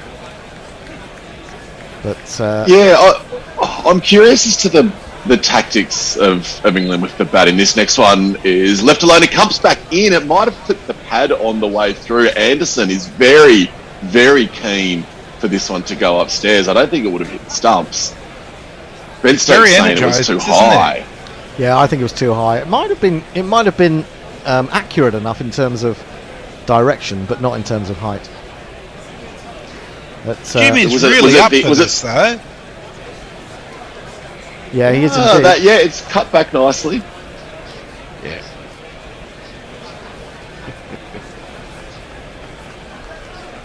The classic wobble seam, which I think was what Jimmy Anderson invented that about a couple of years ago, or at least gave it a name. This next one is flicked through the leg side. It's going to run towards the boundary. It's going to keep the fielders interested, and they'll pull it up. Potts with a heave. He put all of his effort into that throw, and I'm going to say that if I'm batting, I'm taking a run off Potts' arm because he put everything into it and it just lobbed back to the keeper. But 2 runs there. Oh, you think showing the... You think he'd be stronger than that, Matt Potts? He looks like, pretty broad, and it's huge. Yeah, just looking at that, we just saw the replay of that one. It was going over by probably 4 or 5 inches, so there was no real danger to Will Young at that point. But, final Stokes ball. is now having a bit of... I was going to say, Stokes is having a bit of a chat to Jimmy with Devon Conway on strike and asking what he wants. Anderson pointed towards the boundary, but then didn't seem to put anyone where he was pointing. This and it's just defended into the leg side. It was kind of like he was playing. Was it Major League, and he was pointing to the outfield, but it was a little fake. Devon Conway didn't fall for it. End of the over, 66 for 1. Yeah, the lead's just up to 80 now. It's just building gradually. There might be a chance for New Zealand to get through to lunchtime tomorrow and set England a tricky little chase. I don't know what you think about that, Messi. I think unless the wicket does something really weird, it's going to be a draw.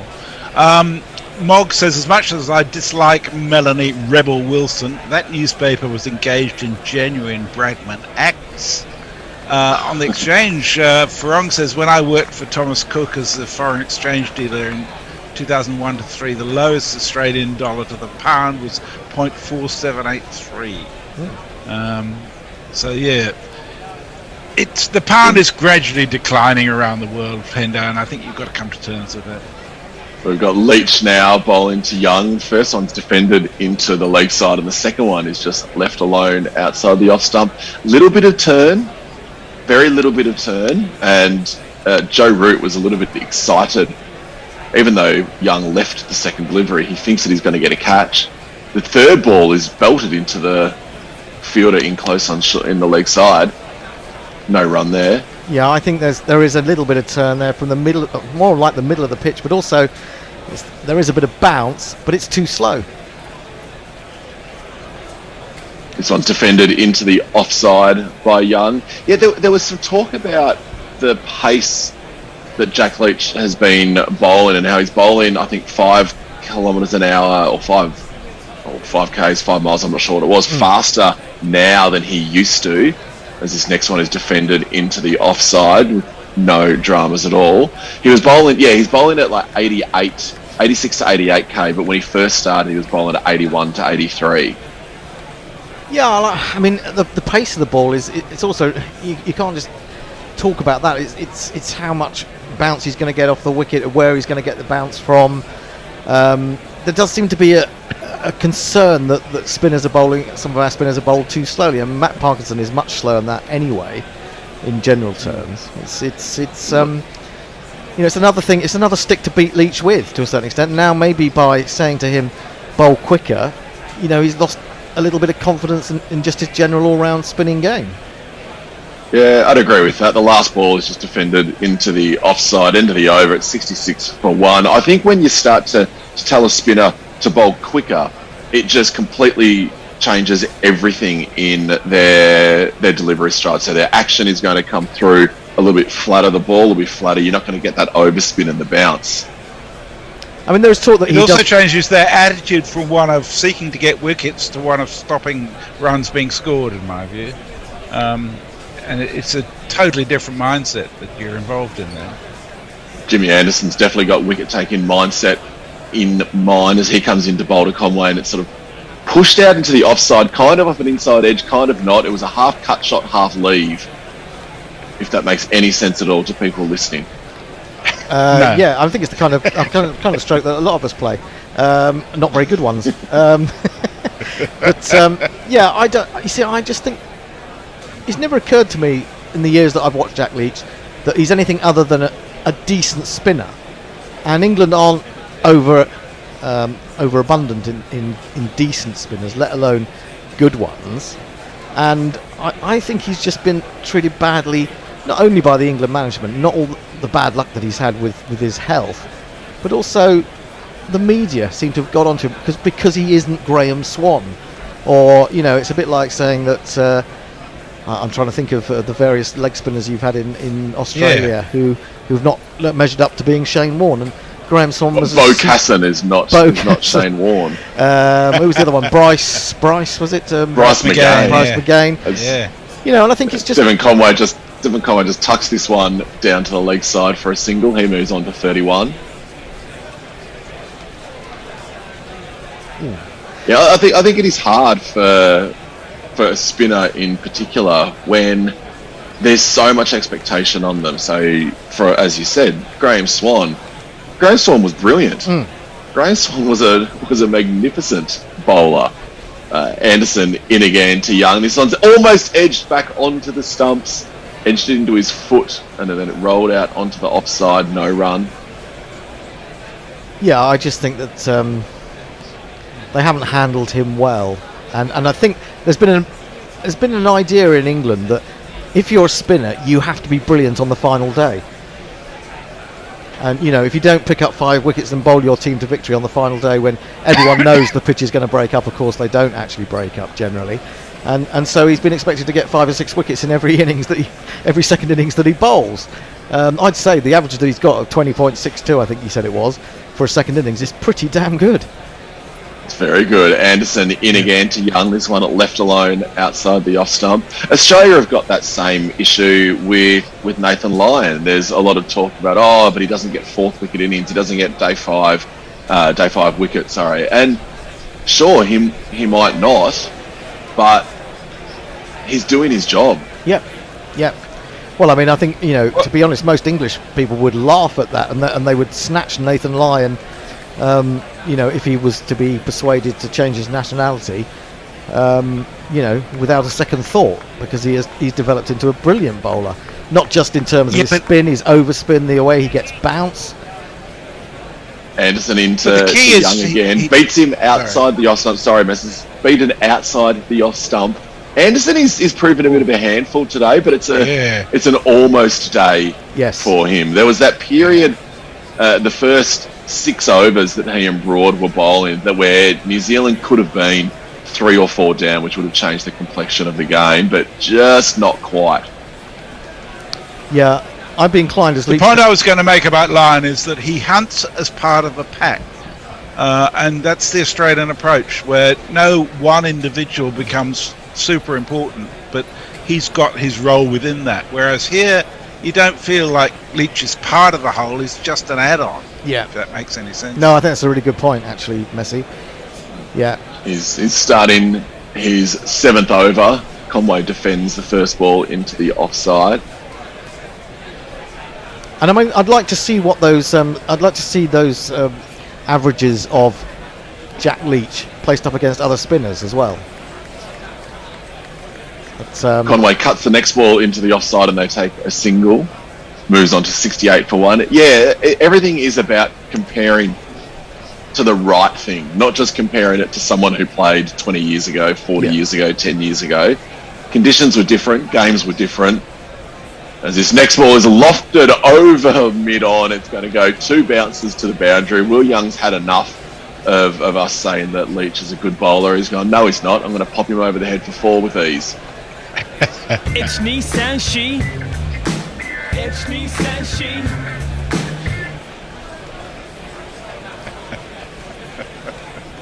Mog's trying to stir a bit. He says, Dan Cullen, Xavier Doherty, Michael Beer, all a clear equal of Shane Warne. Absolutely. Yes, in that they all play for Australia, correct? Next ball is defended by Young into the leg side, no run. Yeah, I mean, you can't keep making comparisons against against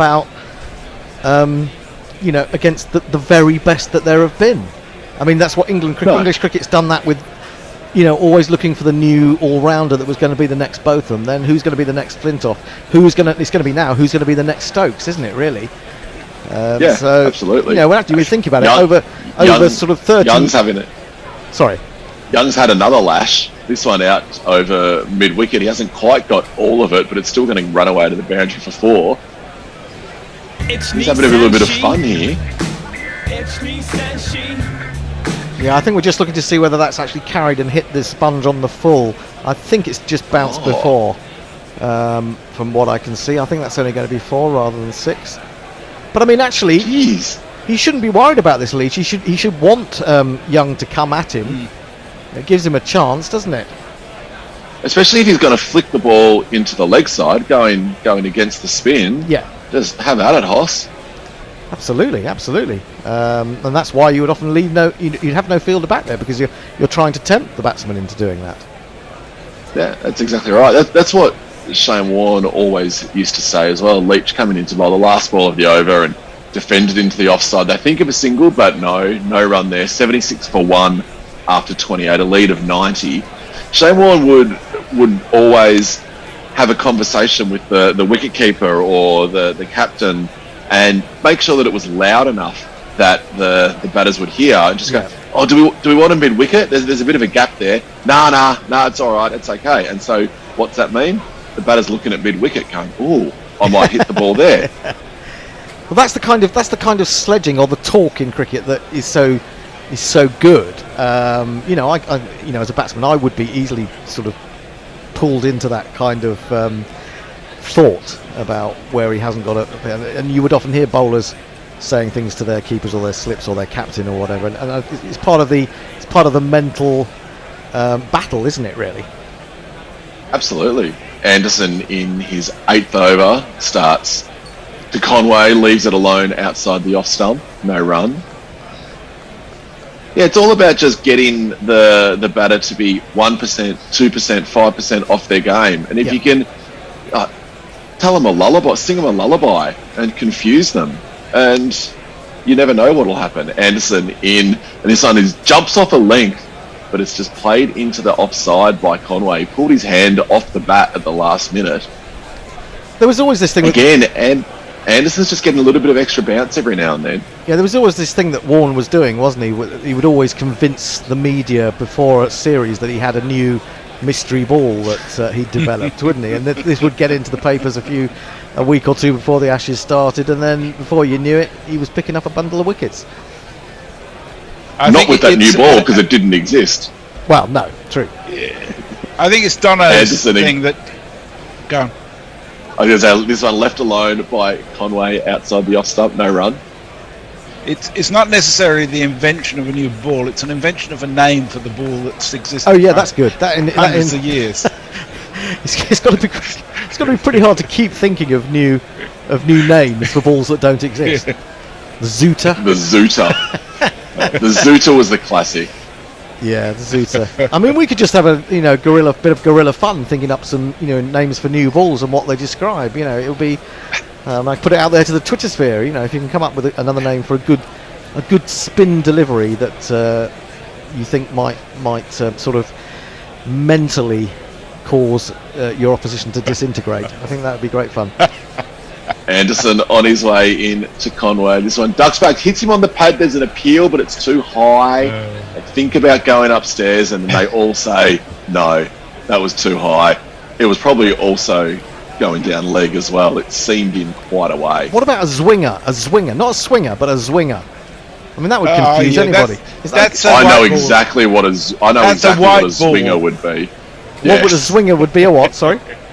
I was going to say, next ball by Anderson is left alone by Conway. A zwinger would be what Michael Beer would have been bowling when he was opening the bowling for the Melbourne Stars in the Big Bash, because he would pretend to be, well, he was meant to be bowling left arm offies, but he was pretty much just bowling in swing. Right, and that would be a zwinger. So a zwinger would be an in swing delivery bowled by a left arm finger spin bowler.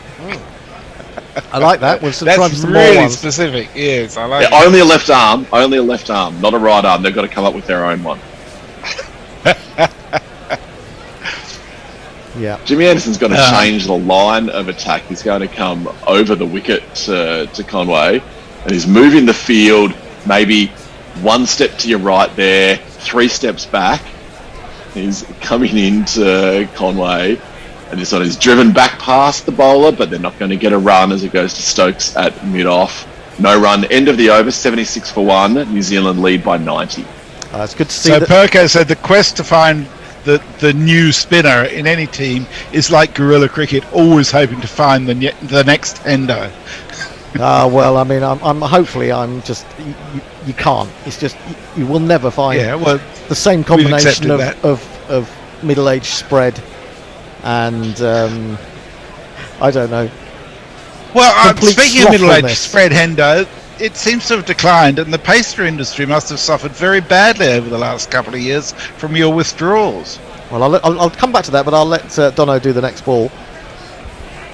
We'll have Jack Leach coming on to bowl. He's going to be bowling to Will Young. This one is outside off stump and flicked through the leg side. They're going to get a single. It's ricocheted off the fielder at short leg, so just the one. Young on to 37. I haven't had any pastry, but unfortunately I've been helping Cadbury's profits go through the roof. Yes. In fact, I was in the Tesco's this morning, the coffee shop I normally go to, and I was standing next to the pastries, and I just didn't even feel tempted. I didn't feel tempted. You've moved on. I've moved on. Devon Conway's not tempted either, as he just defends this next one from Leach back down the pitch. So how long's it been since you had your last pastry? It's been last pastry would probably have been, what series were we doing in World Cup 2020? No, 2020. What, the beginning of 2020? The West Indies and the West Indies at Southampton and Old Trafford, that one. Yeah, but that was... We've just seen another reverse sweep here from Conway, and this one's gone all the way along the carpet for 4. That's a beautiful shot. Back to pastries. There's not one more for me, I must have 2 or 3, I need 4. Yeah, really good shot that from Conway. I don't know. I've moved on. We were. It's 20. What happened at the beginning of 2020? We started to be locked down in, I think, from about the 13th of March. So what games were called off? Were we in the middle of a series? We played in South Africa, I think. It was when the Broadwick Weller Trophy was played on Zach cricket, wasn't it? On dice cricket. Indeed, it was. This next ball from Leach is pushed into the leg side by Conway. He's got to beat the 2 fielders there, and they've both got to chase it out and escort it all the way to the boundary. It's another 4. That's a beautiful shot there by Conway.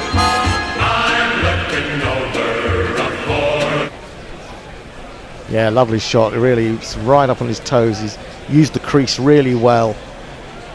It's really beginning to gain his confidence again now, Conway.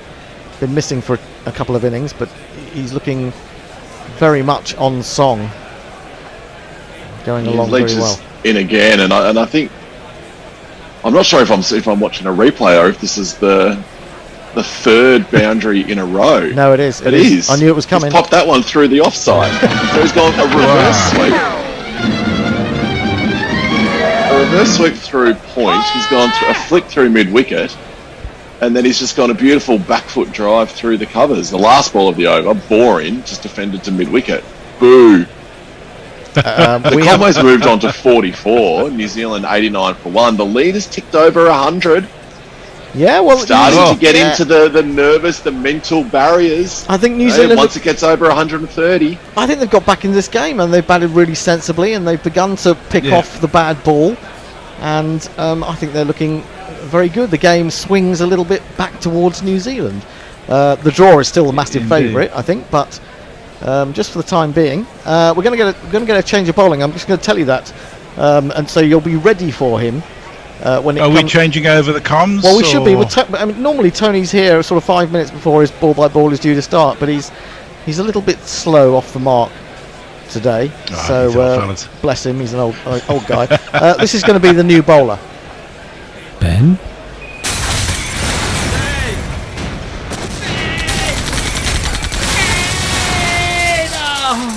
Ben Stokes. I'll have to tell you that it is. You're not going to actually. Skipper. What's he doing? He's exposing himself on television. The skipper has tried. The skipper has tried to bowl. He's tried to bowl the first ball of his spell, and he's realised that his strides are not necessarily done up tight enough, so he's pulled out. Pulled out of his bowling action. I shouldn't have paused there. That was very weird. It looked as though, as he was running into bowl, that something hit his fingers, and then he went, "Oh, actually, no, it's my dacks are not done up properly." So he's on his way in now, and this one is a short ball that's pulled into the leg side, but straight to the fielder at mid-wicket, no run, and Ben Stokes has a little bit of a giggle.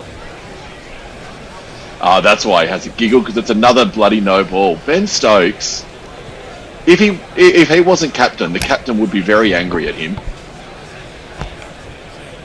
Yeah, he would be. Sorry, I'm joining in. We should have changed at the end of the last over, but we were a bit slothful getting in from the green room.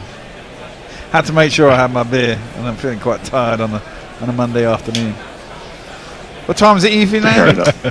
Don't know. Was it nearly midnight, or is it around about there? 10 past midnight. Okay. 10 past midnight. Stokes comes in again. He's defended into the offside. Had a good bank holiday. Queen's birthday. Oh yes, Bob. Did you celebrate the Queen's Another birthday? one. Yeah. I certainly had a snooze. I had a 2-hour nap in the afternoon, so glorious. I think the Queen would do that. So I'm paying homage in that regard. A wise move. Stokes is on his way in again to Young, and this is left alone outside the off stump. I watched some football. I didn't watch the end of the football because I was asleep, but I woke up to find that my gambling was successful, so that was nice. No, that's I didn't always have good. to go through. I didn't have to go through the stress of watching the last 10 minutes to see whether there would be a goal scored by one team, which would have cost me all of my money. I woke up and I saw that I'd won, and I was happy. That's always good. That's how gambling's meant to go. That's exactly right. Yeah. Stokes on his way in again. Inside edge from Young, and that's going to go all the way to the boundary for 4. Oof. Nice one. That was lucky. It's me, Sanshi.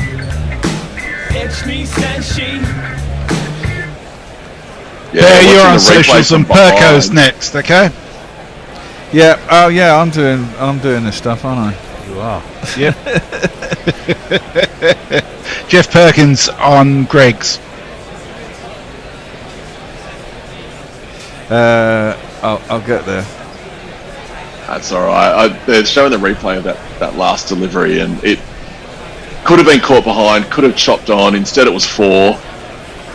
And this next one keeps low, but is kept out by Young. We've seen Anderson get a bit of extra bounce, and that one from Ben Stokes kept low, and again, it's made him very happy. He's having a little bit of a chuckle to himself as he walks back, and Will Young looks at the pitch and goes, "Oh, bloody hell." Yeah, Hendo was right. They brought themselves back into this game. Question is, how many runs do they want to set England? and I think it'll be quite a high number on this particular pitch. Stokes on his way in, bowls a shit ball down leg side, no runs there. It's been a long over. It's very long over.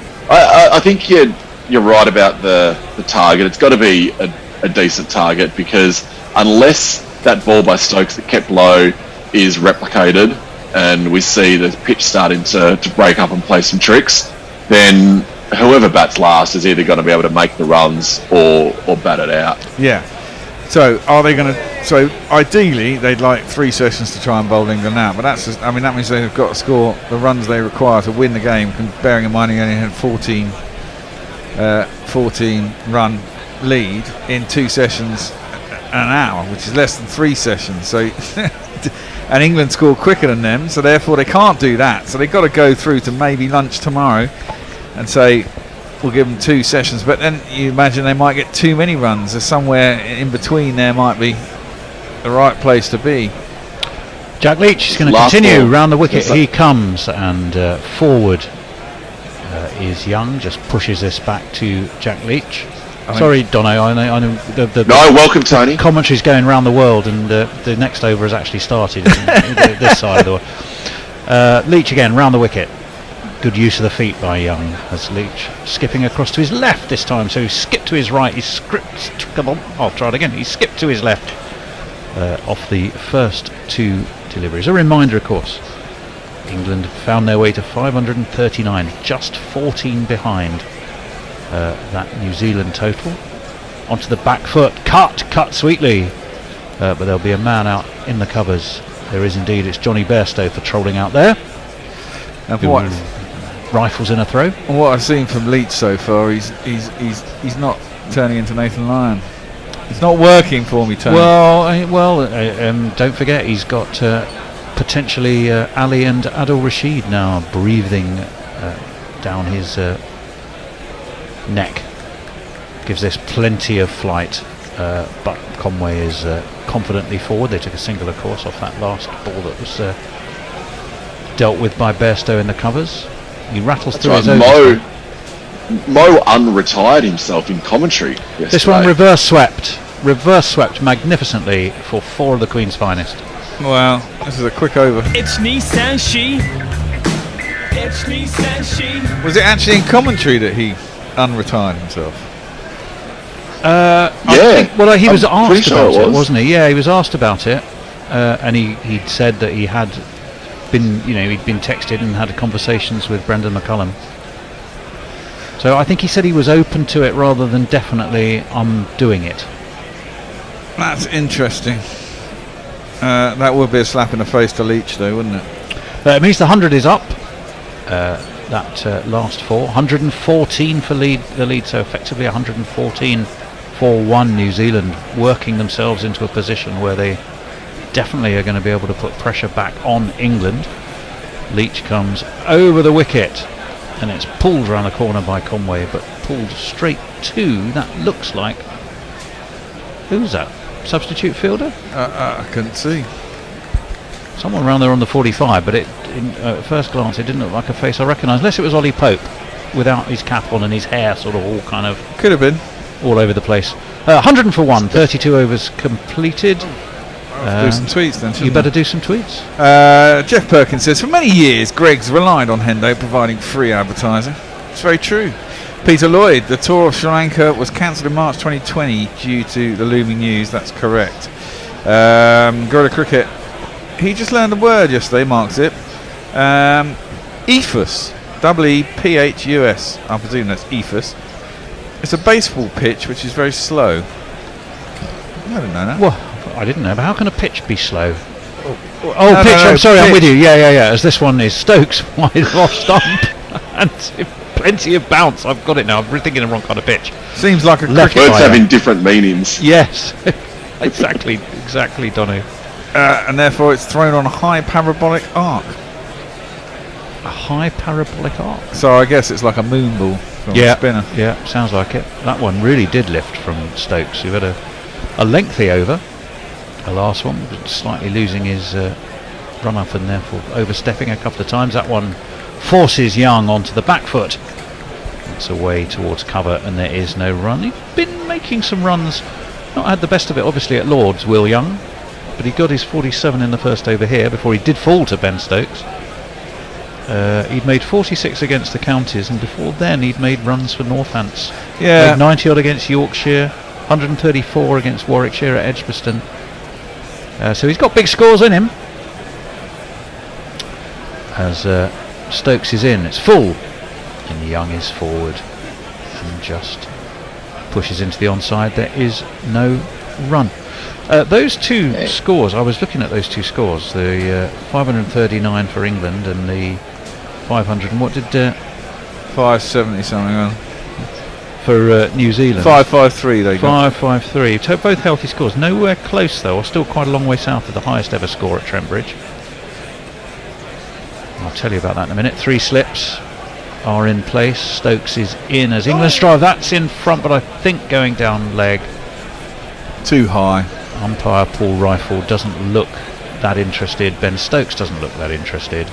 Somewhere hiding in the outfield, Stuart Broad, I suspect, doesn't look interested, and definitely height by quite a bit. Yeah. It's very rare to have a wicket in England where it's constantly going over the top of the stumps, isn't it? Well, true. 658, highest ever team score. That was England versus Australia in 1938. That's a lot of runs. That's a lot of runs, and some way south of that. Stokes in. That was a good lead by Will Young. We saw Latham inexplicably just let Anderson pin back his middle stump. I mean, even if it clips off, you go, "Oh, I shouldn't have left that." But I mean, maybe middle stump. Maybe that one kept a little bit low, and he was leaving it on length. And he got it all wrong. Yeah, possibly. Could be. Because I'm pretty sure Young left that one just there on length. Yes, I think he did, and he was right to. He was right to. And, yeah, it was proved correct as Stokes is in. Last ball of the over, tickled off his hip by Young. There is a man at backward square, and there will be no run. Stokes is looking a little frustrated. This game has ebbed and flowed in fascinating fashion, but at the moment I would just say that New Zealand have been very happy with their work. There. Batless says Hendo was definitely on the paces during the Pakistan 2018 series. He certainly was. I took some in, left them on the table, did some commentary, and never saw them again. Well, there you go. Brian 001 says bull names. 1. What the fuck happened there? 2. Aerator picks the holes in the batsman's defence, and 3. Beta tempting the batsman. I guess these are descriptions. A lot, yeah. So we were talking about the names of deliveries that were given to Shane Warne balls that may or may not have existed. Beautiful. We were trying to come up with new deliveries. In comes Leach, forward comes Conway. There is no run. Well, I'll save any other stats for now, because Jack Leach whistles through his overs like a man who's got Adil Rashid chasing him. As this one is swept, but swept straight on the 45. It's Matthew Potts there. I think the Adil Rashid idea is a bit of a stretch, man. I mean, the guy he's retired about 3 times, isn't he? Well, he's not bowled more than. Does he play in the ODI side? He does play in the ODI side. So he's not going to be in the Netherlands. This one is reverse swept by Conway beautifully. In fact, down on the down towards well, would have been third man. It'll take him onto his 50. He'll move on to 52. 1, 2, 3, 4.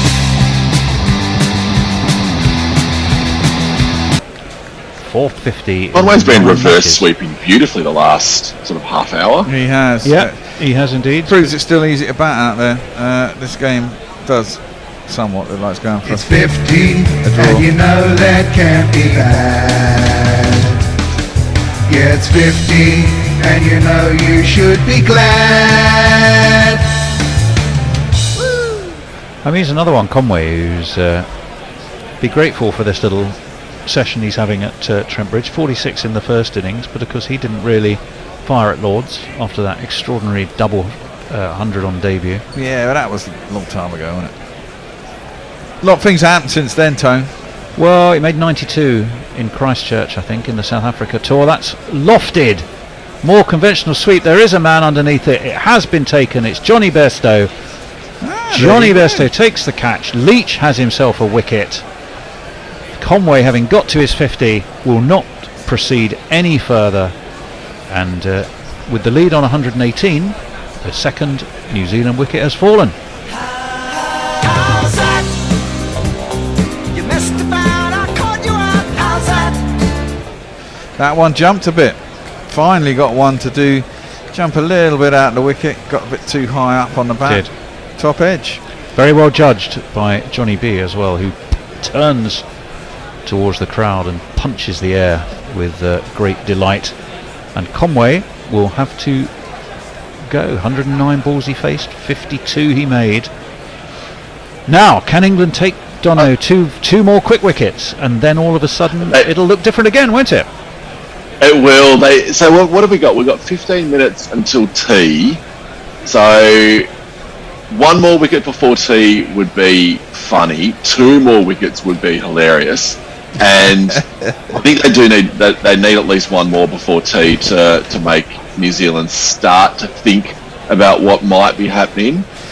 But we know, and we talked about it in the first innings, that New Zealand's tail is a bit longer than they would otherwise like it to be. So if they can eke out another couple of wickets, and we've seen the pitch, it is bouncing still, but there was that one from Stokes that kept low. Anderson's got a few extra to bounce. That one from Leach, as you said, Bear, was just a little bit of extra bounce and proves that you should never play a sweep shot when you can play a reverse sweep. Well, yeah. Well, it's going to be Henry Nicholls, so we'll jingle him up very shortly. I can jingle him up Averages now. just a shade over 40. If I can find him. Where are you? There you are.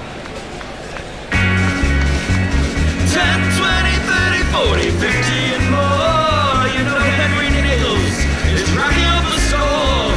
Dozens of bowlers try to bring him down. Henry Nicholls just laughs and goes to town. Might be tempted to give Root a little spin from the other end before tea. Lefty, new to the crease. Yeah. Now, before this game, his last game was for Canterbury versus Auckland back in April, because he's had injury problems. Yeah, he's had injuries, hasn't he? As forward comes Nicholls, plays that very nicely. Back to Jack Leach, who does the obligatory spin bowler's cough into his hands. There's a forward short leg in, it's Ollie Pope. There's a slip and a leg slip, and he's top edged that. England are sure, Stokes is sure. Leach looks crestfallen, and the umpire has little interest in it at all, umpire Goff. Well, Stokes is expressive. Yeah, he's the one who caught it. He's pretty sure. He's captain now as well, so he can make a decision. I think that's it. There's going to be a team conflab. The decision has been reviewed, so they've already made that decision to review it. Well, now it'll be interesting because they'll have to review for the LBW as well, won't they? And I don't think that's too far off LBW. Might be turning too much down leg side, but I think they're going up for court. Well, we'll have a look at it again. Third umpire is Rob Tucker. It catches the arm, I'm afraid, and the leg was outside leg. And well, it wasn't outside leg, but it was going down. Well, it was going down, and we will move on. Stokes, how did you describe it, Donna? Expressive, yeah. Expressive. Manic, I think would be more the the phrase I might use. But yeah, I think saw that all wrong. I think England are in for disappointment here. They are indeed. He definitely caught it. He definitely caught it. He did catch excited about that. Interesting that Nicholls played that shot though. That was his second ball. Yeah, looking to sweep and sweep hard. Crack on with things. It was a reverse sweep. It was. So I think that they're still going to have a look at the LBW though, because it can still be leg before, even if it's arm before. Well, it could be close to the bat there actually, couldn't it? Let's see. That's probably what Stokes thought it hit. I think the impact is definitely in line. Now, does it catch just the sweatband? No, it catches the arm there. I mean, given not out, it's not going to be. It's going to be close. Might be umpire's call, but still sliding. Well, in that case, you wouldn't lose the review. Well, you wouldn't. That's very true. Original decision not out. Let's have a look. Impact was outside off. Impact in line, and it is missing. Yep. Yeah. So we lost the review. Down. So not caught. Not LBW. It's gone miles down there. And actually, well. Yeah. Right. Okay. Well, that's a disappointment for England. It's a disappointment for Ben Stokes, who was utterly convinced. I mean, there's appeals and appeals and reviews, but you had a feeling that Stokes was 100% confident in that. In and around about the ballpark of the Broad review, that one? Well, yes. And Stokes' response to all that, of course, is to get his jumper off and do the captain's job and say, right, we need to get another wicket, we need them now, we've got to turn this game back in our direction, and I'm going to have a crack at doing it. Now, I often believe, and this is just bullshit, but sod's law sort of thing, if you get a score in one innings, don't tend to get a score in another, and that's always obviously not true, because some people do go and get big scores in both innings, but rarely does it happen.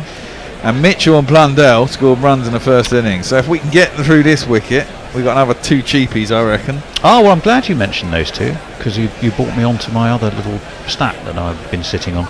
Stokes pulled by Young, but pulled straight out to Matthew Potts's at deep mid-wicket, and they will just get a single. 105 for 2. Henry Nicholls yet to score. So those injury problems mean that before this game, 45 and 72, but that was back in April when he was playing for Canterbury versus Auckland. That's quite a while without any kind of cricket, let alone white or red. Yeah, but this is one wicket or a track where you'd think this isn't a bad place to bat. 105 for 2. Ben Stokes just looked like he was running around in the outfield there for a moment. Well, he's changed to then he comes around the wicket, up onto his toes goes Nicholls, drops the ball to his feet. There is no run. Yeah, initially I saw him running back and I thought, oh, he's trying to get another over him before tea, and then I looked at the clock and I thought it's 10 minutes before tea. Is your stomach rumbling or something? No, not at all. I'm having a beer. I'm having my first beer of the day, Tone. It's nice, it's sinking down. You've waited till tea time? I did wait till tea time. That's remarkably I know, I'm a changed man. Restrained of you. I'm a changed man. Stokes around the wicket. Left by Nicholls. A good leave, that one. Not a Latham-esque, I'll leave that, oh, where did my middle stump go leave. That was a proper leave. 105 for 2. That other stat, you were talking about Mitchell and Blundell. 5th wicket partnership of 236. They missed the Trent Bridge Test Match 5th wicket partnership record by 1 run. 1 run, which is held by Dennis Compton and Norman Yardley against South Africa for England in 1947. Stokes full, catches the pad of Nicholls, but well outside of the leg stump, and there will be no run. Please tell me that we did read out Warren Davis's sponsored message on YouTube. I don't know. Well, if not, I'm sorry. Why don't you give it another one? Well, I'm not Messages though. I can't read it, but I'll read it, and then we'll get Messages to read it again to get double bubble. Okay. I love England cricket so much. They are by far the best side in the world. That's why it has to be read by Messages. Oh, I got it.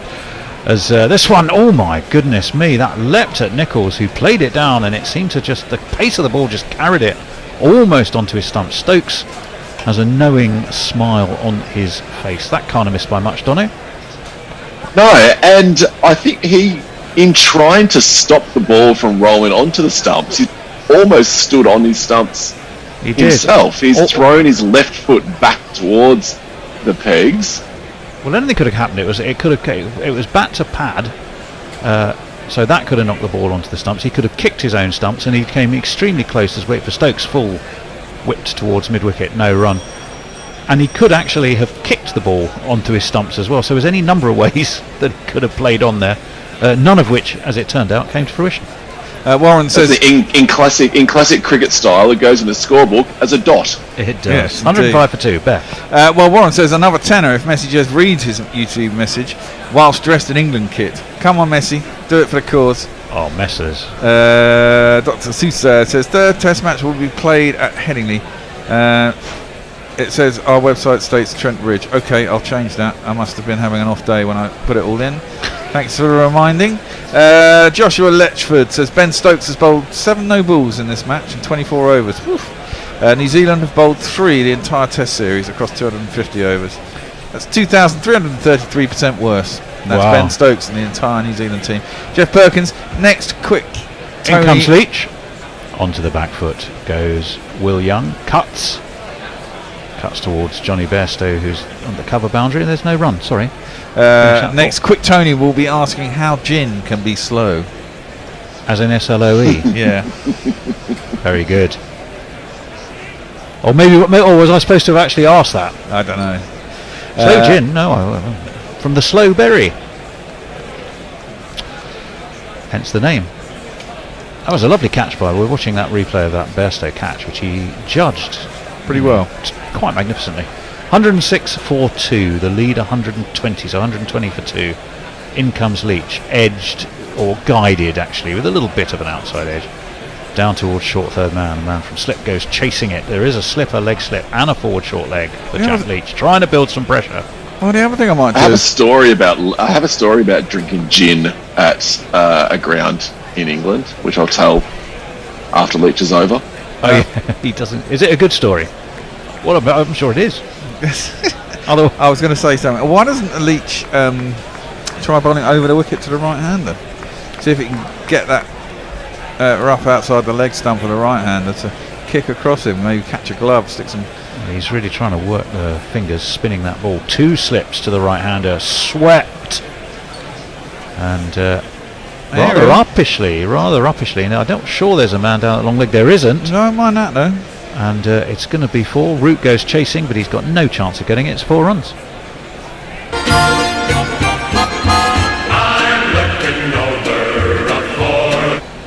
Peter Ward's coming for another name of a ball, and I like this one particularly. Snifter, confusing leg break just before drinks. Yes. I'm going to show him my snifter. I'm going to toss up my snifter. 111 for 2. Don't think that means much to New Zealanders in the same way as it does to England. No, probably not. Do they have a magic number? 87 for Australia. It's 87 for Australia. 111 for England, but I don't know if the Kiwis have one. Kiwis? I don't know, anyone listening Kiwi can tell us? Number or whatever, Nelson? The equivalent? 66. 66. 2 slips and a forward shot leg. Oh, now that does look close. No, says Michael Goff. Quite adamant in his shake of the head. I think it's going down leg probably. I think Stokes is basically having a chat with Leach. Hands in the ball back. I don't think that's going to be reviewed. England have just 2 left, having lost one not that long ago. We'll have a look. Did it hit him on the full? Oh, no, he trapped it with his bat. Trapped it with his bat and onto the toe. Yeah.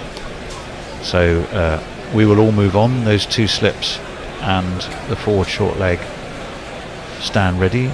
Working from left to right, you have Folkes, Root and Pope, as this one's wide of off stump and left by Will Young, and there is no run. Not really turning that much from there though. Good bit of bounce though, still a good bit of bounce. Oh yes. Don't really mind, it doesn't have to turn that much.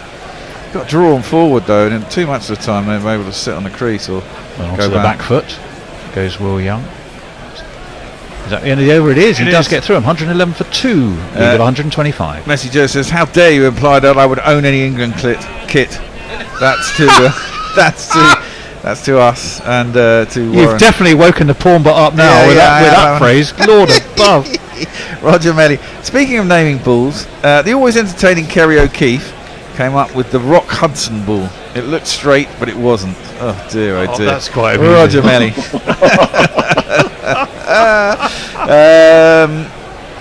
Warren, he's baiting messages. He says he knows you're a closeted supporter. Well, you were born Ben English. Stokes is going to come around the wicket to the left-handed Nichols, who gets up onto his toes and plays him down into the ground. There is no run. 82 miles an hour from Captain Stokes. He says, Warren says he might not be watching at the time, so please feel free to cut it out of the recording and stick it on Discord for him. Which one's this? Messi Joe's saying he wants England to, whatever it is he's got to say from YouTube. Oh, I see. He supports England in the best. Stokes in again. Short, pulled by Henry Nichols. Past umpire Goff at square leg. And I think that's not going to go all the way, because it's intercepted just in front of the backward square leg boundary by Alex Lees. Should get them 3. It does. Gets Nichols 3. He's off and running. Talked about the snifter delivery. I like to think that the snifter, as well as being just before lunch, is an off-spin bowler who throws in a leg break. It's a leg break by a non-leg break bowler. Could be anything. Licorice, all sorts. Stokes in. Forward comes Nichols. Pushed away towards mid-on. Jimmy Anderson fields. There's no run. 113 for 2. Well, I mean, isn't it? Traditionally, your cocktails as the sun, towards the evening, are sundowners, aren't they? Couldn't you bowl? Snifter's a little sort of sharpener, isn't it? It's like a same thing as a sharpener. Yeah. But it's going out to do a speech. But it's any time of day, though, isn't it? A snifter. Yeah, you can have a little snifter. It's a cheeky drink that no one else is seeing you have. It's like the cheeky half as you leave the office and then you get home at about midnight. As in comes Stokes wide off stump. Left by Nichols. Not that I've ever done that, of course. Of course. Most occasions I never got home. 113 for 2. 127. That lead. England will won that. And hello, it's been signalled as a no ball by Pistol, who's looking quite dapper in his straw hat there. How can Ben Stokes continue to bowl the no balls? I'm sorry, Smokey, you were over the line. Well, I'm afraid so. This one is squarely met and steered towards cover by Nichols. No run. I think he's striving for, well, he's only 82, so he's not super quick, but he does seem to be straining every sinew to try and get England that one more wicket and trying to put the pressure back onto the Kiwis, who've done a fine job of wresting it back as this game has seesawed in terms of who has the advantage. Stokes comes around the wicket. Full!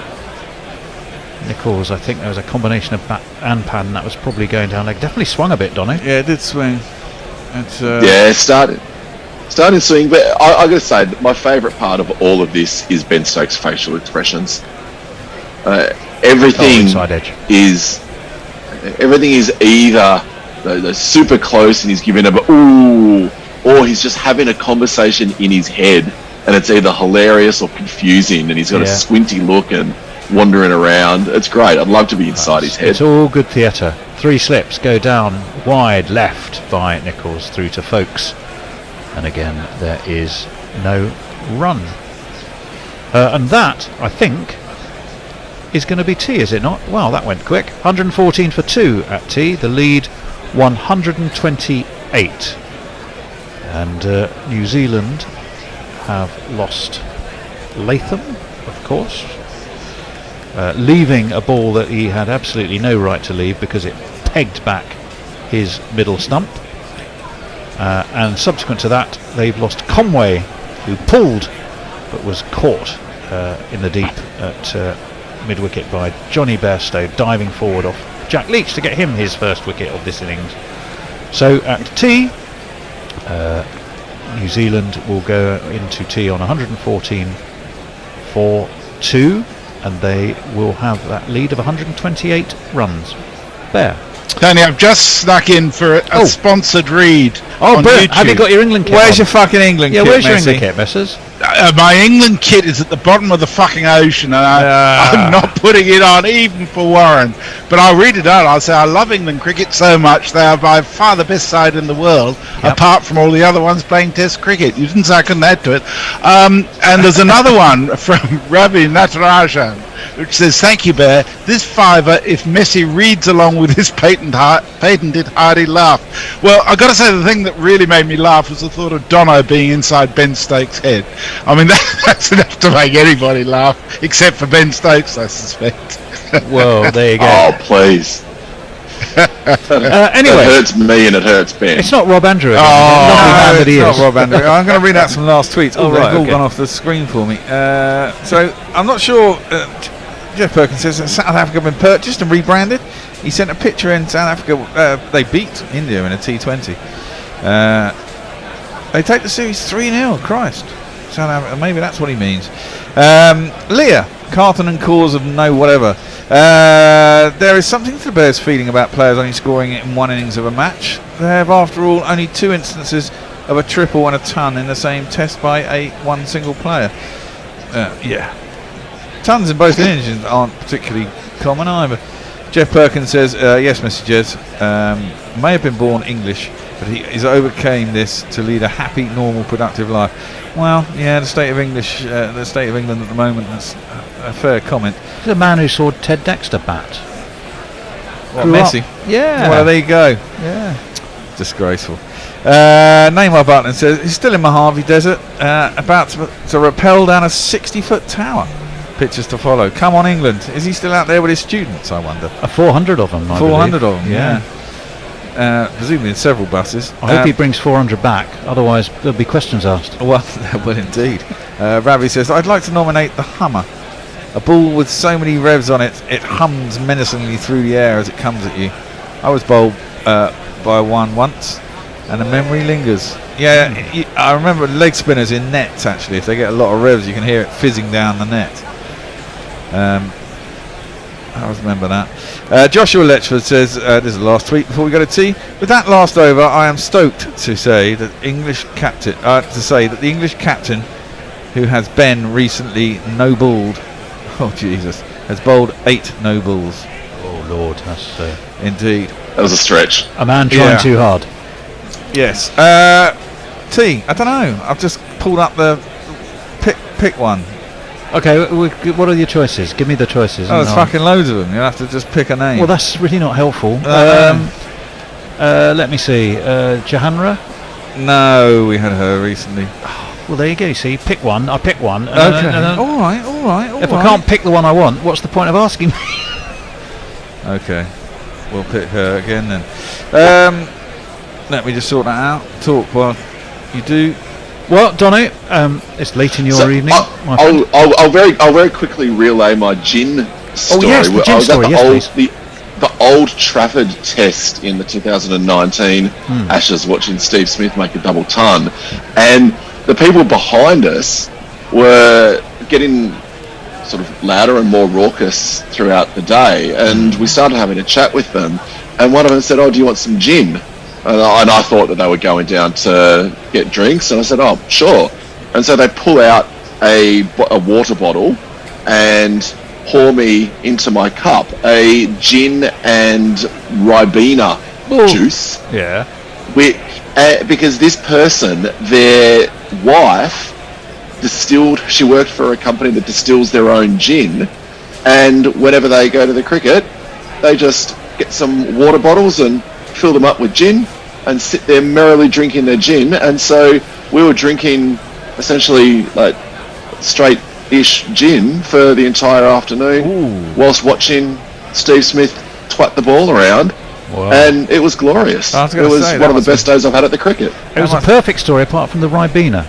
Well, no, I don't mind Ribena. Ribena I was going to say it's a perfect story, except for obviously you being an Australian, you're watching Steve Smith clout around. That's a fucking horror story, Dono. What are you on about? There is that as well, yeah. See, too much of that at that time. Right then, indeed. Let's go to tea. Johanna is on. We'll be back in about 15 minutes. Until then, thanks, Dono, for today. See you later. See ya. Good night. Good night. Sleep tight.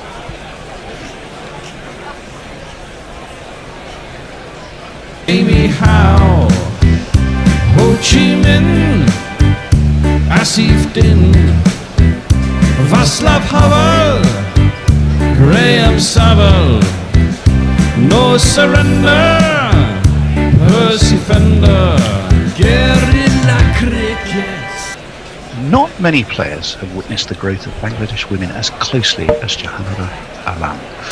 She's represented Bangladesh since they were first awarded ODI status in 2011. She has captained her country in a world tournament and was selected in the ICC's World T20 team in 2018, having taken Bangladesh women's first ever T20 international five. Johanna is currently starring for the Falcons in the Fairbreak Invitational Tournament in Dubai. Johanna Alam, a very, very warm welcome to you. Thank you so much. How are you?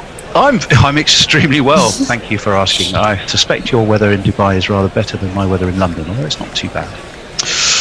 Let me start by saying, of course, that you can watch the Fairbreak Invitational live and exclusive on Free Sports in the UK, which is, of course, free to air. So, Johanna, how's the Fairbreak tournament going so far for you? It's awesome. It's been awesome for me. I'm just doing good here. I'm so happy to be part of Fairbreak Invitational Tournament, and yeah, I'm so happy, and I'm very proud to represent my country here in Fairbrick.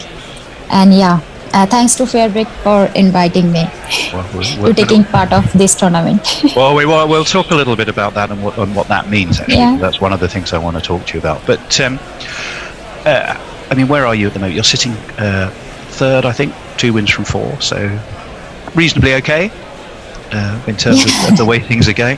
Have you had much experience playing in Dubai before? And are the pitches quite challenging for a medium pacer? I had once last time back in 2020. I came here for women's IPL. I mean, women's T20 challenge. So back in 2020, and I had a bit experience to play Sharjah, not in Dubai International Stadium. So it's new for me as the others. So yeah, it's really tough a bit for medium pacer because it is pure true wicket to bat on. Well, yeah, let's say one wicket, I think, so far. Let's hope for some more today. I guess the Tornadoes, I think you're playing today. There are some terrific players there. Who are you particularly enjoying playing with? And then who are you particularly looking forward to or have enjoyed playing against? Well, I'm enjoying the company of Suzy Beers. Yeah, she's awesome skipper, along with very friendly and very helpful, a player to whom you can share your experience. You can gather lots of knowledge, as she has a big experience from from her background. So yeah, she's very good. And yeah, Danny Watt, I should mention Danny Watt's name. There's Chamar Yatapatu was there, so is here. So yeah, I love to play it with each and everyone, and I really love to become a Falcons family. And against, I would say every team is a tough team if you go for competition. So yeah, if you play well, that is your day. So yeah. Well, and you've got Danny Wyatt in your team, so you of course will remember that you dismissed her in the World Cup. Do you take the opportunity to remind her of that now, your teammates? Yeah, yeah, we had a discussion about it, a bit gossip that I took her wicket, and she is doing well in this tournament. So I'm so happy for her that she can deliver what she really wanted to. Good. Well, and also you playing in the tournament. I think for the Barmy Army you have is it Rumana Ahmad? So I guess this gets onto one of the things we did want to sort of explore a little bit with you. With 2 players like yourselves from Bangladesh playing in the tournament, do you think this really does do something that helps to kind of inspire potential young up-and-coming players in Bangladesh to take up cricket? Yes, be interested. Yes, I do. Yeah, I do believe. It's a huge thing for women's cricket back home in our country as well. That this is such kind of a big platform. This Fairbrick Invitational platform I'm talking about, and 35 nations together were taking part of this tournament, and. Especially if I say about Falcons, we have got 13 nations together. So it's a huge opportunity to share your knowledge, exchange your knowledge, and gather your experience a lot. And I hope I can get some experience, some knowledge from here to back home, and I can share with my family. I mean, team family, Bangladesh team family, and they will be. Gained something from us. And yes, we are very happy and proud, me and Rumana as well. And I hope that we have some quality players back home also. They can take part in future in this tournament. Who would be your tips then, up and coming in Bangladesh? Who should we be looking out for? Not necessarily in the team now, but in the future. Yeah, in future there are so many. If I talk about Salma Khatun, there Salma Khatun, Nigar Sultana Jyotish, Farjana Haq Pinky, Fahima Khatun, Nahida Akhtar. So there are so many international star, I would say, from Bangladesh who can take part of this tournament in future. Yeah. Well, and of course, Murshida Khatun, happy lefty batter. Yeah. So. Well, let's talk a little bit about the Fairbreak Invitational Tournament, how you personally became involved. I mean, reading about it and following it as I have been, its mission is a really interesting one. Yeah. Creating opportunities to progress gender equality on a global scale using cricket as a primary vehicle. And it's not just cricket. Cricket is a way to just inspire women and enable women across all kind of different walks of life. And then they talk about sport, health, business, media. I mean, that's part of quite a phenomenal thing. It's very exciting. Yeah, true. It's really very exciting for me when I got the invitation from Miss Ellie Williams, and I thought, wow, what kind of this tournament is? And she said it's a kind of platform where gender equalation, and we are just looking for the, it's a kind of women empowerment. We are working on. So so I thought, okay, it's a very big one for the women, especially, not only specific to countries, it's about all around the world. So this is the first time ever happened in Fairbreak Invitational that 35 countries taking part of. So it's huge for women's cricket, not only women's cricket, but I would say for the all women around the world. Yeah, it's huge because if you involve 35 nations in one tournament, and you will get lots of players from here, and also their family, their relatives, and so many people involved. So it's huge, I feel. Do you personally kind of feel a sense of, what's the right word, responsibility to inspire? Because and I guess the other part of that question for me is are there particular challenges in Bangladesh that make it maybe even tougher to grow women's sport? Maybe take those two questions one at a time. What it means to you personally to be a role model. Are you happy with that?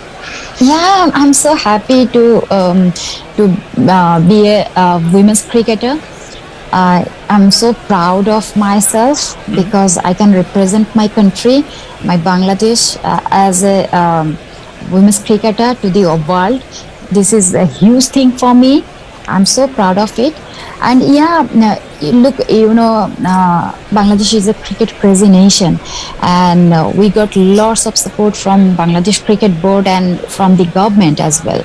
So and our government is a lady, woman. So we got lots of support from there, not for the women's cricket or the every sport. So I wish ours was. In our yeah, seriously, and as we got lots of support from our board, from the government, and I felt like I'm a free bird type of. There is no pressure, no problem, no struggling that much. But every people has a struggle on their back. So sometimes you do struggling and you have to go forward.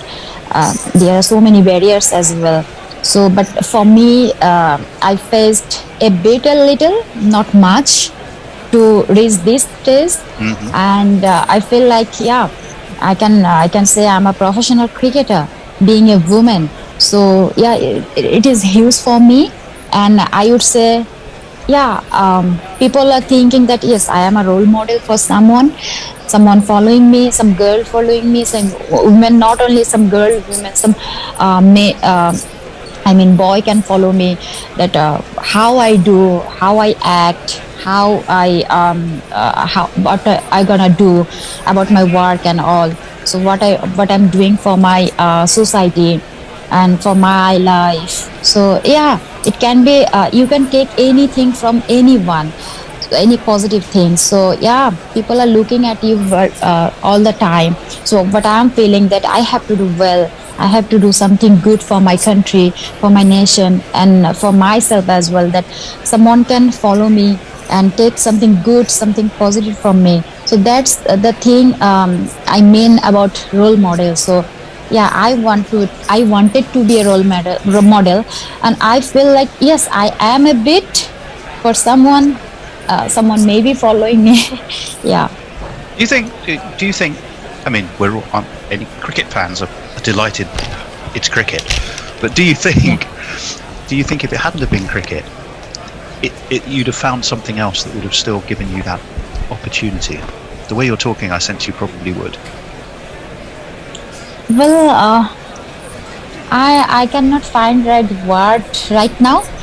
So if you give me a clue, then I can talk about. I was just thinking. I mean, you talked about being a role model, and I was just thinking that it's cricket, and cricket is enabling you to do that, which is fantastic. But had cricket not been there, I suspect you may have found something else. That's what I would. Well.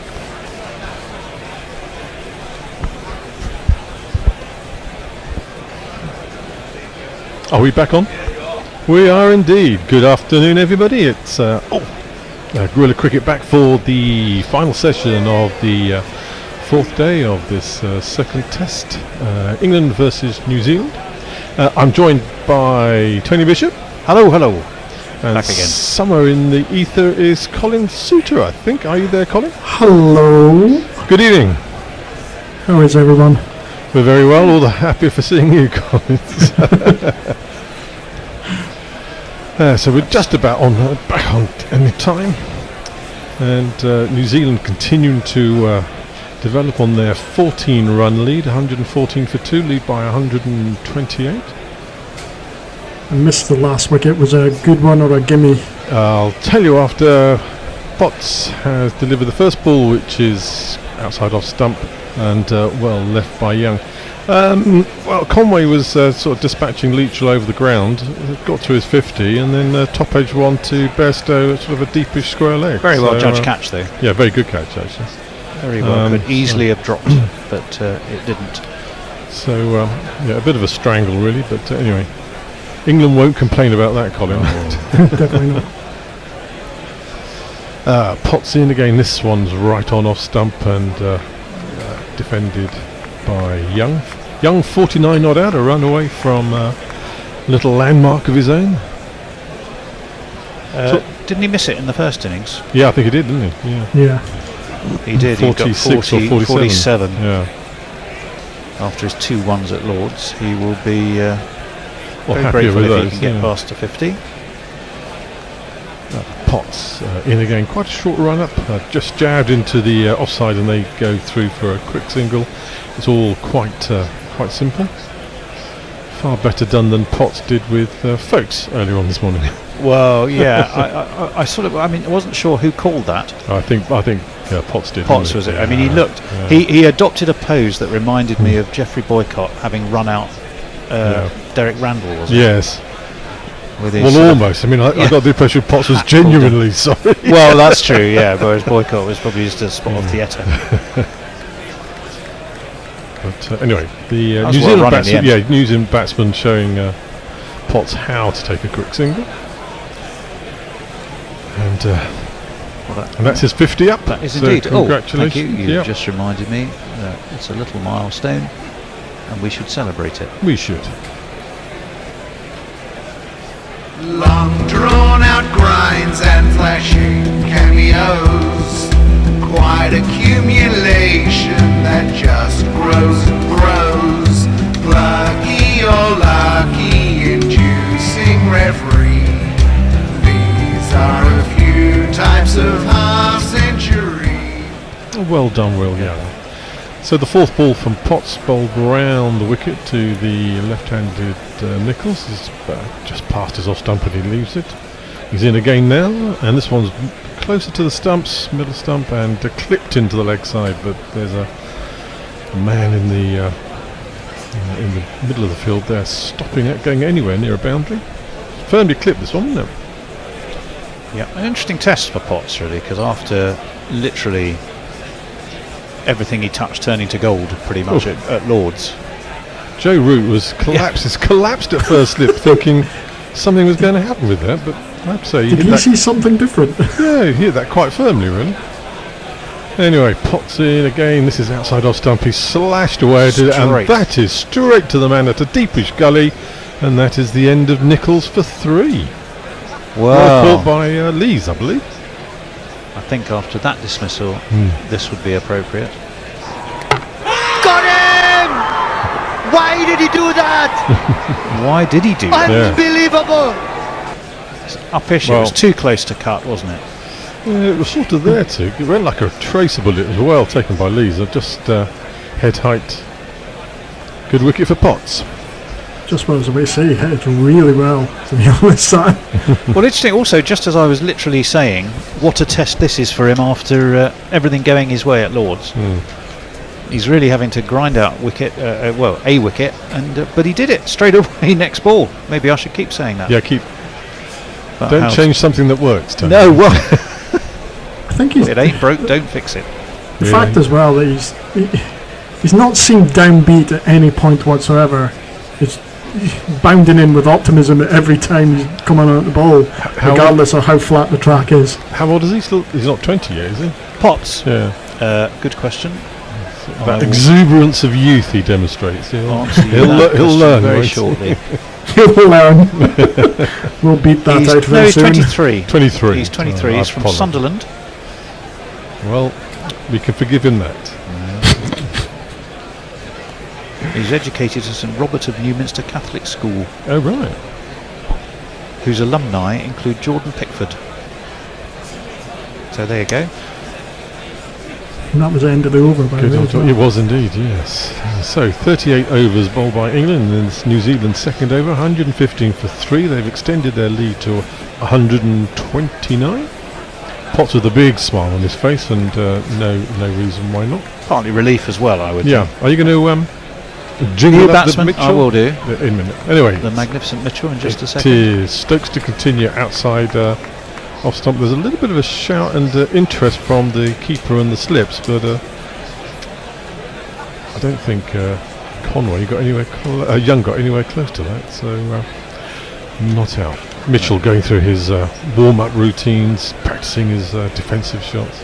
He's not facing. You going to jingle him? Oh, well, shall I jingle him now, or when he's about to? I'll jingle him now. Here he is. Go on. I'm not an old black funny, I'm peep show. Stokes in on off stump again and just patted it back down the track. Fielded by Stokes. Well, we got most of the jingle anyway. Well, we do. Just watching a replay of the Nichols dismissal. Yeah, very good catch. But it was just too close to cut. It was a little bit. I will acknowledge that. That's a lefty myself, but I'm not even sure it's to do with whether you're left or right-handed. If the ball's that close, it's hard to play that shot. Stokes in again, sort of bowling this sort of 4/5 stump outside off stump line, and Young not being tempted at all. It is a little weird because he did play the shot well. He just happened to pick out the one fielder there. Unerring accuracy in terms of that. Yes. Had he got over the ball, then he'd have probably been a bit happier, but it was very uppish. Good safe pair of hands there. Yeah. That's the most important thing from Alex Lees' perspective. Stokes in again, and again defended by Young, and there's sort of an idea of a run there from Mitchell, but at the non-striker's end, but Young was fairly firm in his decline. I mean, the key question is how many is enough, and by what stage in the game. But then you've got the extra question is, and to what end? Are they looking to set a target to bowl England out? Are they looking to just ensure that they wrap up a draw and head to the next one surely only being one one down, they need to be trying to force a result, don't they, New Zealand? Jameson will be a big factor, I think. Yeah. And Stokes completes his over with another defensive prod from Young. Young remains 50 not out. Anything on socials? Brian is with the engineered rumours about Moeen Ali returning to the England team. Poor Leach must be considering his next selection given his chances of another Ashes series are apparently nil. Sorry, I completely miscounted. Stokes to continue. Still only seems like this over's gone on for ages. This one is judged. Yes. It's not like getting to 5 balls of an over and going, whoops, missed one. It was halfway through. It was the way Stokes threw the ball back to the wicket keeper as if it was the end of his over. But anyway, I would like to hear your opinion on the Moeen Ali Adil Rashid. Well, I haven't heard this news. No. Both McCullum's have been in touch with both. Both have said. Right. But I think it's not. I don't know if it's confirmed, but both have said definitely interested in principle or would be happy to, etc. Moeen Ali certainly said it in a TV interview, so he's gone very sort of public with it. Not just Leach. I mean, think about poor old Matt Parkinson as well. He's gone from number 2 to number 4 by dint of having done very little wrong. Although he could have done with better figures at Lord. My only thoughts from it was only a month ago where we were, where England were saying, play your best team possible. Yeah. Potts to continue, and Young, as he did in the previous over, just defends it away back down the track, and Pott fields off his own bowling. But how much red ball cricket does Adil Rashid play anywhere now? Does he doesn't turn out for Yorkshire, or does he? I'm trying to remember. Again, you can then point to Bairstow and Butler, who they keep on considering to come in, and I don't think they play. True enough. No, that's very fair. That shouldn't be that's not the criteria we would judge by now with the I must admit, I would regime. love to see Rashid back in the England Test service. Potts, a little bit down leg side, is glanced away by Young, and Folkes has to jog away into the leg side to field. Restricts the batsman to just a single. New Zealand on to 117 for 3. He's a very, very keen fielder, is Ben Folkes. There was one earlier today where he was ripping off his gloves. Root went racing away down to the third man boundary. He hauled it in just, but the guy literally right behind him to pick it up and then throw was Ben Folkes. Ben Folkes, brilliant stuff. It's what you call teamwork. That, yeah, well, yeah. No, he's clearly prepared to do his shift in that department, Ben Folkes. So Mitchell to face his first ball, following his 190 in the first innings. This is on-off stump and is clipped away into the leg side, but a diving stop by Stuart Broad at mid-on prevents them from taking any runs. And that was going down in instalments, wasn't it, from Broad? Yeah, I don't think he needed to dive there. I like the way he looked at the ground as if it was a grounds fault. Yes. He sort of slipped or something. So we're going to watch a replay of that. Well, it is his home ground. He doesn't want to be damaging that turf. Ooh. He did all right. He sort of head-butted the ground. Yes, I won't be doing that to the hallowed Trent Bridge turf. Potts on middle stump, and Mitchell steps to the offside and just clips it away behind square on the leg side. And they take the single. Mitchell off the mark. Potts with a lot of stump-to-stump bowling. He's bowling at the stumps for a change. Last time I watched him, he was bowling short stuff. A desperate attempt to try and entice the New Zealand 6-wicket partnership to be right. Was it fifth or sixth? Mitchell and Milder was fifth, wasn't it? Yeah. 236. This one's outside off stump, and Young has screamed this to the boundary for a lovely 4.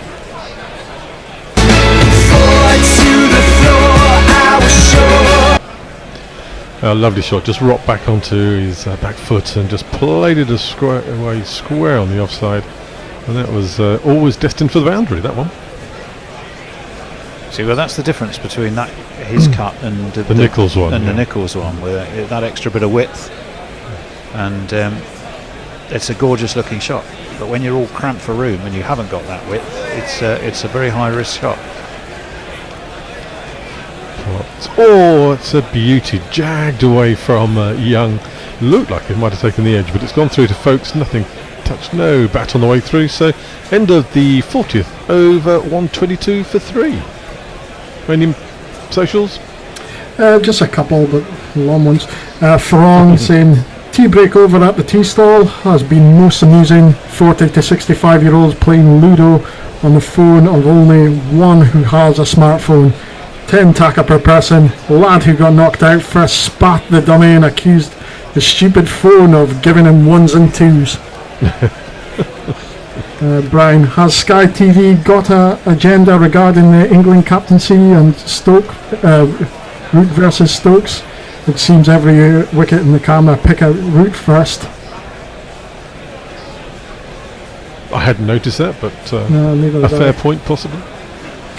They seem to have been concentrating on Ben Stokes quite a lot when I've watched. I do have I'm waiting for the inevitable captains v captains and their averages per when they were captains. Yeah. Oh yeah.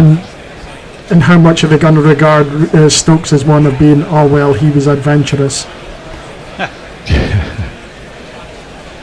So it is Stokes to continue, and Mitchell meets it with a firm forward defensive bat.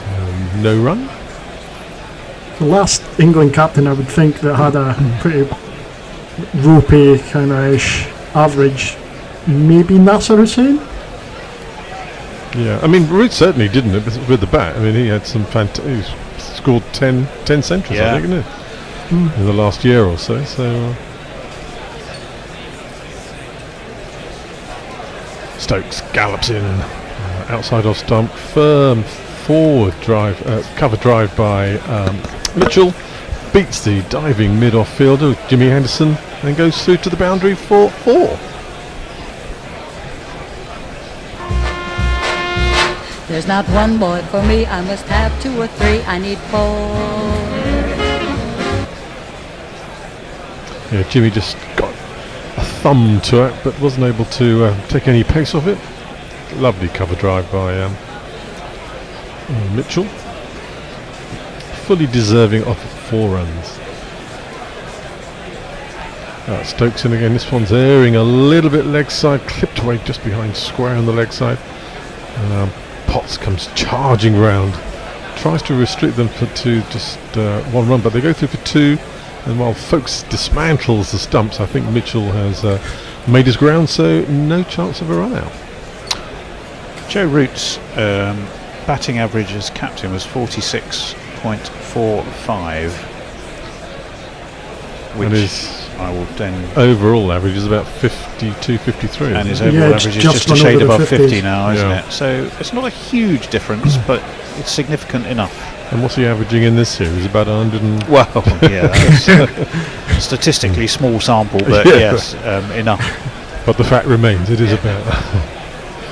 Stokes gallops in, again erring in on Mitchell's off stump and defended firmly, just nudged out into the leg side where mid-on field. It is incredible that start of the last 10 tons for the Fab Four have all been Root. Yes. Well, he's speeded up to eclipse the Fab Four at the moment.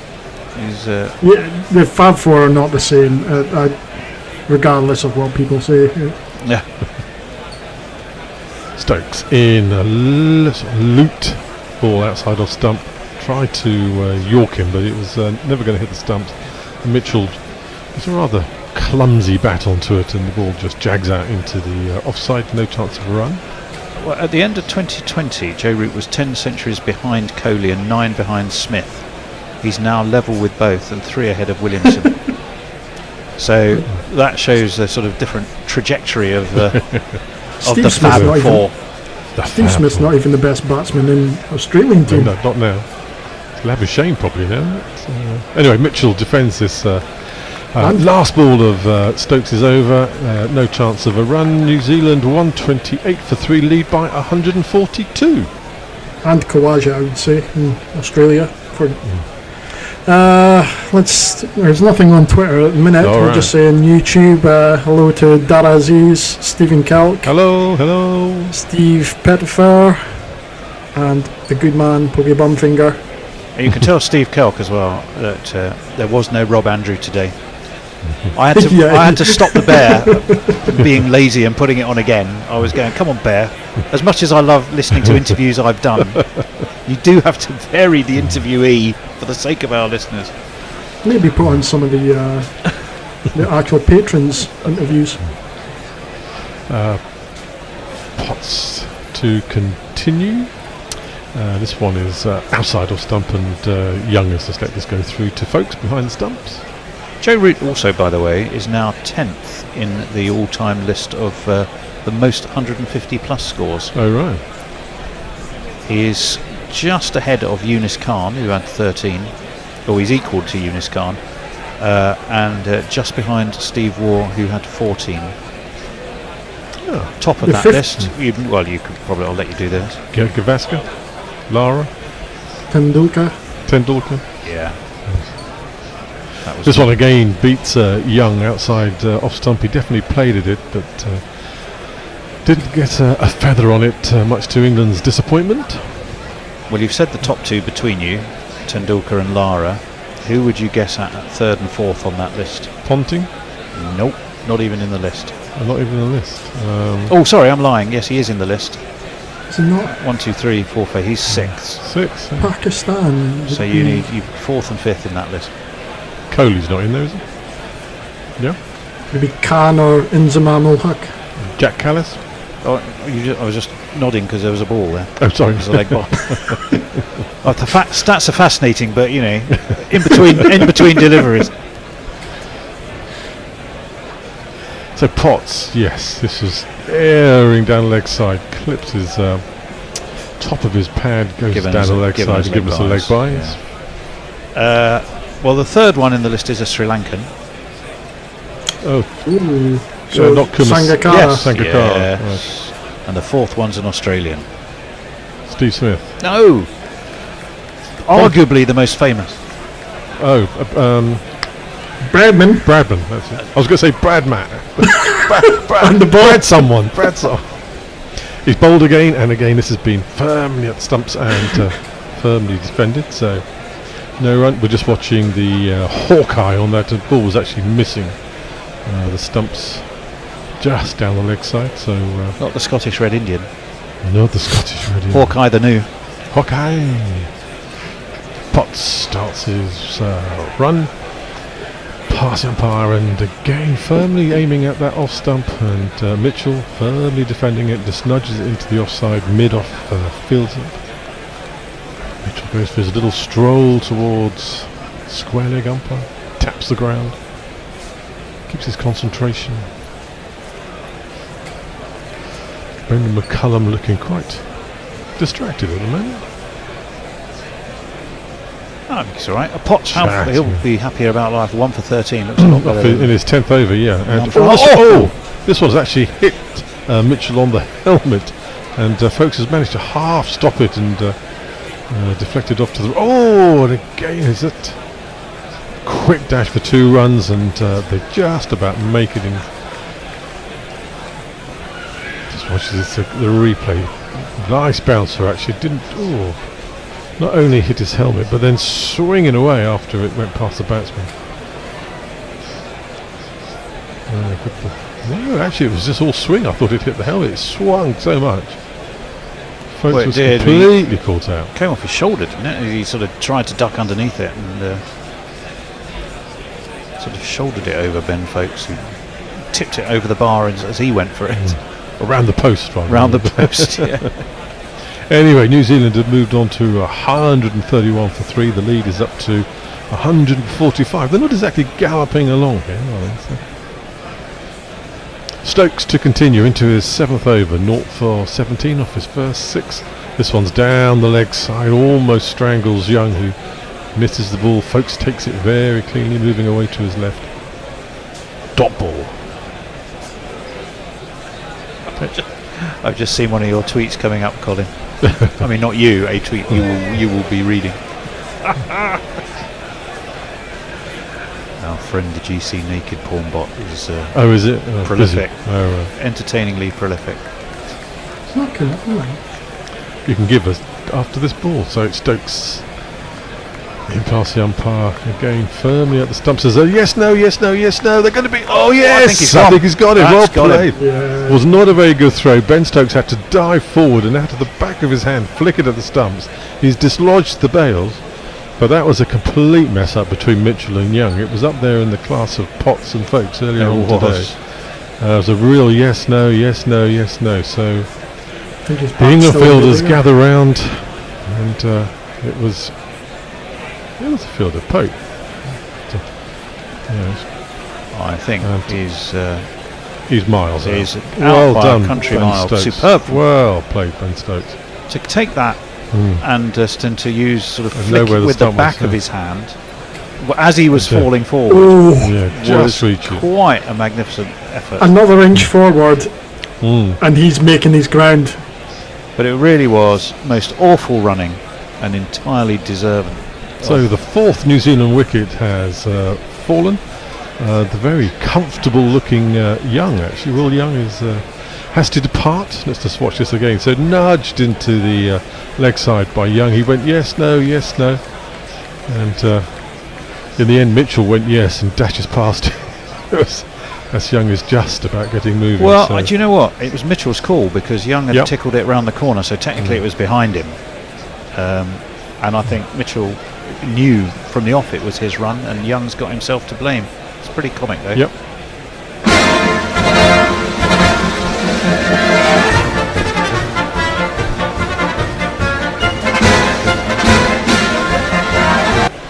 It was well done by Pope actually, because the instinct from fielding there is to shy at the batsman's stumps, and he looked up and saw that Young was dithering, Mitchell was going, and while it wasn't a very good throw, actually got it to the right end, and Ben Stokes did the rest. Well, it was extremely intelligent cricket all round, well, not from New Zealand, apart from Will Young. But I think it definitely was from England's. Colin, over to you for a bit. Yeah.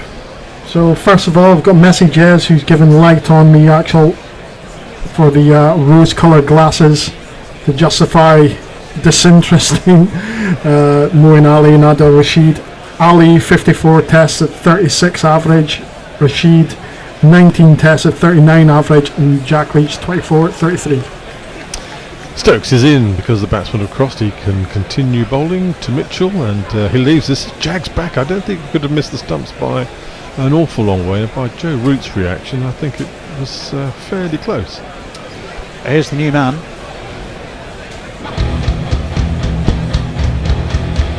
Up next is Tommy Blundell.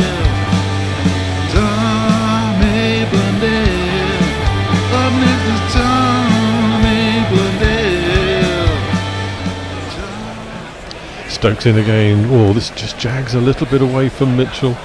Again, a lot of interest from the slip cordon, but it's not touched anything. Zach Crawley applauding a lot. Johnny Bairstow applauding a lot. They liked that ball. That wasn't. And indeed, we liked it. Cut off the scene. It was almost a leg cutter, wasn't it?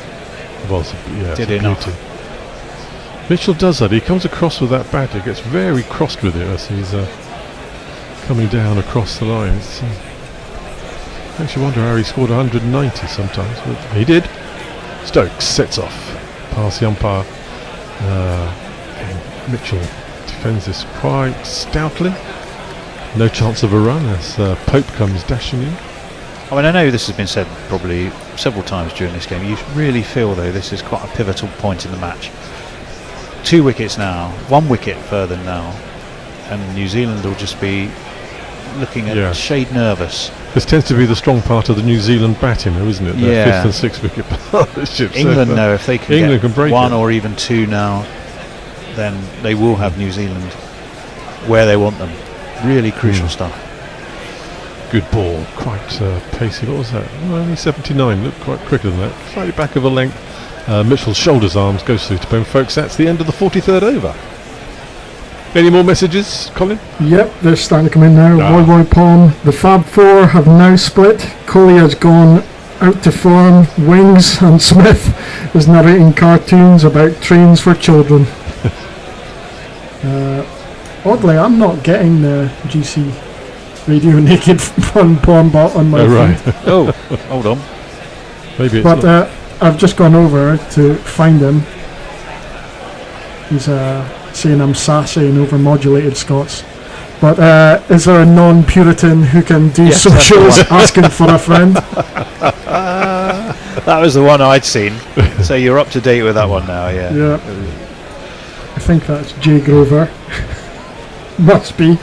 Well, I don't know. We don't know. We don't know, but we think it might be someone else. Yeah, right. Messages in Kane is giving peace a chance. Over on YouTube, Stephen Calix, I think he's saying he's going to be at the first Sunday ODI game.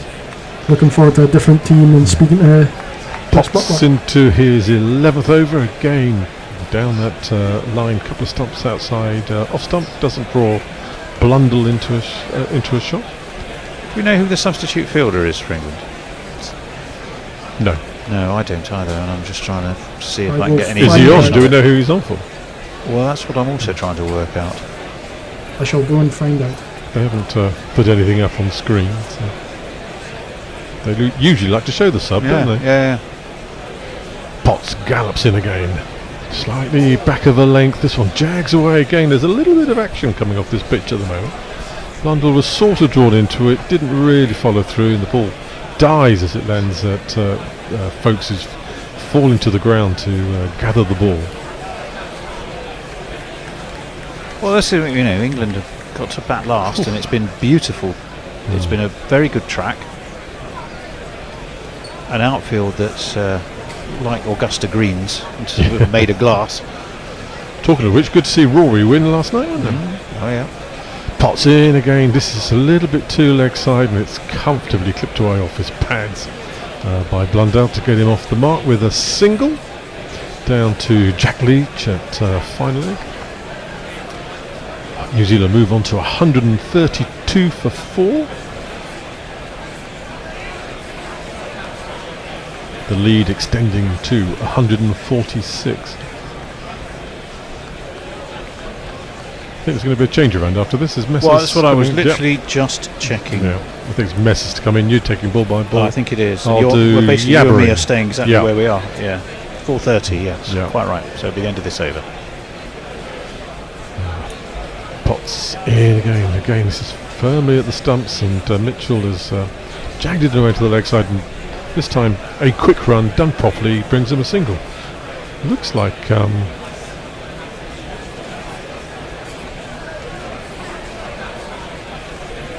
they did very quickly show us the substitute fielder there, but they haven't got back Colin was off to try and find out. Yeah.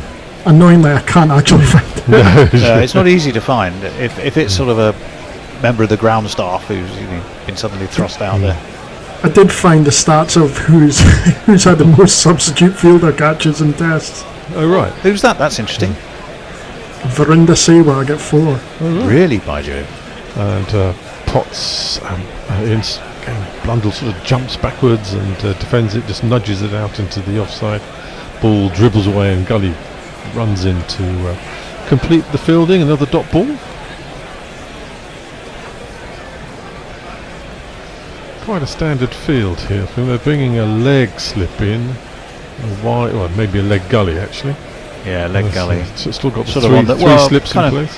It's being pushed back. It's almost like a backward square or a short fine leg. A long short fine leg. A long short fine leg. Could be.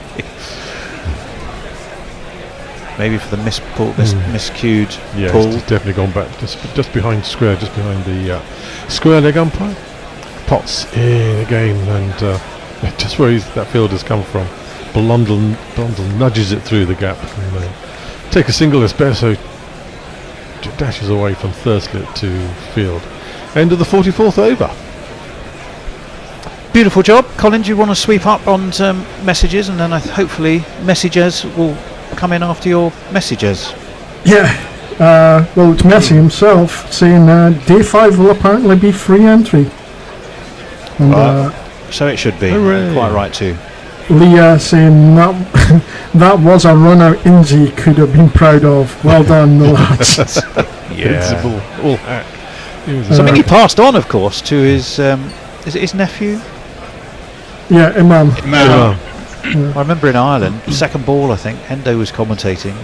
He crashed into someone and nearly got himself run out. He thought the spirit of his uncle lived on. Definitely. Yeah. Hello, Messrs. Brian is the next. Hello, how you going? Hello, Messrs. Going very nicely. Ben Stokes, how's he going to go? He's got 3 slips, but it is left well alone by new man at the crease, Tom Blundell. He's on 2, 134 for 4. Are England. 473 for 5 overnight. Oh, New Zealand, I beg your pardon. 473 for 5 overnight were England. They got to 539. Not quite the lead they wanted, but only 14 runs behind New Zealand. Now, of course, that lead has stretched to 148, but it's for the loss of 4 wickets and 2 newish men at the crease, one of whom is that first innings centurion. But that is just effortlessly driven by Blundell away through extra cover for one of these. 1, 2, 3, 4. Maybe pushing at it a bit, Bones? Just a little bit, but these two look like they're sort of settling into their fifth wicket partnerships, as they've been doing quite a lot of lately. So. Certainly have. It's really crucial partnership, though. I mean, if England can break this in the next half hour, this game's wide open in my view. Well, it's pretty open at the moment, but yes, you're right. This could be a huge moment where a wicket to fall, and folks absolutely takes off like a circus trapeze artist, swinging away to his left, catches the ball in midair, and saves a run. So well done him. Pretty shoddy ball from Stokes there. Yeah, it was pushed wide and wider down leg. You've got to admire the athleticism of Ben Folkes. Bowling from that Redcliffe Road end is Ben Stokes. Those 3 slips go down ready. He's in. He's worked off his hip nicely by Blundell down to deep backward square.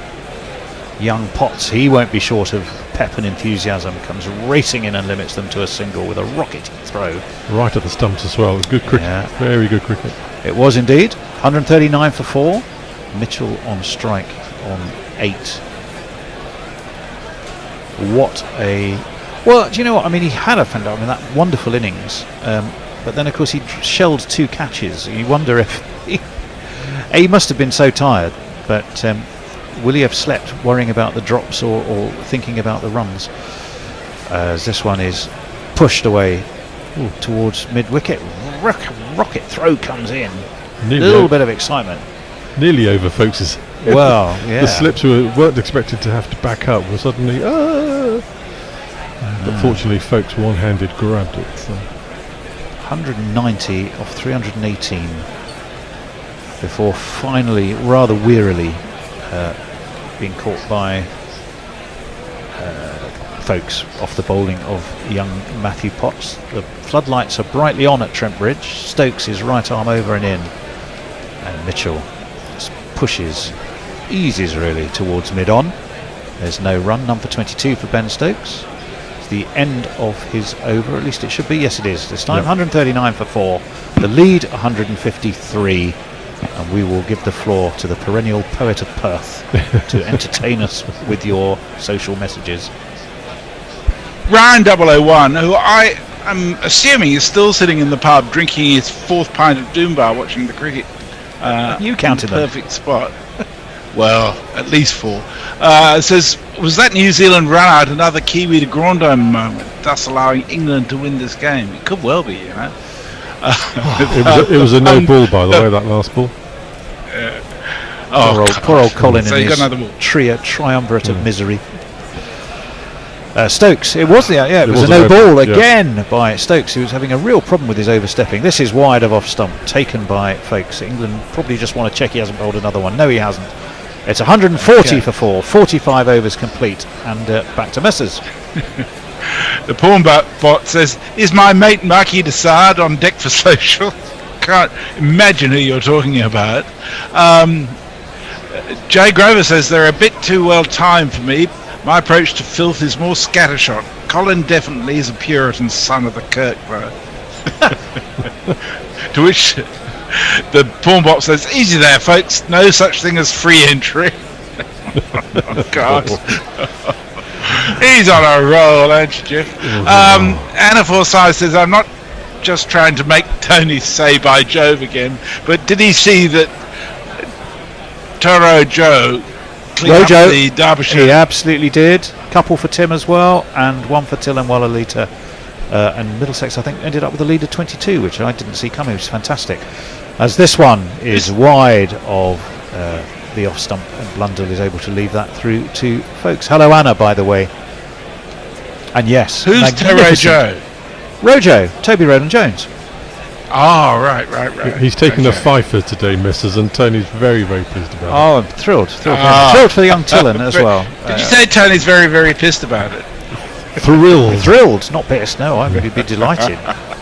Wickets tumbling, with Middlesex are actually taking rather than losing. I'm going to be happy. Potts, speaking of piss, full. Oh, what an absolute screamer that was! As a shout, rather retrospectively from Potts. It swung in. It was full. It was really a full in-swinging Yorker. I thought initially it would have bowled. Him, but no. The time is ticking down. Just questioning whether he hit it, but I don't think he did. And Ben Stokes doesn't look interested anyway. If they're appealing for anything, then it would be a catch, wouldn't it? Yeah, I think so. It's really angles sound, in. I would have thought. Full. Yeah. It bounces. It beat the bat, and I think it beat the bat enough. Oh, hang on. What's that? That's the bat hitting the ground or the back of the pad, I think. Yeah. No, the pads are miles away. Yeah. I think when Ultra Edge twitches like that, it's disconcerting and misleading. So does Tony. So do I. You'll get the Pornbot going again. As forward comes Blundell. Potts. He's a sturdy fellow, isn't he? I mean, I suspect he spends a bit of time in the gym to have that upper torso. Speaking of piss, Brian confirms my estimate. He says exactly 4 pints and a packet of crisps, which sounds like the title of a country and northern song. Yeah. A country and northern? Is that actually a genre of music? Oh, I just made it up, yeah. Well, Potts is in driven. Country and northern. Goodness me, what an interesting thought. Sort of a Lancashire country and western. Yeah. 140 for 4. 154 the lead. 6 wickets still to come. Well, I mean, you do find yourself asking, how many is enough? I suppose that even that equation changes as if wickets continue to fall. Yeah, they want to be well up towards 300, don't they? Yeah, I would say they don't want to risk anything less than 300. Yeah. And maybe where are we now, time-wise? 40 overs. 20 to 5, another hour and a half tonight. I think you're going to be looking at lunchtime and 300 plus if you're New Zealand, aren't you? As onto the back foot goes Blundell, pushes this into the onside. Stuart Broad. And then two sessions will give them about 50 odd overs. So 6 and over. They won't want to. They won't want to give England a sniff, but they in turn have to throw up something chaseable to entice the boys to have a chance of winning themselves, which is why this Test match is so beautifully poised and unexpectedly so, and only so, really, Bones, because I mean, when England set about their innings, we were all going, well, how long can they bat to make this game safe? That's not the way England were thinking, as this one is worked off his legs by Mitchell down to backward square, gets a single. No, it was a thoroughly enjoyable innings to watch, actually, especially if you're English. I can't imagine Kiwis enjoyed it, but Did you just take us through the fourth wall there, Tony? Did I? What did I do? And led on that Steve Jones is known as Bones. Did I really? What? But the thing is, Messers, only to Tony. He's the only person who called only to Tony. Dum dum dum. That's the same way I say. 142 for 4. That's the country in Easton. That's the country in Sydenham. That would be the bear singing Johnny Cash. Country and Sydney. Oh dear. Country and South London. 142. Oh man, there used to be a fine band called the Balham Alligators. Did there? Yeah. Oh, blimey. Yeah, well, it was more sort of Zydeco kind of style music, as this one's worked off his legs beautifully by Mitchell. There's Potts is going to come racing around from backward square and will field comfortably up from long leg, in fact. Restrict them to 2. 144 for 4. Stokes is bowling his 9th over. But he seems to be making more work for himself, does Ben Stokes, because he's been blighted by a rash of no balls, which has... what's he bowled now, about 9 or 10? 9, I think. 9, I think. Oddly, I've noticed they seem to sort of... It might be me, this is no statistical basis for this, it's just a feeling that they come later in the over as forward comes Mitchell. And this is away into the offside, no run. I'm just wondering... It's a fine observation, Well, Tony. I'm just wondering, Stephen... if... towards the end of the over, he thinks, I want to get a wicket, I must get a wicket, I need a wicket for the team. So he does strain that little bit extra out towards the end of the over when he thinks, well, my chance is going to go unless I just put this something extra in. Could be just knackered. Well, there is that also possibility. 144 for 4. Mitchell, magnificent centurion in the first innings. 3 slips, very tightly bunched, those 3 slips. Although he's a strong animal, isn't he, Ben? So I don't, imagine he's a but a breakable one, as this is away into the offside. No run. Is it me again, or is that slip cordon very closely packed? I think it's the angle, because they stagger forward, don't they, a lot. So you'll find that there's about a sort of a yard, 2 yards forward of each other. So it looks like they're close, but they're not. Well, staggering forward, that's what Brian 001 will be doing, unless he increases his crisp to beer ratio. 144 for 4. As in... Oh, Lord! Now, what happened there? Ben Stokes just looked like he was going to dig in. First of all, I thought he was going to dig in a real bouncer, but he didn't let go of the ball, and I think he got himself in a bit of a 2 and 8 as he's lost himself in some footmarks. That footmark is quite deep now, isn't it? Yeah. Yes, that's what happened. He ended up... It is deep, and he ended up so far in the... it's halfway to Australia.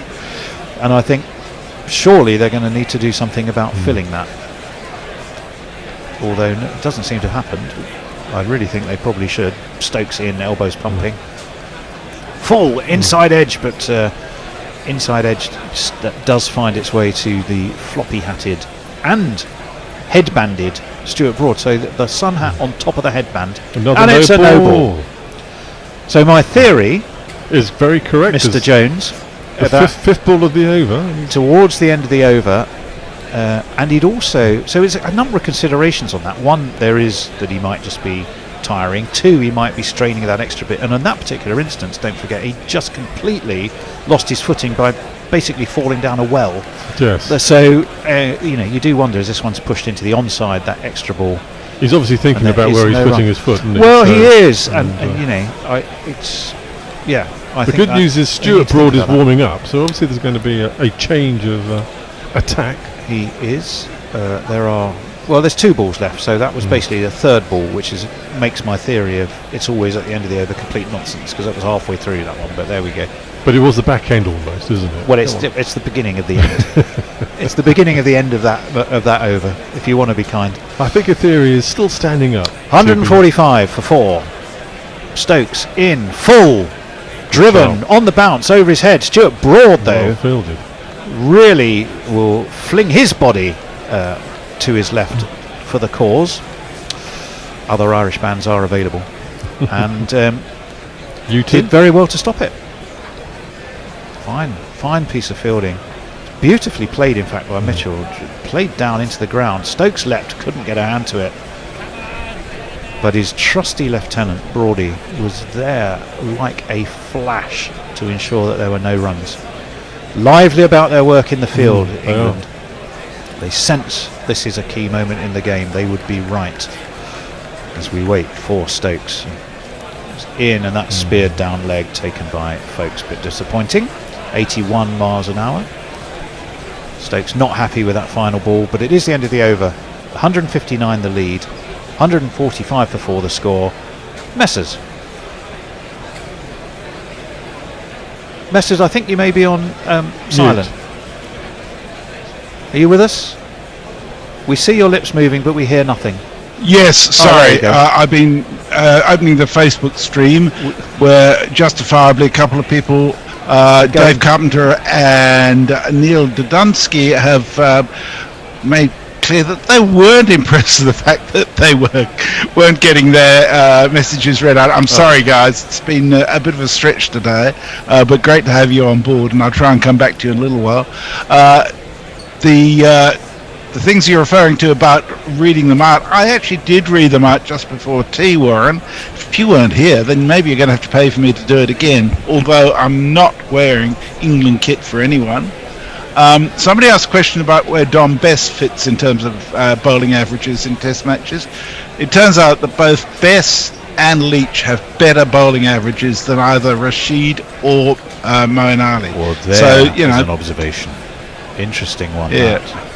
Nostalgia's a strange thing, isn't it? Leach is back into the attack, and he tosses this up towards the leg stump of the right-handed Blundell, looking for that ball to move away and take his outside edge. I think this is a nice move by him. Yeah, I go along with that. Around the wicket comes the left arm Leach, onto the back foot goes Blundell, punches it towards mid-on and takes a quick, although comfortable single. The lead stretches to 160. 146 for 4. Well, there's not much turn from the evidence of the first two balls, I have to say. So. Well, no, you're absolutely right. Well, let's see.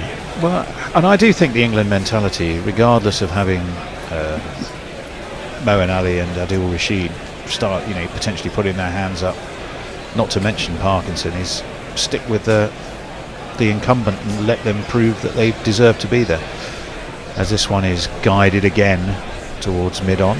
Once more, it's the easiest of singles. 161 the lead stretches to. 1 for 55, Jack Leach. That one wicket he has to thank Johnny Bairstow's excellent catch for, because this one is just eased into the onside, no run this time. So Conway took a bit of a liking to Leach earlier on, didn't he? He did. Biffed him for 5 and over. He did, but it cost him in the end. It cost him in the end. He is the one wicket for Leach.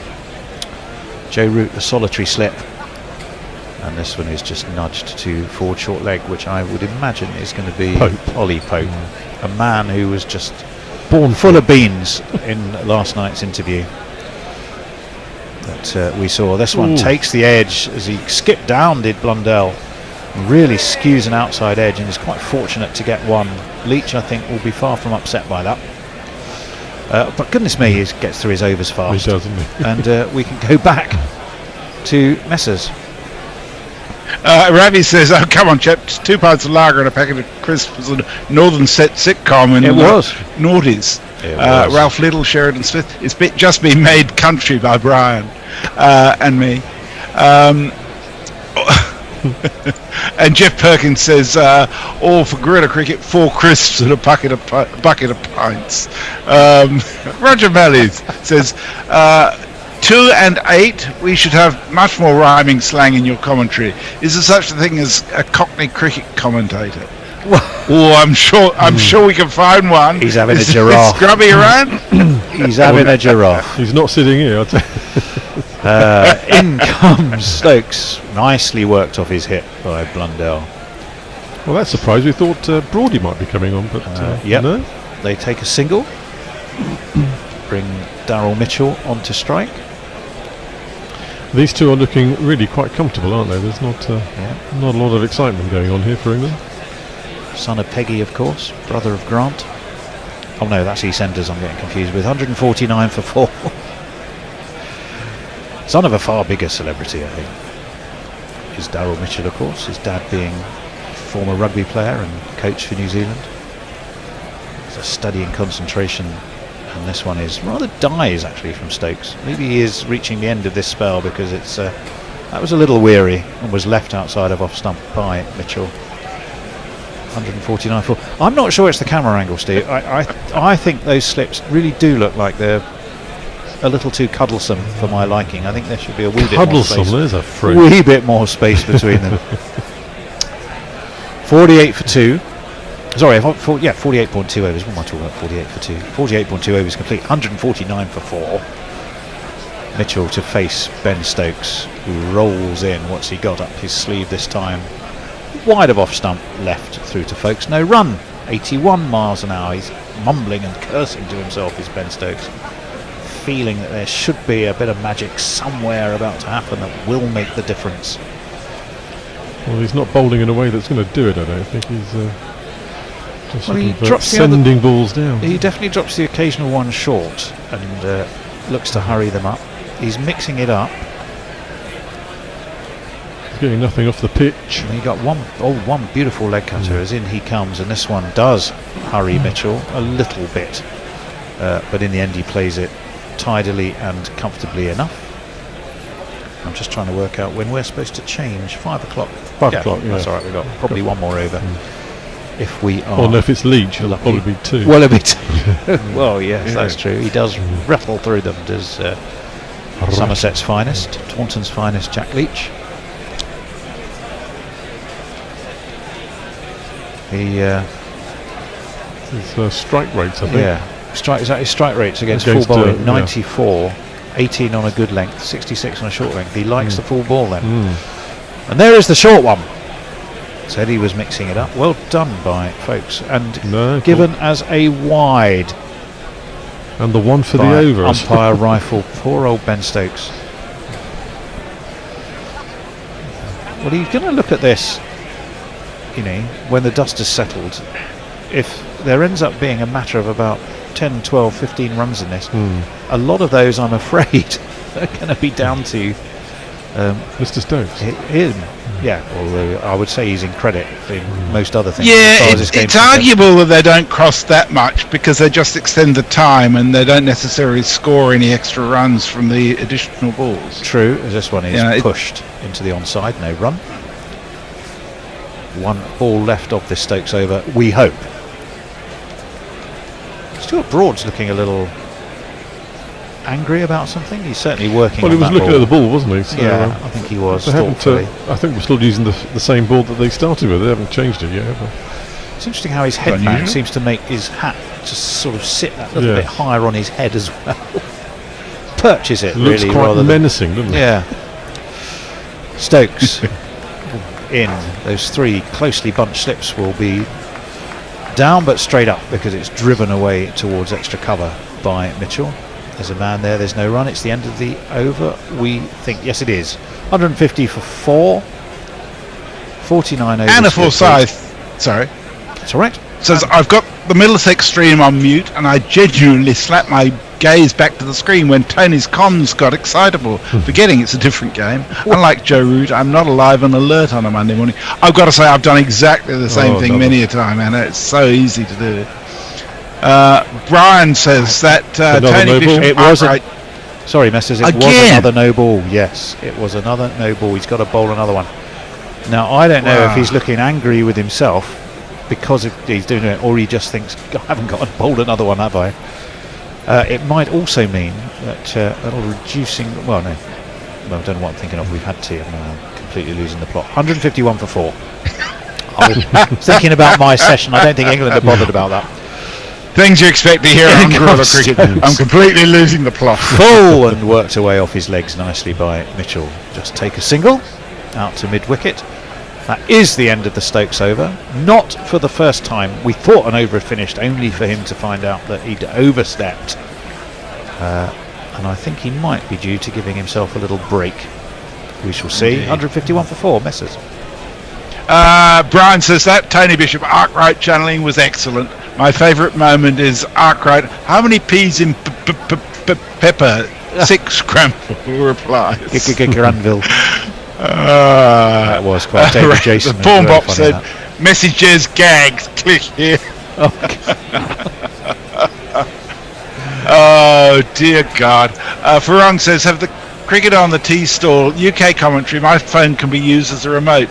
Locals couldn't work out why the mute kept on appearing and no sound. It was me silencing King Prick. Oh, KP. Right. Now they understand why he's a dick. My English Bangler lesson worked.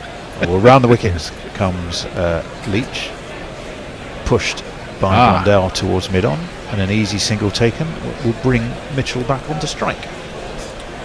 166. Brian wants some expert local advice. If he gets to Trent Bridge tomorrow for the free entry, which is the best stand for the plebs? That's a good question, as this is eased away into the offside. I think it's the new stand, ideally, isn't it? It's called the new stand. Yeah, There's probably a sign saying we're looking plebs at the this way. Or pavilion, and then that's the Larwood and Vos stand next to the pavilion, of course. As forward comes Mitchell, off the bowling of Leach, no run. Can Jack Leach conjure up some piece of magic so England can work their way further into this New Zealand innings? Not with that ball, because it's very well met by first innings, almost double but not quite Centurion. No, it's oh yes, Mitchell. There's Mitchell who's facing. 152 for 4. 2 balls Their left. beards look Leach the same. Well, it's that. You could say that about the Gorillas as well. As this one is cut by Mitchell, that's away through extra cover. Bairstow's setting off in, not particularly hopeful pursuit, and it will be 4 runs.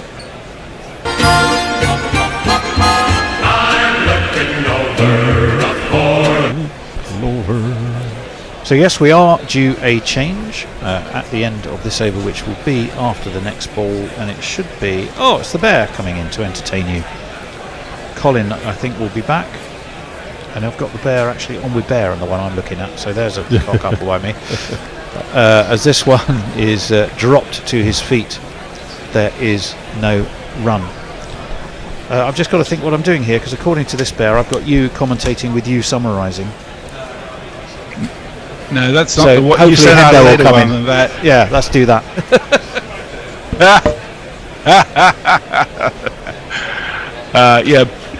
Bear on ball by ball, Colin on social, and Hendo on summarising.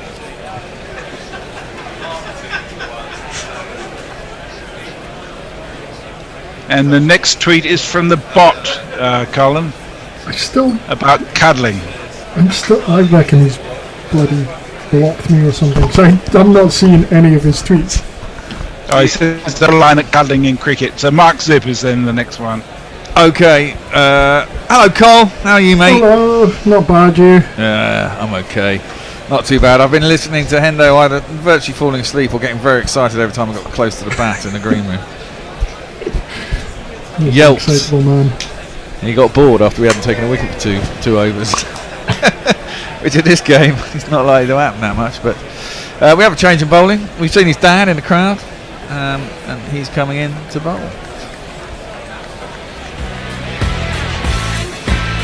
Sweep the leg, Brody. He farted. Got the best headband around. Something has got to keep her down. Got the best headband around. Your ego ain't gonna be kept down. Got the best headband around. Even though your hair is thinning now, England are going for a change of ball, but weirdly, the person looking over the balls is Bairstow. Why is Bairstow looking over the balls? I don't know. Why isn't a bowler looking at the balls, Jimmy? Or maybe he's not allowed to influence the selection of ball. I noticed yesterday the guy who came on and he held the case open, and I forget who it was. I think it was Darryl Mitchell was up near them. And he then turned it round so that the back of the case wasn't. You couldn't. The back of the back of the case was sort of blocking his view of the balls that were in there, so that he couldn't influence the. Can't see which ball we're going to pick. No, exactly. Well, like picking a scramble tile or something like that from a bag. Well, it kind of should be like that, shouldn't it? It looks like better condition than a ball they just got rid of. I have to say. Maybe it's got a bit of Vaseline on the outside. It is a bit worrying that so many balls are going out of shape so quickly. It is a bit. Not very English, is it? I'm just wondering what it is that could be happening in the production process that is having this effect on. Well, as we said, we've heard it talked about in the county championship, and the amount of attempts to change the ball there have been in these 2 tests. Well, it must be well past double figures. Yeah. I reckon it's due to bigger bats and more sixes into the ground and things. Maybe. Broad bowl starts his 8th over, and it's just defended back down the track. But I don't think, Colin, I've seen this as them trying to change the ball quite so often in test matches. It happens once or twice maybe in a test normally, but I think it seems to be happening about 3 or 4 times in innings. Almost. But now they're using it as a chance to get a ball that's moving, a ball that's drier. Yeah. But I mean, it is a worry about the manufacturing process of the balls. If they're, because we've had big bats for a few years now. Well, the company was taken over, wasn't it, by a new guy a couple of years ago, apparently. That's defended. Out towards third man. Nice soft hands by Blundell. He should get back for 2, and he does. Do distinctly remember them mentioning about it in the West Indies tour where it was double lacquered. Yes, that's because the grass is more abrasive, so they double lacquer it. But yeah, the company had been bought out 2 years ago. I can't remember. I was reading an article about it, and the new owner's an Indian guy, and he said that it was just weird, and it had been harder to get hold of materials and all that kind of stuff, and leather had gone up in price. And there is a bit of a ball shortage. So they would have to cut the cloth in a slightly different way to produce it. But you've got to create a top-notch product, haven't you? At the end of the day, people expect it to be what it is. Or the flip side of that is a conspiracy theory that they've been told to do this because they want to be more like Kookaburra, and so England learn how to bowl with them. Well, they did come on in Kookaburra boxes. The first test. They're just labelled with dukes. Oh, now that's a cracking delivery by Broad. Somehow it's missed the bat. As Darren Mitchell just probed forward, it just did enough off the seam to beat the outside edge of the bat. Too good to actually take a nick, which is a fucking shame. A scrambled seam again. It's hit the seam, gone. Bowling an awful lot of scrambled seam, aren't they? They are, but I do love the way he runs his fingers over the ball. Yeah, Stuart Broad, and that's always been his forte, really, hasn't it? Since he came into the game, people always used to say he doesn't swing the ball, but he always has swung the ball a certain amount. Yeah, just not as extravagantly as Jimmy, but there aren't many that do. No. That's defended square out towards point, and there is no run. I became aware of that. I was doing a Northants-Leicester game, covering it, and he just. It was last year at Leicester, I think, that Stuart Broad. He was already being talked about as an England candidate, and I was sitting right behind the bowler's arm, and he was swinging it miles, and everyone was saying he doesn't swing it. And I thought, what the hell are they talking about? I can see it going. I can see it going. Swinging it away. Fools on the TV believe their own hype on the telly. I think they do. I think they just don't actually sit and watch enough of it, to be honest. Yeah, Broady in. Oh, attempted lead by Mitchell. Catches the toe in. Fortunately for him, it goes into the ground and out to second slip. And there is no run. What do we reckon? You wanted 2 more wickets for the I think 2 wickets tonight, and then we've got a game on tomorrow. Well, we've got an hour and a half. I'd like 3 before the end of the play. 3 would. 3 in an hour and a half would be good. Especially if you would want them all out. Well, yeah. It's a negotiation. I want a challenge for the England team, Yeah, maybe we just don't believe we can get 6 wickets here in an hour and a half.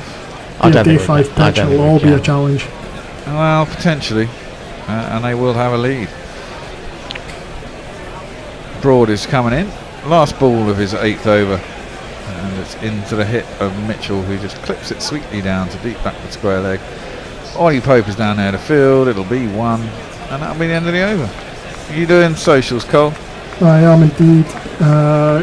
I'm having to search out Gorilla Cricket Radio Naked Fun Porn Bot because it's not coming up on mine. But he's saying I draw a line at cuddling in cricket. Cuddling. Mark Zip, given that Leach gets through his over so quickly and there's penalties for slow over rates, could that be a point in his favour compared to Moeen and others spinners? Doubt it. I mean, you shouldn't be picking players on how quickly they get through their overs, really. His will be basically on his batting. Neymar Butland still eating army food on the base, so I'm full of beans. We have Leach starting his next over, and he tosses that up too wide of Mitchell's off stump. No need to play at that. It's no run. Hasn't been doing any of his running down and smashing it over the top, has he? Not yet. I guess he'd quite like that. That one turns and bounces, but it's from too short. It's too short, isn't it? Yeah. He needs to get it to turn from a little. It needs to get it fuller. He needs to draw them forward and get it to dip, and then create the full stroke. That's quicker. It does get a bit of dip, but it's defended by Mitchell. Back to the bowler, and there is no run. does get through his overs quickly. I'll give him that. It's good news. Do you think we're going to finish before 6:30 today because of this? So that's played up to mid-on. There's no run. How many overs have we had today then? Oh, I don't know. Let's check that out. How many left? We're England. I'm trying to think. Remember now. We're England out before lunch. Minimum overs remaining 21. Wow. Wow. Blimey. We never know. We might get all the overs in today. That'd be a first. Shouldn't they add a few more on for the ones that have been lost in previous days? No, because they added the time on and they just weren't bowled. That was played square off the back foot by Blundell, just behind. They don't get a run. The slip goes and chases it down. They're allowed certain, there are certain things like wickets take 3 minutes off and blah blah blah. Yeah. They take off the overs and you're pretty much there. You don't lose that many in that respect. Johnny B trying to play hand tennis with the ball really badly as it came to him and really slowly. And Blundell hadn't even left his crease, so that was a bit pointless. No run to any over, 161 for 4. Back to you, Cole. Armchair Cricket Podcast. Of all the things in the new dawn for England, their intensity in the back half of the third innings has been quite a revelation. Much like Test 1, they are hunting in packs and really intense on the field. Yeah, they're engaged, I'll give them that. They still think there's a chance. And why shouldn't they? The lead is only 175. And there is a whole Neil day Harris, to go. great commentary today. Gorillas, keep up the good work. Thank you very much. Hand you back. Broad will continue. Coming into bowl to Mitchell, 18 off 45. Plays that into the leg side. Heads off. Nice easy single. There's only that Jimmy at mid-on. He's quite wide. And Bairstow almost runs into Broad.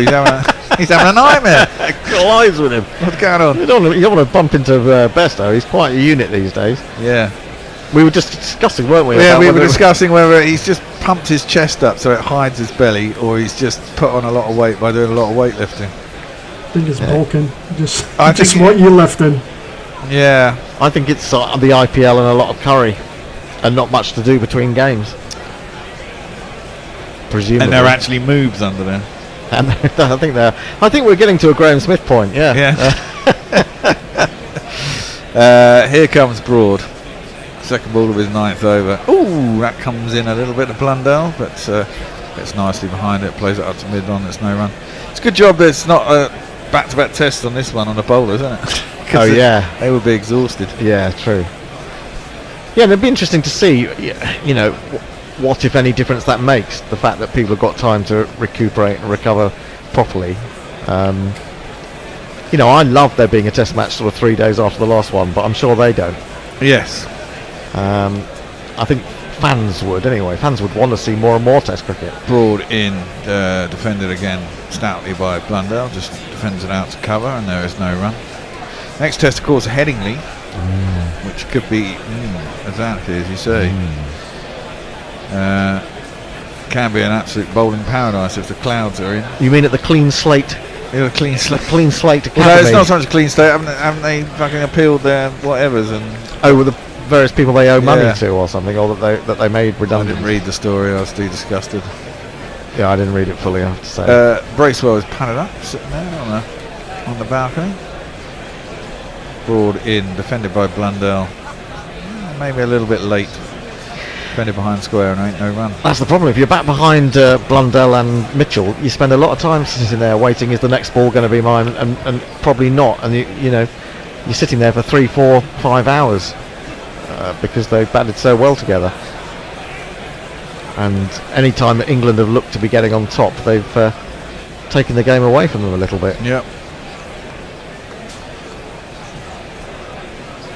Well, Blundell faced that. I thought that was IOB in the dressing room there with a hoodie on. It's left alone outside the off stance. Broad bowls wide. And a little bit of shape away for Blundell, but there's no runs. Well, he lives in the Derbyshire area, so it's not impossible. It's not impossible, is it? He might be up there. Who features on one of the Bishop and Bear podcasts? Yes. Does he not? Which, of course, you can get by going to Patreon. Become a patron, because it helps us out, keeps us alive, basically. Keeps the show on the road, as it were. Bills to pay, Bills. Otherwise, there's no business, and we'll have to go out and, well, not that we don't have to work to be here now, but then we'd have to pay money to entertain you. That kind of somehow feels a little bit wrong. That's defended out to cover, and there's no run. Not that you don't entertain us in many ways. Absolutely. It's the end of the over. Colin. Roger Mila's retweeted Paul Holworth's. Howarth, that's grubby. What is it with Stokes? He's bowled an Amiram of no balls. Yeah. Yeah, and Amir is that 11 no balls in a match in an innings. And Wicket Wolf has came back with our ball lack, saying hashtag Brexit balls. Is that talking about new deliveries that you might make up at the beginning of the season? Yes, is that possibly. what it is?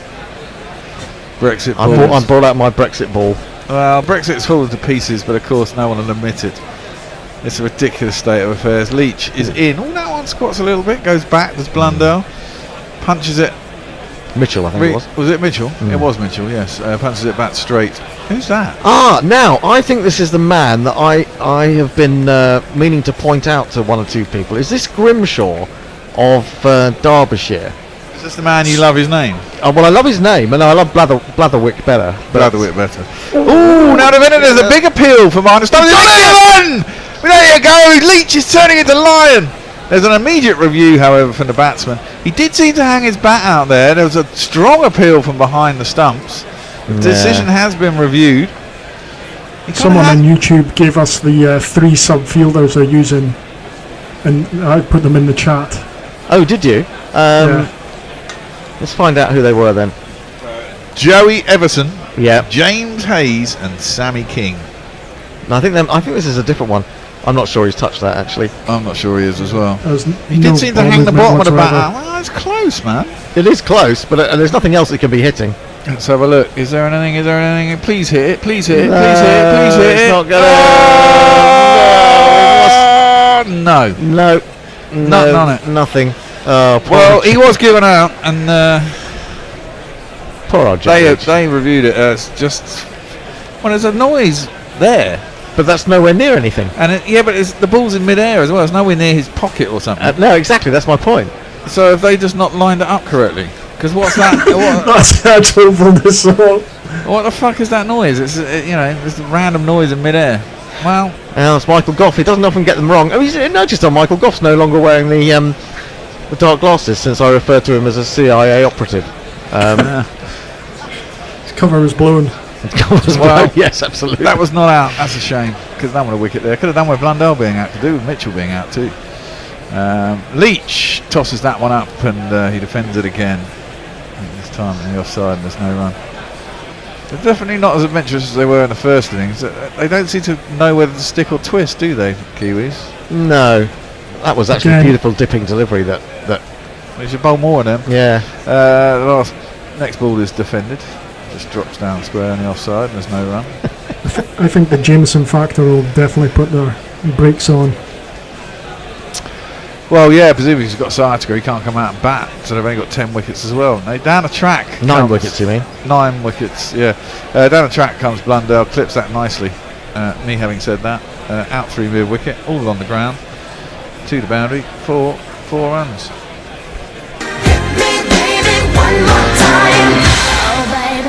So who's that guy then? Well, I think this is the guy. You didn't tell me who they are, Colin. I think that guy looks like Grimshaw, who I saw bowling for Derbyshire the other night in the T20, and I thought, oh, he looks interesting. He's like if it's the same guy, I'll break off. Leach bowling right of the crease, flat, and off the back foot, pushed up to mid-off. There's no run for Blundell. Last ball there, 54 done. Yeah, I thought he looked like a kind of very frantic Stephen Finn.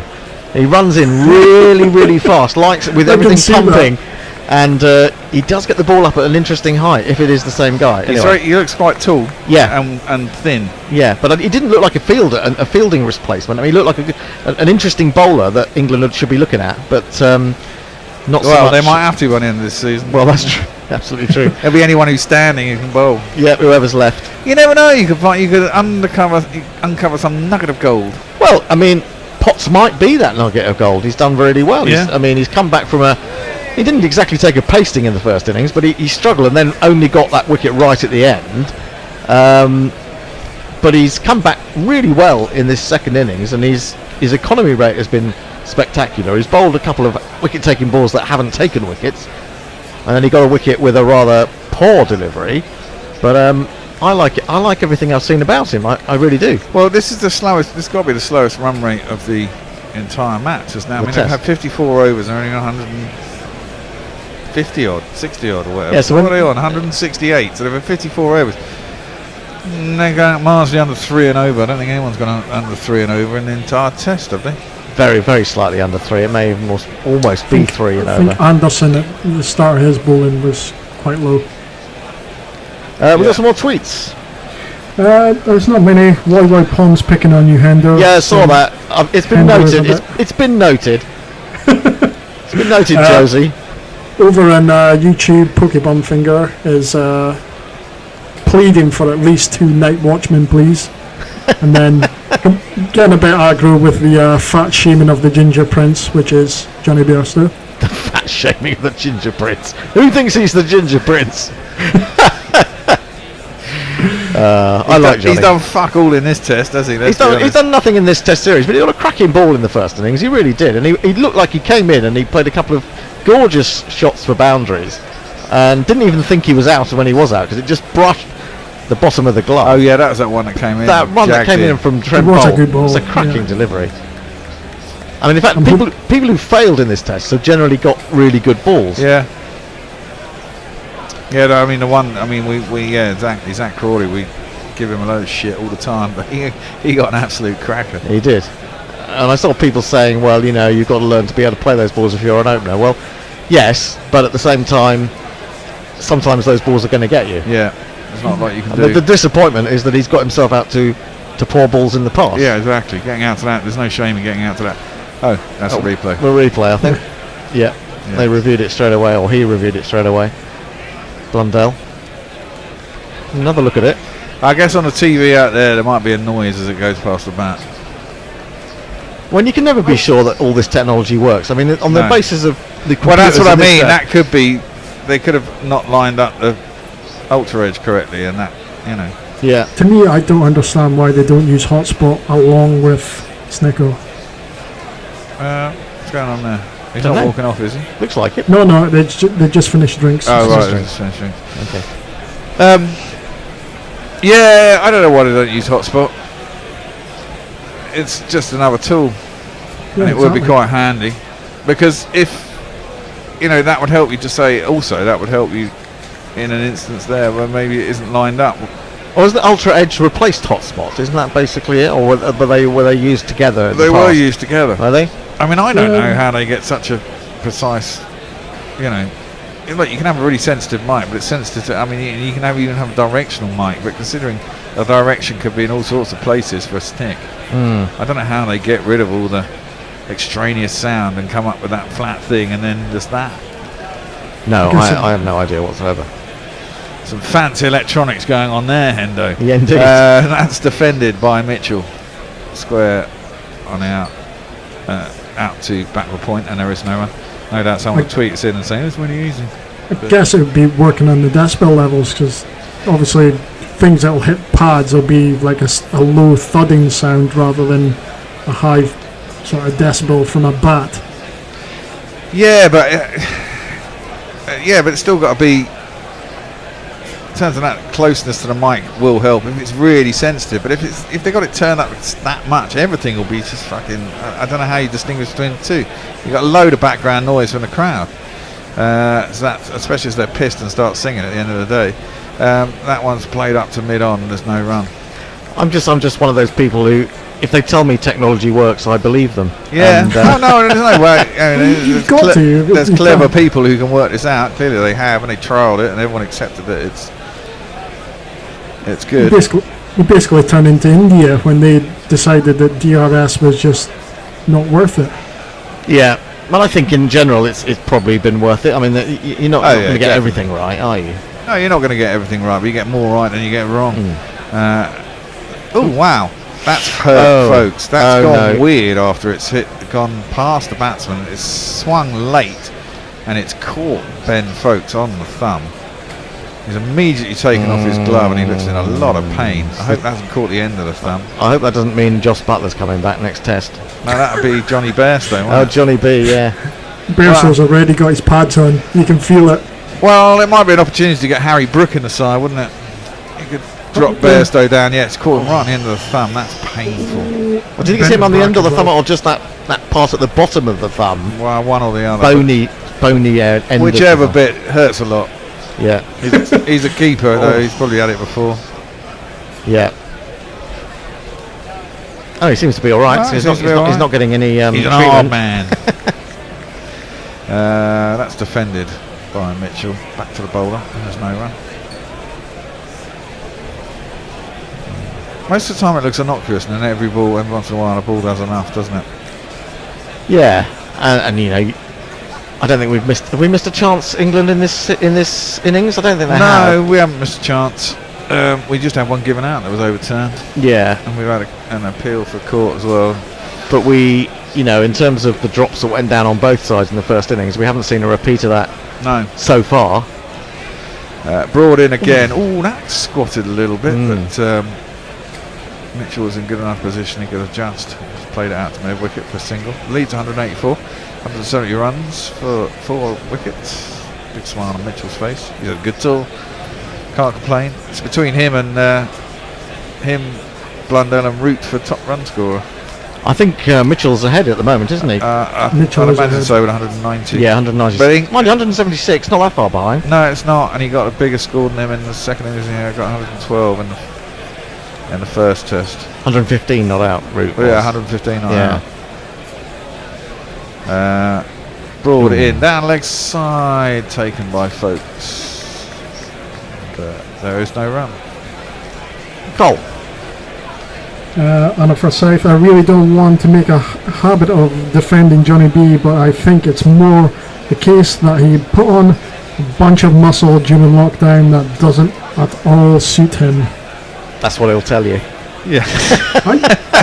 In fairness, I think, yeah. I mean, I do think it is, but you just can't tell. He certainly buffed up his chest. But you know how he's so quick between the wickets. But when he's running after a ball in the field now, as someone said yesterday, it's like for a couple of moments he doesn't seem to get going. You know, it's almost as if he needs winding up, like a cartoon. Yes, indeed, yes. But if you look at him standing next to. Look who he's standing next to at these times. The rest of the English team are just stick thin. Yeah. So he over-exaggerates it a bit. Probably true. Leach is going to continue. 1 for 67 or 15. He's not turned into Lino Leach, but he's done all right. So I just think first ball was too wide. Having said that, so all the criticism that Leach has taken, I don't think he's bowling as well as he was, say, 3 years ago. He's tossed that one up, and it's defended out to the covers, and there's no run. He's taken a whole load of speed off. He's decided to give it a bit of air. Outside off stump. I think his confidence has been affected. I just don't think he's. Well, the ball sticks in your hand a little bit more, doesn't it? I think he's bowling a lot more short deliveries than he used to bowl. Yeah, definitely too. And I'd rather you bowl full than short. Yeah. That one turns, and Mitchell just pats it square on the offside, and there's no run. Do they have a spin coach nowadays? It's Jeetan Patel, isn't it? It's still Jeetan Patel, yeah. Another New Zealander. He's another New Zealander. He was never that good a spinner, though, really, was he? That's defended out to the offside, and there's no run. He took an absolute bundle of wickets for Warwickshire. That's true. I think he was one of those who sort of left his Test career behind a little bit, wasn't he, to play? Get some gains. Yeah. That's short and that's wide. An attempted cut by Mitchell, but it squats a bit and gets it under the edge into the ground, just bobbles back to the bowler, and there's no run. And that'll be the last ball of the over. I'm going to have one more over after this. I'm going to have a change. Hendo's going to take my position. That's left alone by Mitchell. Good keeper, and ain't no run. Stokesy's got to take a break now, and someone else got to go. He has taken a break. Yeah, Broady's been on and I've commentated on him. It's been that memorable. It's late in the day. Over on Twitter, I've been corrected by Diana Patterson. You want to limit the frequencies, not decibels. I apologise. Yeah, again, it's a very specific. Be from a stump mic. Yeah, I mean, there'll be a very specific frequency, I guess, for a bat on a ball, which but if they can squelch it out that much, good luck to them. That's some pretty sophisticated kit. It would be easy testable to replicate it. So it's yeah, true. And I guess they can filter out background noise and test it with all sorts of background noises too. That is, well, everyone's got their hands in the air, but it's in quite wide off stump, and it was left alone quite comfortably by Blundell, I thought. But everyone else, well, certainly folks and Broad. It's partly bowler kidology, isn't it? Yeah, maybe. Or did I genuinely think he was appealing saying, why didn't he hit? Well, yeah, that would have been helpful. Didn't have to hit much of it, just the edge of the bat would have been fine. It came back quite a way. It did. But you know, it's Broady, isn't it? He'll be appealing for LBW if that had hit the pad. Yeah, 30 would have done. Blundell, very crouched, crab-like.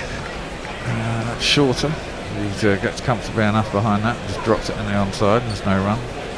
Yeah, there's hard work taking wickets. There's something a little bit village about Don Blundell's setup at the crease, isn't there? Do you not think? It's idiosyncratic. Yeah, it's pretty idiosyncratic. He sort of crouches very low. You may not like it, but every time I see Daryl Mitchell, I genuinely start thinking of Ricky Ponting. Ricky Ponting? Mitchell makes you think of Ricky Ponting. God. Yeah, the way he pulls.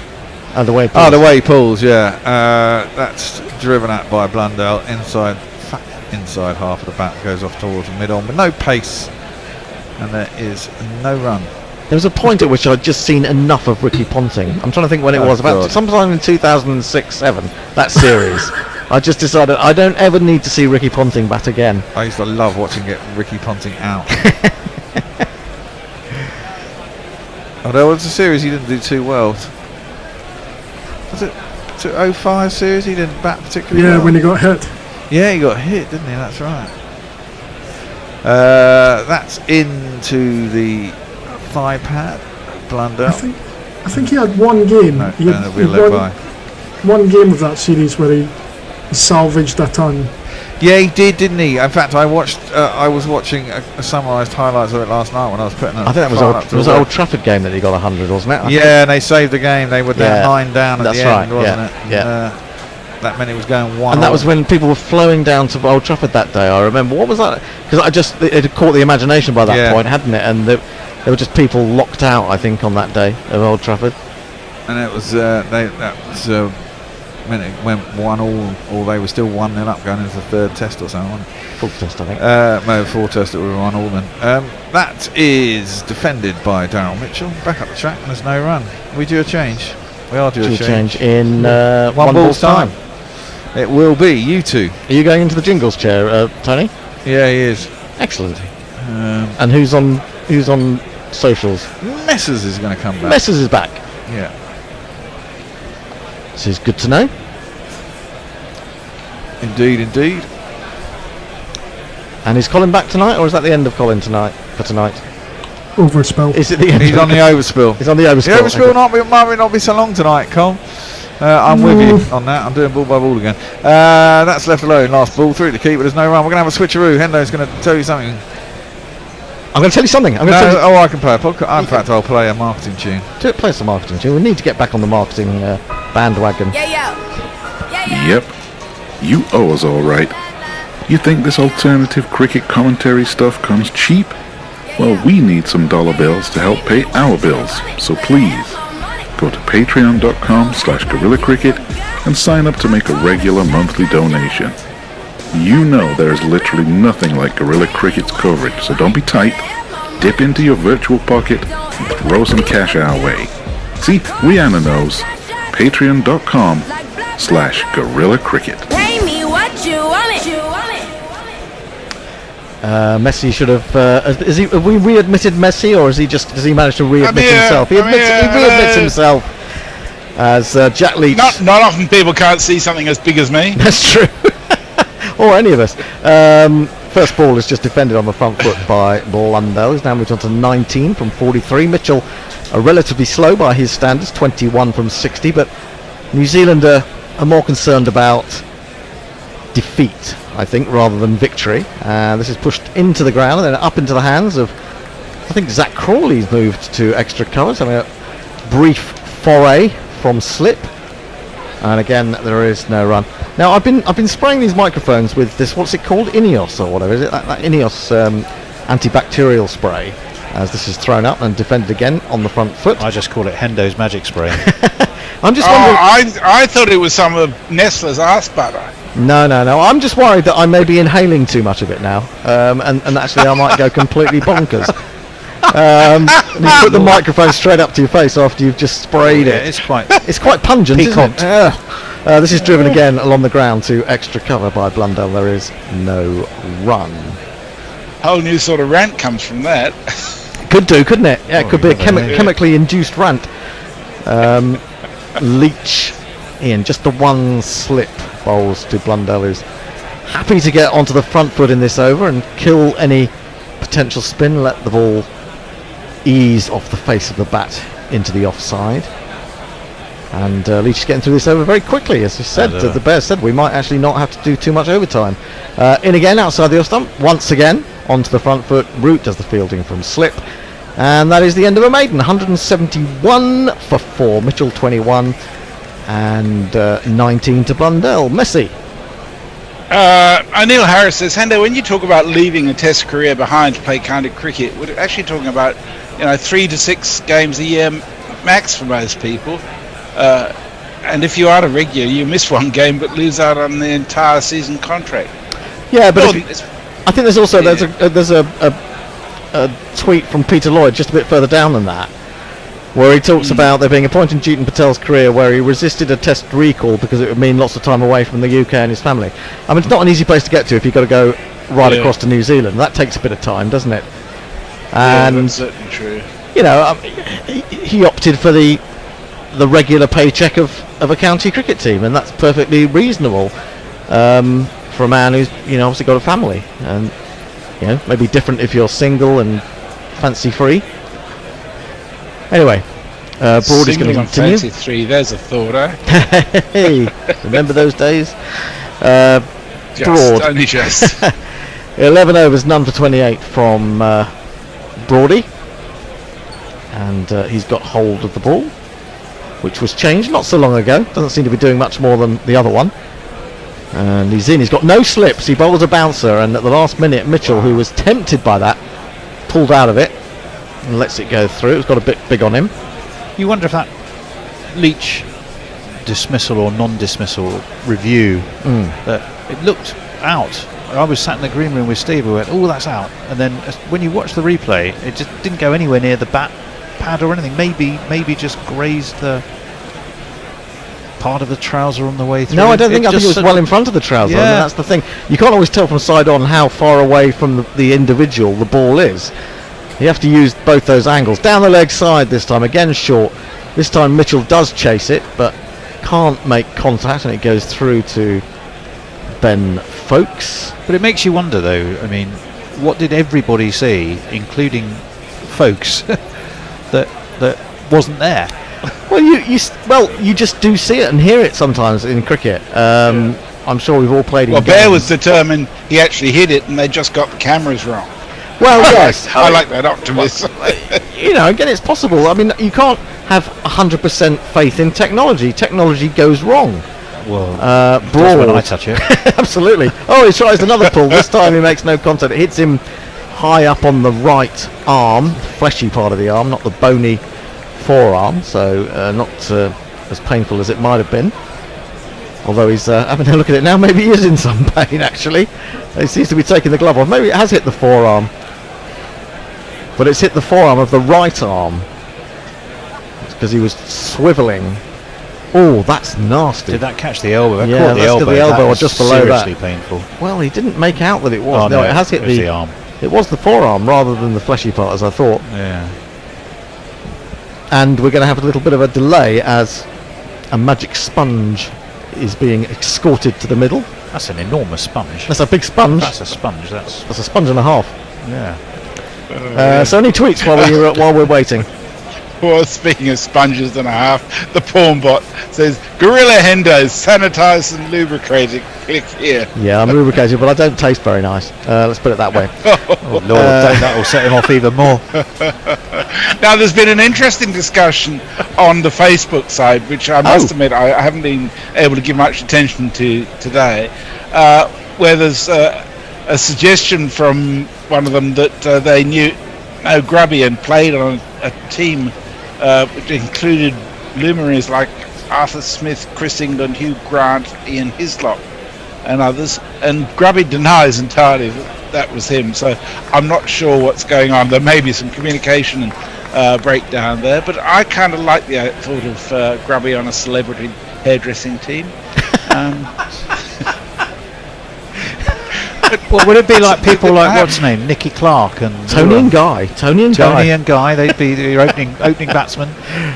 Do you think they'd be the opening batsman, or would they be the opening bowler? The Tony and Guy combo. I think they'd be the Anderson and Broad of the hairdressing world. You could probably have someone like Colin de Grandon as your guest player. Oh yeah, your ringer. Yeah, that's true. Somebody with a crazy haircut. It would have to be. Kevin Peterson, maybe in the days when he had the sort of spiky thing. Oh, that was horrible. Yeah, Baby Shaker says, good battle, great commentary, gracias canales. And Suda Hughes says, hello folks, apologies, I should have mentioned your comments more.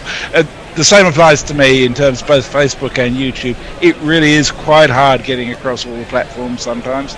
So Twitter is always the first place to go if you really want to have something read out.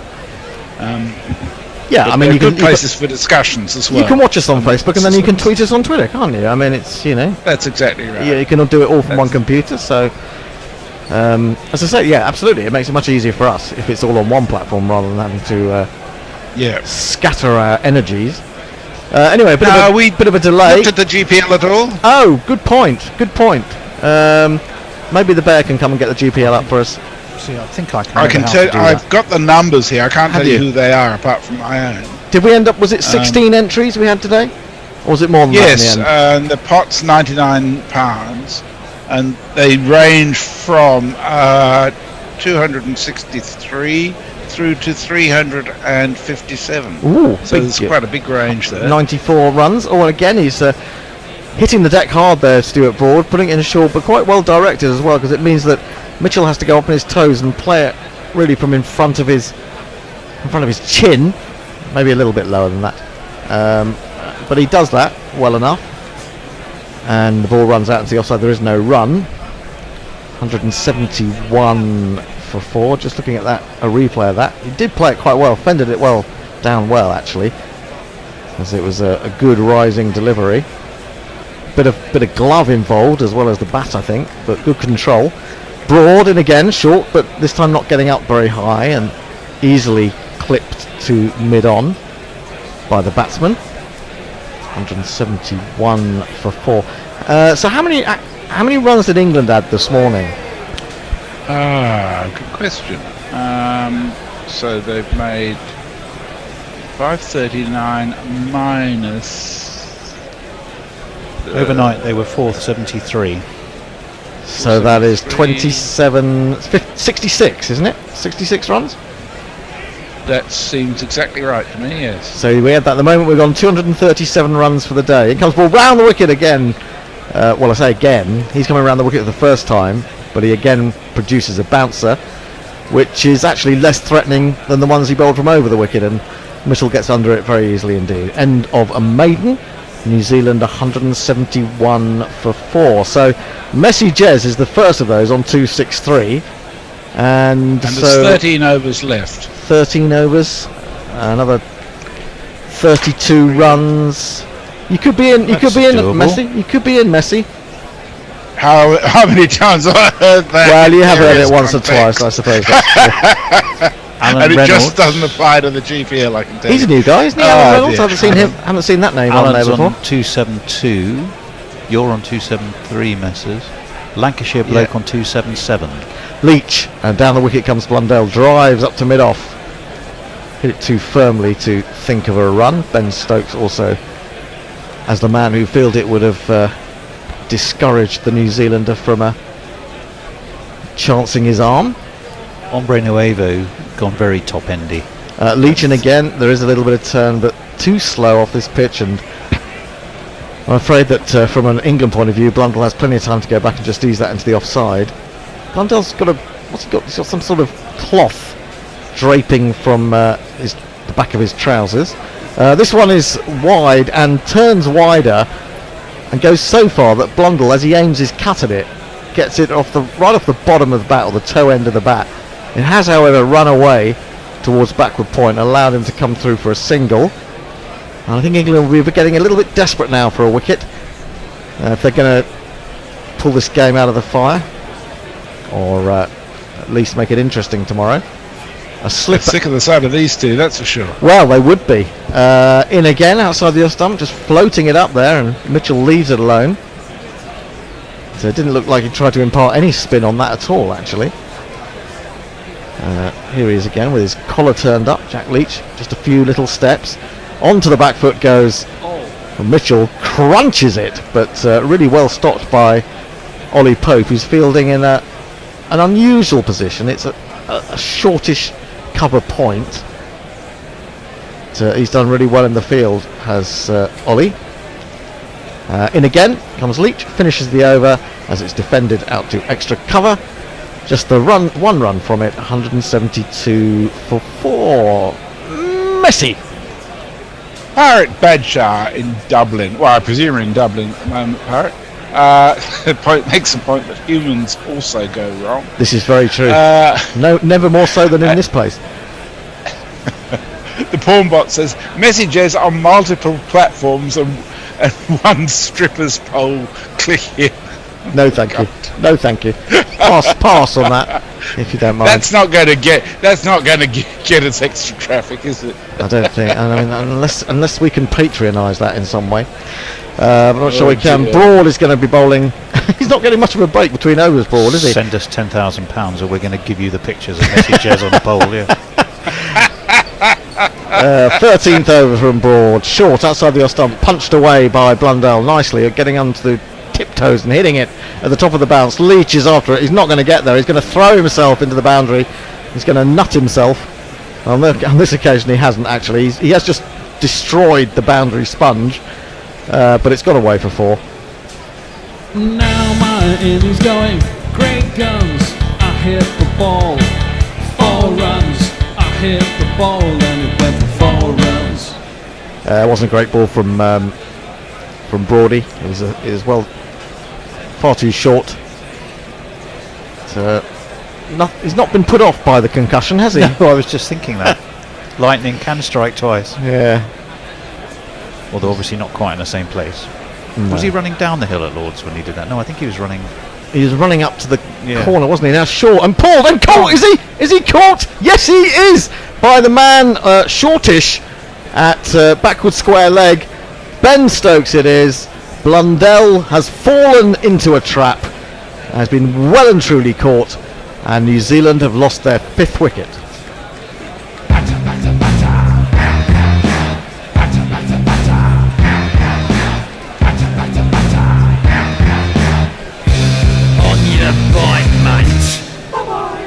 That is precisely the reason Ben Stokes was stood there. Yeah, and he's actually put himself in a slightly unusual position for a quick bowler, which is on the 45 more or less, and that's where he hit it. It was a very short delivery, but Blundell considered that he could take it on, but he was wrong. And he goes for 24 from 53 deliveries. He'll be very disappointed with that, as will the New Zealand team in general. Well, I said earlier, 6 wickets tonight, and the game tomorrow is going to be a hot ticket. And the hot ticket you can get of Trent Bridge is free. Absolutely. If you are anywhere near Trent Bridge, or even you could be down here just for the price of a train, which will probably put you out of action for God knows how long, you can get up to Trent Bridge and watch tomorrow's entertainment for absolutely nothing. I'd love to see a full stadium. I guess they're trying to sort of keep their concessions operators happy to a certain extent there, but it's a good initiative. Certainly is. And well, as I say, 1 more wicket tonight or 2, and it really is game on tomorrow. Any tweets? Very few, to be honest. Varong says, sick of those adverts from Indian TV promoting the historic test, July the 1st to the 5th. Hope it rains every day. I haven't seen any of those. No. Oh, they're all just in Bangladesh, are they? Or was that for wrong? So, yes. Okay. Yes. Neil Harris says, did messages just make a could be in joke in the mode of Annie and the porn bot? If Annie's on comms while the porn bot is tweeting, it'll be very unmissable commentary. That'll be fun, won't it? I'm not sure whether Annie's in for the next test. Hope so. Haven't seen her for, oh God, well, exactly 2.5 years. Near enough. It'll be fun. It'll be fun. She was very keen to come back. That we should get back into the studio. So I hope she's going to avail herself of the facilities. She's in such demand, though. She is in such demand. It's true. I wish I was in such demand. Anyway, never mind. It's going to be Broad again, coming into the new batsman, who's going to be Michael Bracewell. We'll tweet him up. We'll jingle him up. We'll do more than tweet him up. He plays this nicely off his hip down to long leg. They'll get a single. He's about to be on strike. This is this chap. Even if Michael Bracewell sturdily keeps wicket, knowing how the Kiwis pick teams, he'll be just 1 of 5. Now, interesting, looking at the replay of that wicket, when Ben Stokes takes the catch, he goes down onto his knees and points with a big grin, presumably to the dressing room. Now, I wonder whether that is inside knowledge from Brendan McCullum that has made him place himself there. Broad in, bowls, and now he put another pull from Mitchell, which for a moment Ben Folkes thought he might have feathered through. Broad stands there and thinks, oh, how on earth did he get away with that? But he did. It's a definite ploy, there's no doubt about that. Oh, absolutely, totally. But it's just how long you can resist it as a batsman. After a while, even if you are a very patient type, it either means, you've got to be hopping about, you've got to be ducking, you've got to be, getting the ball down to ground. You sometimes begin to feel, I might as well just have a go at it. And it plays on the patience to a certain extent. And he could easily have feathered that through to the keeper for a strangle.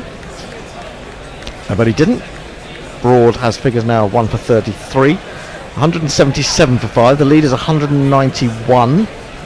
Mitchell 21, Bracewell 1. We wait to see whether Kyle Jamieson can bat. We're told he's got sciatica.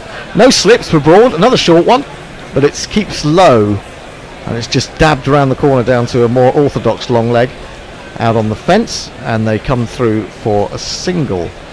I wonder if very tall people are more prone to sciatica, because normally I think of it as a more age-related. Yeah, I seem to remember. I've certainly had it. I seem to remember my mum having it in her 60s or 70s. Yeah.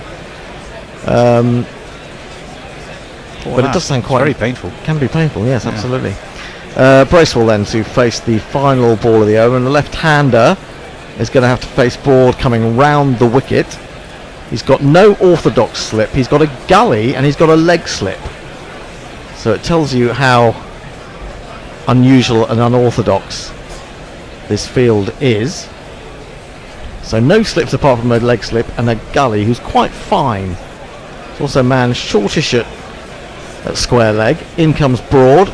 Onto the back foot goes Bracewell, drops it down in front of his feet, and that is the end of a successful over for Stuart Broad. New Zealand are 178 for 5. Messi. I can tell you that if you want to go from London to Nottingham tomorrow morning, basically the cheapest train available one way is £77 at 9 in the morning. Yep. The return train is only 20 quid, but there's only 2 seats left on it at 6:10. So basically 100 quid to get there and back. Okay. For a free ticket. There may be other people who live closer than London who might want to go. There's plenty of other people around the country. Very southern elitist viewpoint that the only free tickets would be taken by people getting a train from London. Yeah, that's messy jazz all over for you, though, isn't it? You might think about local people. No, it was just what Hendo had suggested. I'm an elitist myself. This is defended. Jack Leach starting a new over, defended up to mid-on by Mitchell. There is no run. 62nd over of the day, or sorry, of the New Zealand innings, and Leach is quite wide on the crease as he bowls that into Mitchell, who strokes that comfortably and up all the way along the ground to long on, and takes another single. Speaking of trains, Brian says, bugger, that Blundell wicket best not start a Kiwi collapse. I've just bought my train ticket to Nottingham. Northampton to Nottingham return was 28 quid. That's not too bad. Be too That's far, not too bad, is it, at all? But you might have to get that. I mean, have you actually booked the ticket, or booked the ticket for the game, or do you have to get it when you get up there? I don't know. How, actually getting into the ground, or maybe you just go until it's full up, and then people start spilling out gradually as it gets so packed. Yeah. They can no longer they'll just hold let them anyone. in and shut the gate if it gets full. Yeah, I'm guessing they'll do something like that. Although you'd think health and safety would require them to be a bit more circumspect.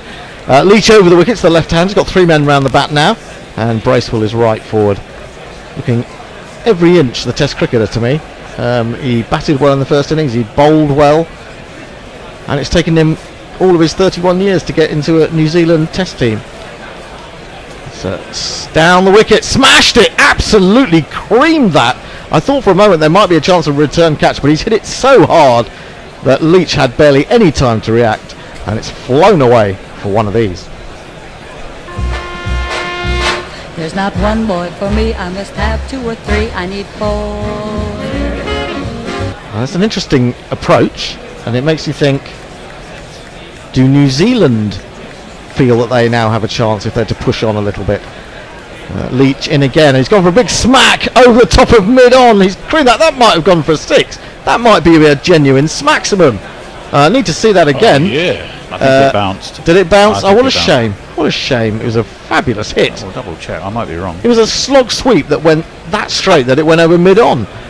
And it very flat indeed. Here it is. Just the 4. 1,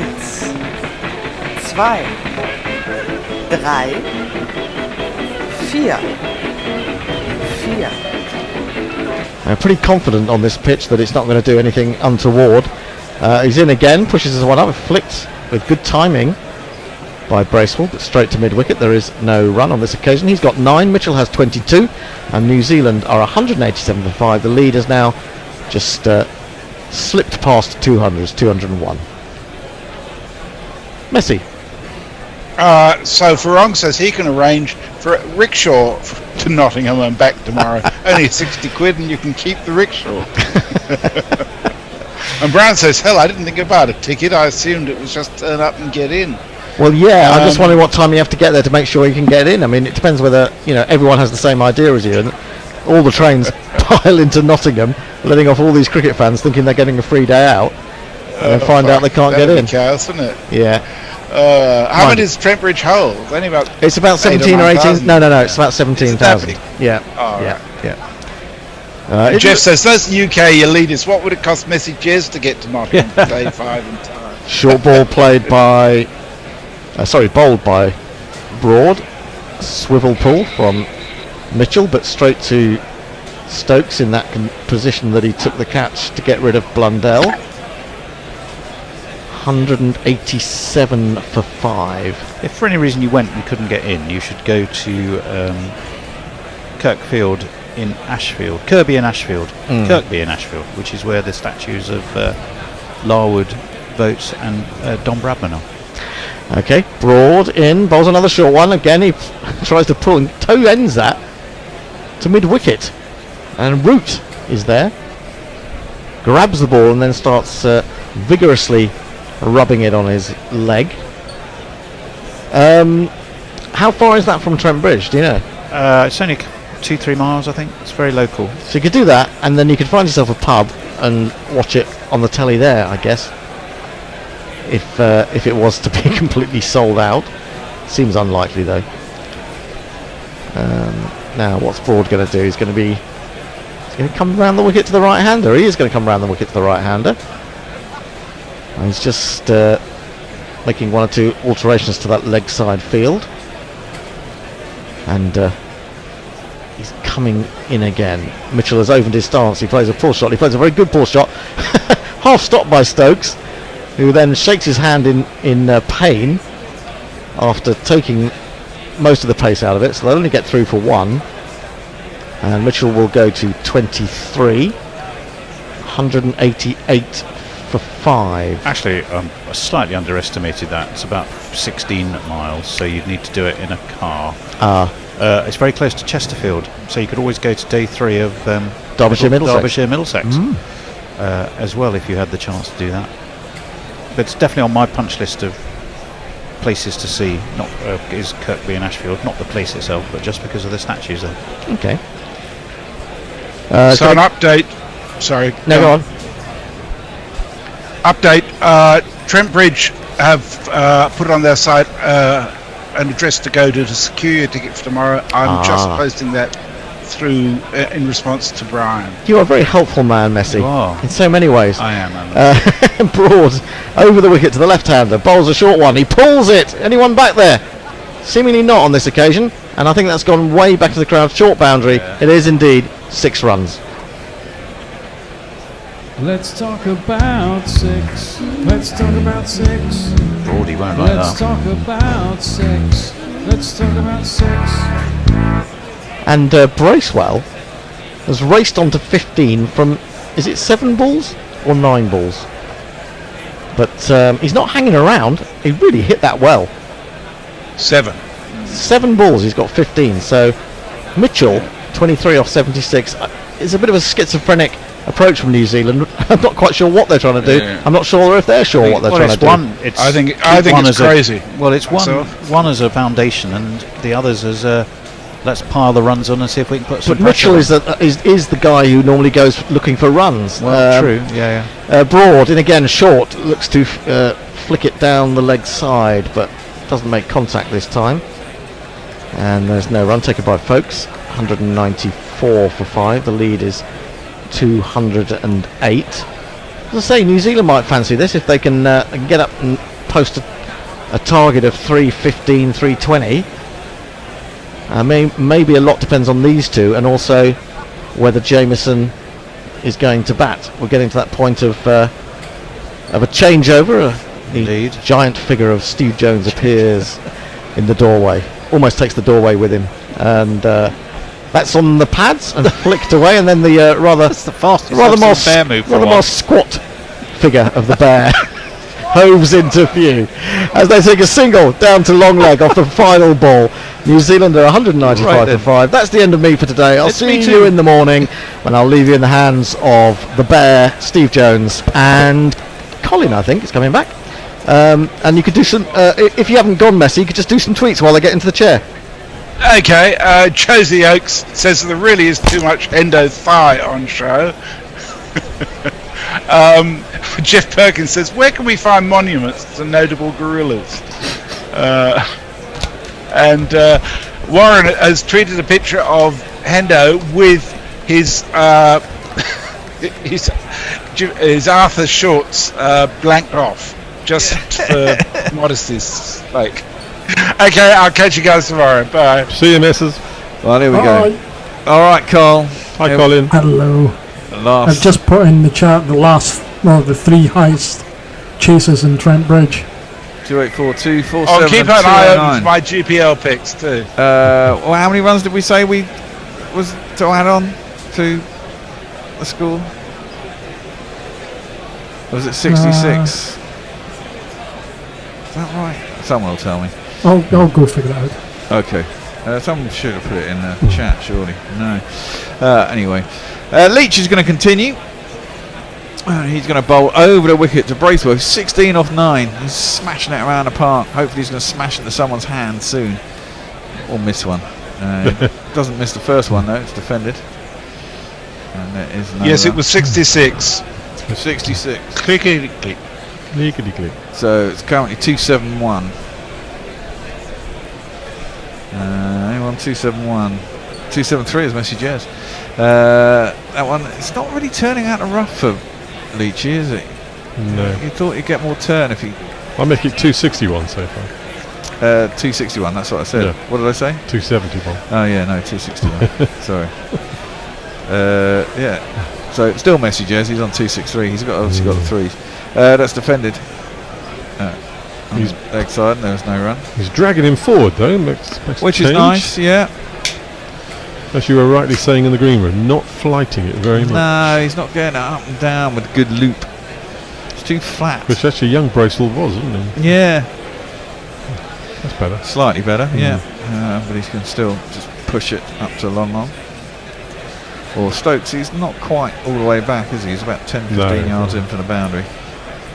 3/4 of the way. 3/4, I was going to say that, yeah. Bracewell gets himself off strike. Mitchell a lot slower than he was last time round. Still trying to pull everything. It's fine 6, wasn't it? Yeah, it was a fine 6. Just to help the ball from Broady on the way. Mitchell's going to face Leach now. Tosses it up. Mitchell just defends it. And there is no run. They're going in fits and spurts. They're kind of smashing it around for 2 overs and then just go right back in their shells. Yeah. Like they're a bit schizo about what they're trying to achieve here. Leach tosses that one up. It's well defended by Mitchell. Straight back down the track. There's no run. Well, Mitchell's playing as if he doesn't want there to be a 6 wicket going down tonight. Yeah. And Bracewell, I don't think gives the monkeys. No. Go, Colin. There's not actually any tweet updates. Ooh. No one's with us. Useless. They all thought we'd finished play at 6. No. We're still here. And over on YouTube, we've only had Fat Bastard 52 saying police will be brought in from Sheffield and Paris to do the gate and crowd control tomorrow. Touchy subject. Yeah. Yeah. It does seem that they kind of had an idea to try and batter Leach out of the game, but well, they did. They kind of stopped and started it. Yeah, exactly. That's what I mean. You either carry on with that sort of attack and try and hit him out of the attack, or yeah, I don't know. It looks like Potts is going to have a go though. He's only bowled 12 overs today, so economic. Should be yeah, he has been economic today. One for 18. He's bowled well, I thought,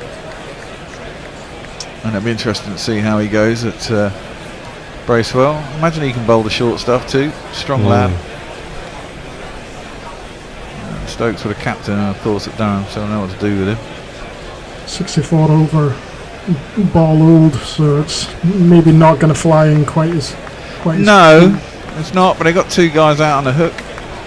It's interesting how the fly slip for Broad in the last over. 2 slips now, eh? 2 slips now. He's going to bowl round the wicket. It is the right side for this, for a left-hander. The other side, the boundary's far too short for like that. Yeah.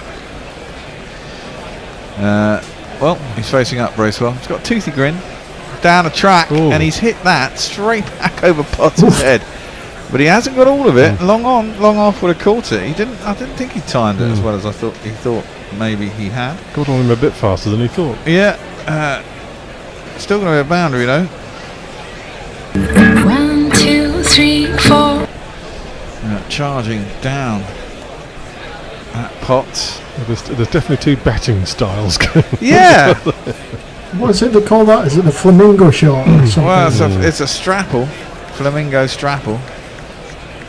Starts off as a flat bat and develops into something else, doesn't it? Anyway, Bracewell moves on to 21 off 14. This one I think is slightly slower. Pulled hard and square on a leg side. That went quick. That did go quick. Out to square leg. That seems like a slower ball. 4 runs anyway. There's not one boy for me. I must have 2 or 3. I need 4. Well, he's predominantly a white ball player, isn't he? Maybe they're going to declare tonight and put England in for a dodgy 10 minutes. Now that would be foolish. I'd love it if they did. Oh, how the times have changed. Yeah. Well, not just that. I just think that I think they're going to need 300. Yeah. A lead of 300. They might declare a lead of 300 and see if we can chase it down, because it's so quick out there. England might think they can chase it down. Maybe they, put the ball back in their court. And what with England, it's about 60 overs to get in. So yeah, precisely. Which is sort of 5 and over. About might 5 be and interested, over. Yeah, exactly. That's defended out to cover, and there's no run. We could get a grandstand finish tomorrow, or they could roll us out, or we could just cruise there.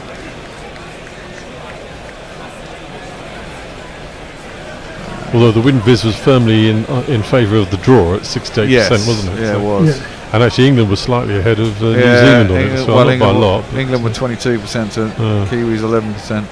You'd surely think they're the only two real options. No, well, no, I've got to say here, I think it's all on the table. New Zealand have gone quick enough, and there's enough time in the game. It'll be a ballsy declaration because the wicket hasn't offered many wickets. So you'd say England have a better chance of chasing it down, and New Zealand have of bowling us out.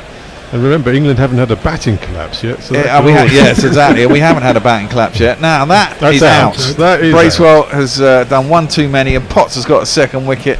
A bit like Stokes yesterday, there's probably no need to do that, but he's come down the track, he's mishit it mid-on, and Hendo gets his wish. There is going to be 6 runs down tonight. The lead is only 218.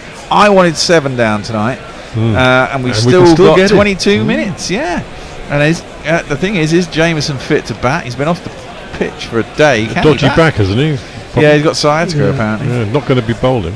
Caught by Broad. He's come down the track again as Bracewell, and he's just basically mishit that. Mid-on hasn't been put back. He's been kept up precisely for the mishit. My brother got sciatica in his late 30s. Yeah, you can get it, it can go away. My mum had it one year. I remember she had it really bad one year, but it never really came back. It's just an information of a couple of the sciatic nerve. Yeah, it's the sciatic nerve. It just gets trapped, doesn't it, between a couple of discs in the back, and I suppose you can get an inflamed discs, and that's what happens without even slipping your disc. Right, well that was a wicket, so we'll give him a wicket jingle.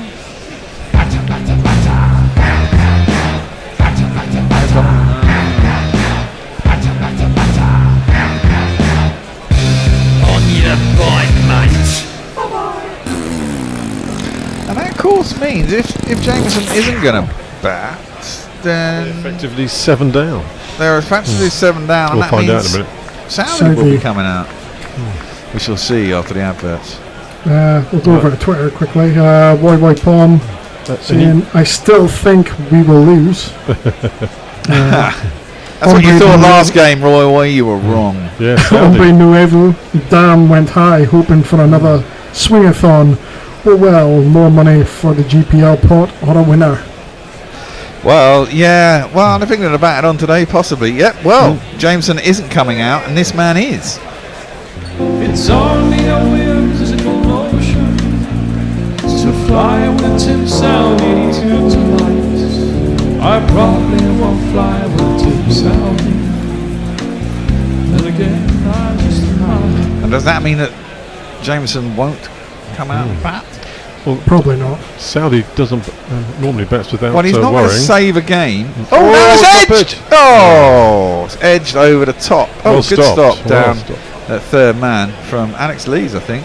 I'm sure he edged that, didn't he? Yeah, I'm sure he did. Yeah, no, it's given us buys. Okay.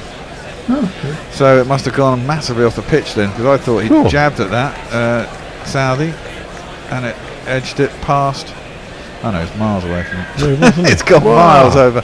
It's sprung up off the pitch, and folks got a glove on it.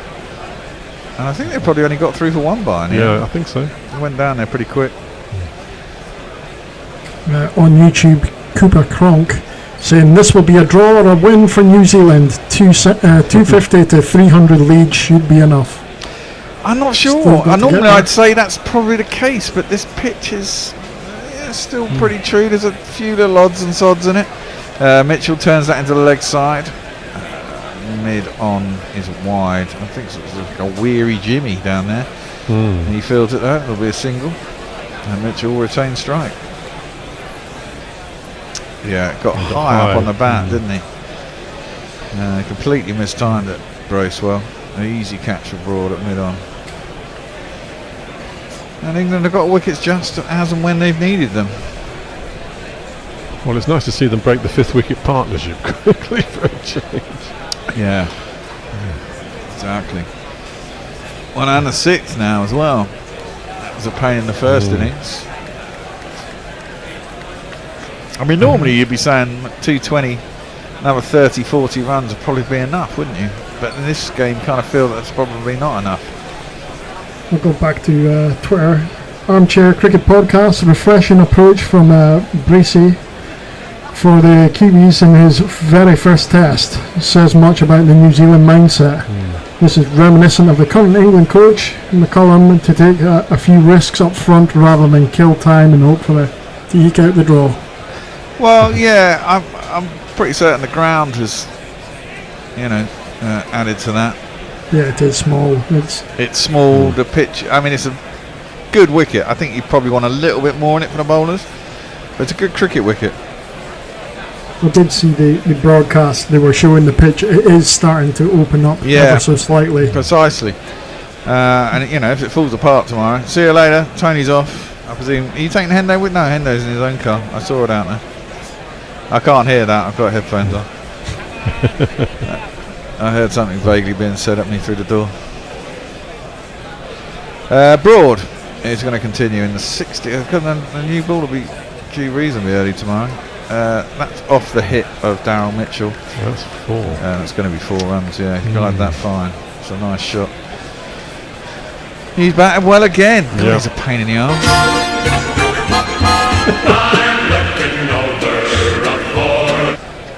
He was one of the easier wickets I thought we'd get throughout the series. Well, he wasn't even inked in to start off, was he? So. Oh well. He's batted really well. That's a good shot, actually. In the slow-mo you can see maybe he'll fail in the last test. I suppose he got 13 in the first innings, the first test. Left alone outside. And that was a high score, so I remember. Yeah, exactly. A high score, not the high score. Left alone through the keeper. And I think it was second high score, wasn't it? 43 by Colin de Grandon was probably the highest score, and then him. I suppose by a choice, New Zealand would not declare on 250. No, so if they wouldn't. If they were all out with a lead of New 250, Zealand's not declaring. They're going to bat through. They might. That's what I mean. When they got to think of it, if they do want to win, they got to think of a score. However, they might just think with a bowler down and Jameson's not going to be able to bowl. Maybe we just bat as long and lick our wounds and go in the third test, try and get a draw. But you've got to try and win a series. That's left alone outside the off stump, and there's no run. You'd think, anyway. But there are test points as well for each test, aren't there? Yeah, it all counts, doesn't it, now these days? So. We were talking earlier in the green room, not in this test, but in the last test. You could maybe add in the bonus point system like you have in county cricket, some sort of bonus point system. It doesn't have to be necessarily that one. Right, in the first innings only type stuff. No, well, I don't know, but add a bonus point scheme into the World Test Championship points. So that's defended out behind square on the offside. They get through for a quick 2. That's well run. Are you meaning bonus points for like big wins or bonus points for... Yeah, I mean, I don't know. You don't want it so you can drive games like used to happen in county cricket. You want the game to have a natural flow. And I guess if you introduce bonus points, you kind of skew it in a way. People will be looking for this, that or the other, possibly, during the game, which you just want it to be purely about a win, not thinking about getting bonus points. Like we had activated draw kind of bonus points in our league, and it was aggravating for a bowler. Yeah, prodded at by Mitchell. Out to deep back to square. They're thinking about 2 again. They're going for it again. There's a knock. There's a run out. Oh my word! He's a run out. They suddenly got really active. They've been going for quick 2s. Mitchell was calling for 2 there. Then changed his mind, and Southey had committed. He'd gone. He definitely set off Mitchell, didn't he? So, yeah, Mitchell definitely did set off, and he got a good way down before he sold Southey for me down the river there. Given how far he was out, he was not making 2. I mean, Southey hadn't run the first one particularly quick. Dozied off down the pitch and didn't really turn and go back. He was kind of given time to go back, but he was sold late to return actually, and the ball was in the fielder's hands as he set off. Good throw from Crawley. It was a good throw from Crawley. And there's my 7th wicket. Yes. And Jameson's not mad, so who comes out now then? Henry, isn't it? Yes. Of course, I forgot about man Henry. That's and right. Then Trent. Then Trent. Oops. Yeah, exactly. Oops. We should give that one of these. Where's your head at? Wow. All fun, isn't it? It's all fun. And those people who get in tomorrow get in for free. Yeah. To see what could be an absolutely cracking day's cricket. Or if England bat like they did in the first half day's cricket. Say that again, Cole? I'll do some quick tweets. Yeah, go for it. Chris Acquire, you are not alone, dipping in and out of commentary, appreciating every stolen minute with you lovely people. Thank you very much. Very kind. Leah is saying England can still lose this, I believe. Oh yeah, no, England can, I mean, look, 200 runs isn't nothing. All the result options are on the table still. The thing is here now, England, how many minutes we got left? So we've got 12 minutes left. They're 227 ahead. I mean, if England have a whole day at 227 with this outfield, you'd think there won't be any time pressures, short. And Matt Henry sort of crouches and thrusts his arm around. I wonder how much Crawley and Lees are going, right, let's calm down. Let's not get too much wickets, tonight. Well, no, they're not going to come out tonight. It's 10 minutes between innings anyway, and it's 19 minutes past, so that's not happening. But, I don't know what Daryl Mitchell's can't believe it. He was the one who kind of turned back. It was his call. And he set off really And he did quickly. set off. Saudi wasn't really attentive to the situation. I mean, he did. Well, he wasn't really running to the dangerous end, so no. Until he was told to go back, and then Precisely. he was up the paddle without that creep. There'll be consternation in the Kiwi dressing room. You'd have thought on that one. Broad is in, and Mitchell. No, that's a replay. That's a replay. Yeah. See, is it going to be another run out? It's another run out. Can you believe it? Oh. It's Groundhog Day. It's Groundhog Day. I simply can't see what Mitchell was actually thinking. No, I can't either. Yeah. And Saudi should have just said no when because he must have arrived there virtually as the guy was picking it up. I initially thought it was feel from the bat that he thought, I've actually timed this well, it's going to the boundary. But he was looking at it the whole way. Well, that's two mistakes in the Kiwi batting lineup. Potts is in. He's got 2 for 27. He's bowled well. 13 overs. That's pretty good going. That was defended square on the offside. There is no run. I wouldn't mind betting Mitchell has said to Saudi, let's look for twos, because they've done it once already. He's trying to keep himself on strike, isn't he, to get through to the end of the day. They didn't want to particularly. Well, Matt Henry must be Worthington Saudi. That makes sense. Jameson's now down to bat at 10. Maybe if they survive tonight. He'll come out I don't know. tomorrow. I mean, I don't know what happens with sciatica. Do you free the nerve and then everything's kind of hunky dory? I don't know. I'm not a doctor, so no, am I. But someone who might know might not be on Twitter. Someone in Twitter land. Someone in Twitter who's a doctor. Come on, with sciatica. So if you free the nerve, mind you, I don't know. That's left alone outside the off stump. Dies in the pitch. Third bounce to the wicketkeeper. Yeah. There's only 75 miles an hour to slow. No run. Given that he'll come out number 10 or 11, I doubt they'll risk it, saying, is it actually worth it? Well, that's the thought, isn't it? WinViz thinks England are 35%. They're creeping up. Well, I told you, I got 9-1 yesterday morning. Did you really? Yeah, I got 9-1 when Pope was batting. I think it was still before Lees had got out. 100 grand on it? No, a 5, unfortunately. If only. I'd be a millionaire. Millionaire. Potts in off the hip of Mitchell, square on the onside, and they'll get through for a leg by. And Henry on strike. Well, he's quite happy for Henry to face. Yeah. After that nonsense in the first innings when he wasn't let, he was protecting the other batsman. I don't know what Henry's like as a batsman. He's got a high score of 66. What's his average? About 12? I didn't see actually, but I imagine if you go on a cricket, that'll tell you that kind of thing. I've got it live. Trent Bolt looking a bit nervous in pavilion. Yeah. Matt Henry.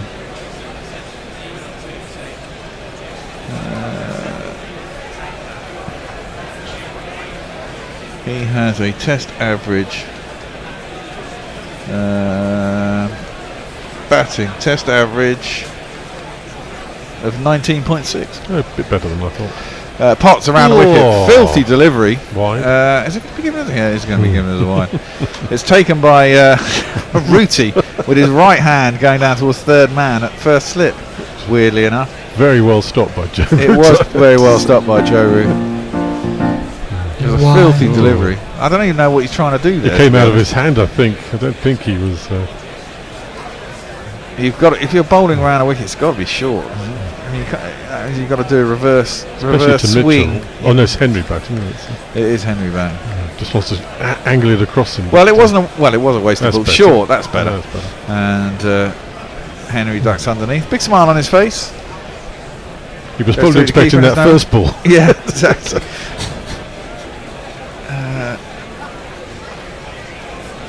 Last over. Remaining overs 5.2. They're not going to get through the overs tonight. No. That's shocking. With an hour and a half to go, they only had to bowl 21 overs. Suppose there's been two wickets. And Leach was bowling some of them as well. Yeah, Leach was bowling at the time. I suppose they've gone back to the pacier bowlers, and it's towards the end of the day, and everyone's quite tired. It's been a warm day. Well, not that warm, but Mitchell had to have some medication, didn't he, for about 5 minutes as well? Yeah, there's a few things time. What have we got? This over, 2 more probably. Potts in full and driven at by Henry. Oh, good shot. Got it through the infield. It's gone out to the extra cover boundary. That's a good shot. And he gets himself 4 runs. It's Nissan She. It's Nissan She. Trying too much here. I'll just bowl length. Yeah, he just to Henry. He's full toss, wasn't it? Yeah. He was trying for a Yorker. I think Henry's Yorker kind of slow ball. Yeah, I think Henry's saying to Mitchell, let's not do it in runs. Yeah, it was a flying saucer ball. He had the seam horizontal rather than vertical. But it didn't fool the batsman. 1 ball left in the 67th over. Potts is in. Bowls it into Henry. He just knocks it down into the ground. Short leg, no run, end of the over. Colin! Message Edge simply put, fucking idiots. Brian Barish sounds like Southee has been guilty of a ruling, and that's run out like a nincompoop. Yeah. So are New Zealand really just Pakistan? Oh wait, that joke doesn't work in proper cricket. Well, the highest run chase was 284 for 6 by England against New Zealand in 2004. Message is, I don't know whether it's related to Williamson's absence, but New Zealand batting has been totally devoid of discipline. They have shown all their previous matches just crazy stuff. I think all the batters got excited by the fact that there's runs to be had here. You know, it's quite a decent batting track, and the thing is, the outfield has been lightning. Anything that gets through the infield has generally gone for 4. Broad is in. All that goes off the seam. That's wide, and Mitchell was drawn into a shot. Some crazy stuff happening on the pitch, you know. Did a weird off cutter there. Yeah, it did. Unfortunately, it was about a foot wide of the off stump. So yeah. He did play it in there, Mitchell. Fingers of the side of the ball. Yeah. And Brody gives him the eyebrows and a smile, saying, "Yeah, that did stuff, didn't it?" Your lip reading's better than mine. Wow. That's what he said, I think. I paraphrased it, yeah. Brody is in to bowl to Mitchell. He prods at that one again. Gets a single. Square on the offside. That prod into the offside has brought him a lot of runs today, hasn't it? It has. Well, there's not a lot of people up in there. They want him to do it, don't they? I think they probably want to bowl at Henry, so they're giving him a single. There's not a lot of time left in the day. You might as well have a pop at that guy. Stokes definitely has a knack for having crazy fielding options going. Sure. You think he's a lot more kind of, let's just Funky experiment fields. with this. I think we got a jingle for that somewhere. What, Funky Fields? Funky Fields. Oh really? Wow. Yeah, we got jingles for everything, you know. I don't know where it is. I've got no idea. Look, we even got this one. For someone having a flash at the ball. Oh, right. Short. Over the keeper, and there is no run. I thought that was a premonition that you knew something was coming. Yeah, well, a pawn bottle have a different idea of what that actually means, but you know. Are you going to be required, Trent? That's what he's thinking. If we get through this over, they won't. He won't come out if they take a wicket. No, Bolt will come out, won't he? If they take a wicket. Broady, well, yeah. Ooh, now that's an absolute snorter from Broady. It looked like the West Indies in the 1980s as Henry got up on his toes and jagged his head back. Got out of the way well, to be fair. He arched his back there, He arched his didn't he? back and took it. Yeah, exactly. It was a proper jag your head back, get out of the way. Broady thought he deserved a wicket just because it looked good. And that's a good one to get on the photos. You know, you get that and the guy's in the air and the still and his back is arched. But he got nowhere near it, dropped his hands, played it well. Broad in. That's full and in the air, but there's no fucking mid on. And instead it's gone for 4 down a mid long on. It was a full bunger and about shin high, and he sort of timed it nicely and sweetly, but aerially in a straight mid on would have caught it, but instead it's raced down to the long on boundary 4 runs. 1, 2, 3, 4. How ended it. Probably looking to hit it square. Although he knew the fielder was in, so yeah, it was quite a deliberate shot actually. It was definitely quite deliberate, and you know, kind of got what it deserved. It's a full bunger. The last 2 overs have been a bit all over the place for England, to be fair. Brought in again, short once more. Henry ducks underneath it. Wokes appeals. He's gone on his back. He's got dirt on his back as he fell over, avoiding that one down leg side. Stuart Broad looks disgusted. I don't want to. Folks are sort of appealing for something, I don't know. Yeah, folks are appealing for caught behind, but I don't think he's anywhere near it. No. Not anything that mattered. Broad's not hard, the greatest of tests, is he? Who? Broad. He's done alright. I think he's bowled well. He's got a couple of wickets at important times. I don't think he's bowled that badly, to be honest. It's been a hard graft for the bowlers, to be fair. I mean, look, Bolt got 6 wickets, but what was it for? 112 or something in the first innings, you know. For many an over. Well. Yeah, it's hard work. It is hard work. So the last over we expect.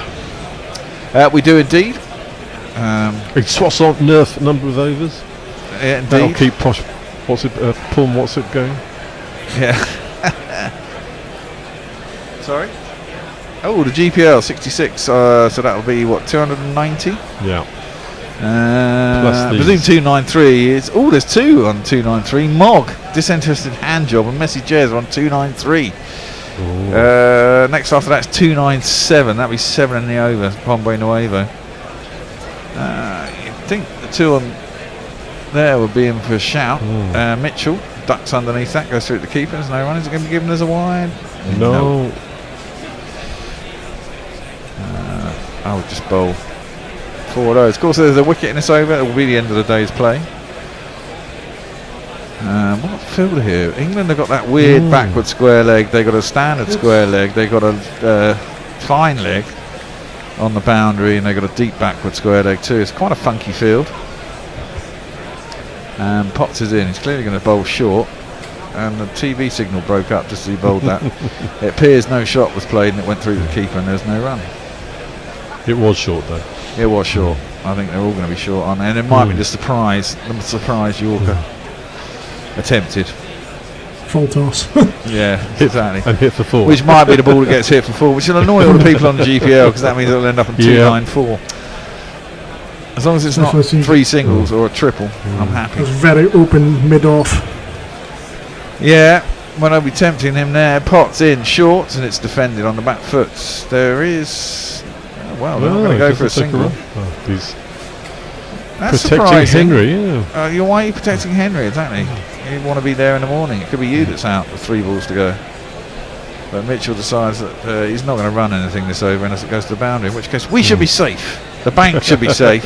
And it does mean the pot will go over 100 quid tomorrow. It'll be in the 3 figures tomorrow morning when you play the GPL on the last day, and it will be open on the last day because all results still possible. Short again, ducked underneath again by Mitchell through the keeper, and ain't no run. And no wide. And no wide. Dressing room's getting ready to chill out for the night. Broad, looking reasonably happy. Yeah. Smile on his face. Trent Bolt will no doubt have a very broad smile on his face. He'll taking his pads off now. Well, yeah, that's true. He was looking like a rabbit in the headlights earlier. Have we had any replies on diagnoses for sciatica on Twitter? No, just Hannah Forsyth thinking sciatica was a skin condition. Penultimate ball was just defended back down the track, and there is no run. There is one ball left in the day. You'd think it would be some sort of like massage manipulation or something like that. They could. Well, you'd think, and then I was thinking, but actually, if the discs are inflamed, they'll cause pain themselves, and the inflammation on the discs isn't going to go down just because you release the nerve. Even the sciatica would go, but the inflammation will still be there, and might still have a sore back. It can be risky trying to move those nerves in the spine, can't it? That's how people end up getting paralysed. So, not that I've heard of anyone getting paralysed from having sciatica and then trying to get rid of it. Last ball of the day, Potts is going to bowl. He's got 2 for 32. He's bowled well off what will be 15 overs. He's coming round a wicket last ball to Mitchell, and he just defends it into the leg side. It's fielded by Pope. There is no run. That should be stumps. The bank is safe. 290 runs have scored in the day. That is stumps, yeah. Good day's play. And the match is set up for tomorrow. The lead is only 238. It's a pretty quick scoring ground. It gets past the infield, it races away to the boundary. It's a very lightning fast outfield. The pitch is starting to break up and starting to do some funny things. New Zealand did give their wickets away as well a couple of times. 2 stupid run outs really. They ended down 2-2-4 for 7 after England came out and got 539 in their first innings. The first wicket to go was Root on 176, I think, or 174. It was, yeah. Driven aerially into the offside, and Folks got run out. See you later, Hendo. And then England subsided, basically. New Zealand came out. Latham was out early, leaving one straight one for 4. Bowled Anderson. Will Young, he was the first of the run outs. Hit it square to Stokes. They went for a single, or called for a single. And Pope did really well fielding at square leg. He saw that Will Young had stuttered and hadn't committed to the run. He changed his mind and flung it to the bowler's end, where Stokes took it well and backhanded it onto the stumps. And Will Young was about a foot short. So that was a run out. Devon Conway got to his 50 and then swept Leach.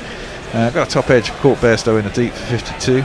Henry Nichols cut Potts to Alex Lees at Gully for 3. Daryl Mitchell is not out 32. Fucking Daryl Mitchell, we can't get him out. It's ridiculous. Got to keep trying. Got to keep trying. Tom Blundell got to 24, and then he was caught on the pull to Stokes, who was kind of in no man's land behind backward square leg, traditional backward square leg really. Pulled it and kind of clothed it a bit really, and it just fell to Stokes back there. He was out for 24. Bracewell came out, breezy innings and he faced 17 balls, scored 25. He had 4 fours and a 6 before he mishit Potts to Broad at mid on. He was out. Tim Southey was run out. That was the crazy run out. Went for a single with he was batting with Mitchell at the time. Mitchell did again. It was another sellout. Mitchell did seem to call for the second, and then sent Southey back. He was a bit slow and dopey in turning and going back, but he was completely sold out. He was never going to make it back. The fielder virtually pitched up as they turned for the second, and he got halfway down before he was turned back. So you have to say he was sold a bit, but he was run out for naught. He only faced 1 ball. That's a bit of a dismal day. And no wickets. And no wickets. He got smacked around a park towards the end. So New Zealand end the day on 224 for 7 with a lead of, what is the lead? 240. 238. 238. So an interesting day's cricket tomorrow. Last day, pitch to Kane. Any final tweets, Cole? Not really. No, that's fine then. Well, let's go then. We'll be back on air for the final day. We got a 5th day of a test match. Crikey. Woo. I haven't had too many though. Well, we did in the West Indies actually, but they were dull fest. There's a possibility of a result here, you kind of think. And so we shall go out overnight and be back in the morning to start at 10:50 for your delectation. Until then, bye. Have a nice evening. Good evening. Bye. Guerrilla crickets. Whoa. Guerrilla crickets. Whoa. Brigades patrol the cover boundary. At last the time has come, this is a cricketing emergency. Hear this call to arms for every cricket revolutionary. Take up your bats and stumps for the test match insurgency. At first they tried to silence us, but we would not be silenced. They threatened us with lies, so we threatened them with violence. Che Guevara, Sangakkara, Joseph Stalin, Douglas Jardine, Robespierre, Darrell Hare, Vladimir Lenin, O'Brien Kevin, guerrilla cricket. It's not about the winning, it's about how many rules you break. Even in cricket commentary, this is the best advice to take. Pick guerrilla cricket, it's the finest choice you'll ever make. There's so much more to cricket than red counters and a slice of cake. At first they tried to sanitize us and clean up our act, but people like it filthy, and we know that for a fact. Fidel Castro, Lenny Pasco, Carlos the Jackal, Umar Akmal, Mahatma Gandhi, Grant and Andy, Brendan Behan, Austin Ian, guerrilla cricket. Stick with us, cause you know we're not the kind of thing that you see on the TV and the radio. So vive la revolution. First they tried to buy us, but we would not be bought. Okay, we were, but then we ran away, and we will not be caught. Would not give up the ghost when they left us all for dead. They decapitated us, but we just grew another head. Chairman Mao, Jamie Howe, Ho Chi Minh, Asif Din, Václav Havel, Graham Saville, No Surrender, Percy Fender, Che Guevara, Sangakkara.